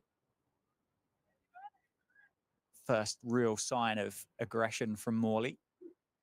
Pretty sure drops out towards the boundary on the sweep. Chahal has 2 balls left in this over. Can he get it done here? He can't. That delivery. Morley defends again. Playing with some really nice soft hands is Jack Morley. The ball is barely leaving the cut strip once it finishes rolling. Taking all the pace out of it from Chahal. 4 for 54 for Yuzvendra Chahal. Can he make it 10 for the match? Can he get this done with 10 overs to go? It's a real big flighted delivery. And as you'd expect, Morley declines the single into the offside. It's a maiden for Chahal. 45 overs in the innings, 10 remaining in the day's play. If we're going to get them all in, that is the worry. Tom has done such a brilliant job on the camera, on the gantry. And I'm just disappointed, Tom, when you turned around and you showed those dark clouds drifting over towards the Linda Wilson Centre Indoor School. And there is, of course, Craig Harvey checking his various weather apps, I suspect. Station ready to go if needed. Keogh into bowl. Madsen on strike. Fired in. And the single is declined. Well, that would be heartbreaking, wouldn't it, for the fans in attendance here at Wantage Road today, if this rain does play spoil sport. And it would be the time of day as well, that it would be curtains as well, wouldn't it, for the day? There would be no dry up. There would be no clean up and get back for half an hour. It would be done. It's 5:30 now. It is the scheduled close, making up a bit of time.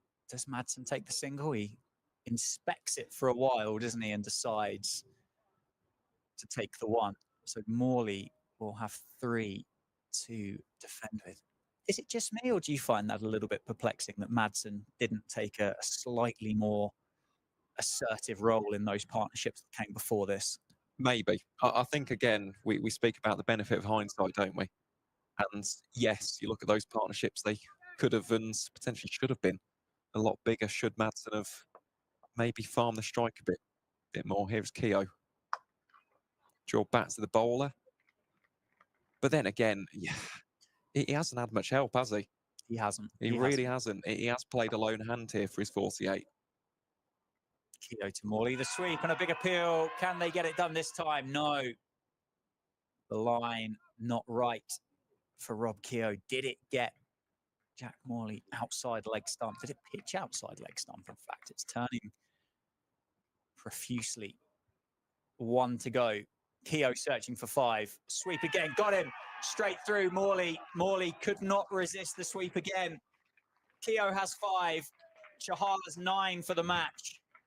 Derbyshire all out for 132 in the 4th innings on day 3 at Northampton.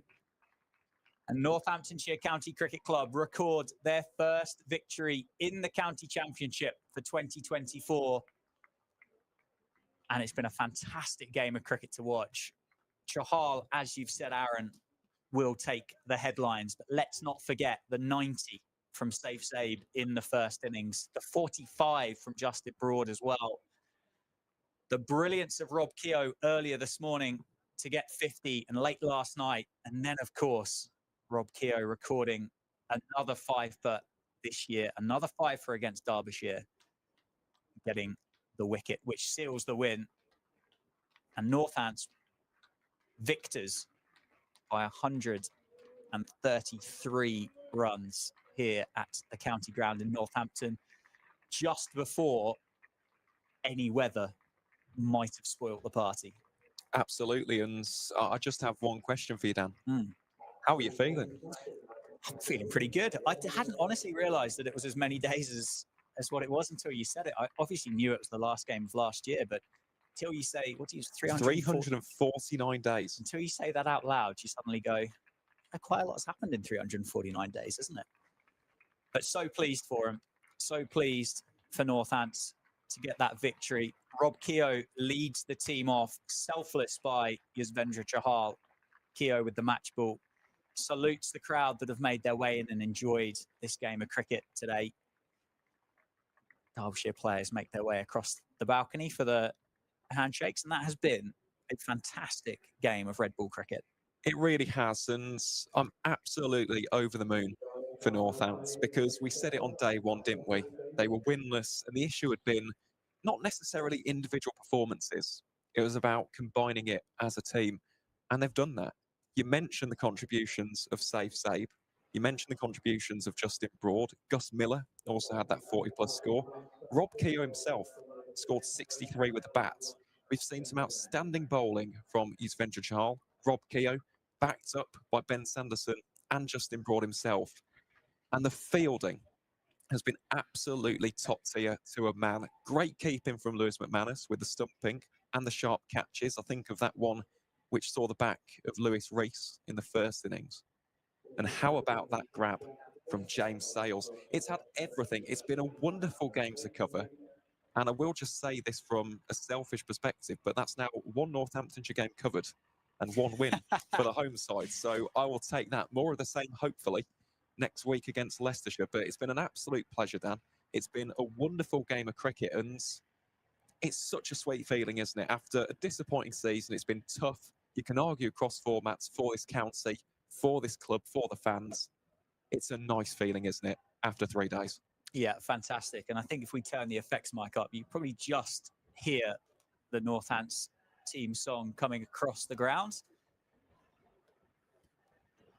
You can see the glass on the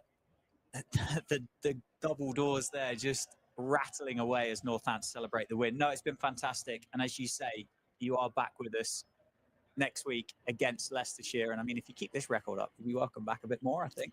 Hey, I'll take it, Dan. It's been an absolute pleasure. Really has. Charm. But no, it's been a fantastic game of cricket. The ground staff have been fantastic. They're back out there again, busy. They know that the rain shower's on its way. Look, the stream here is powered by Daffabet. Thank you so much for your company over the last 3 days. Aaron, thank you to you. You've been fantastic. And Northants victors in the championship for the first time in 2024, beating Derbyshire by 133 runs at the county ground in Northampton. Have a lovely evening, and Aaron and I will see you back here on Tuesday next week when Northants host Leicestershire in the final home game of the county championship.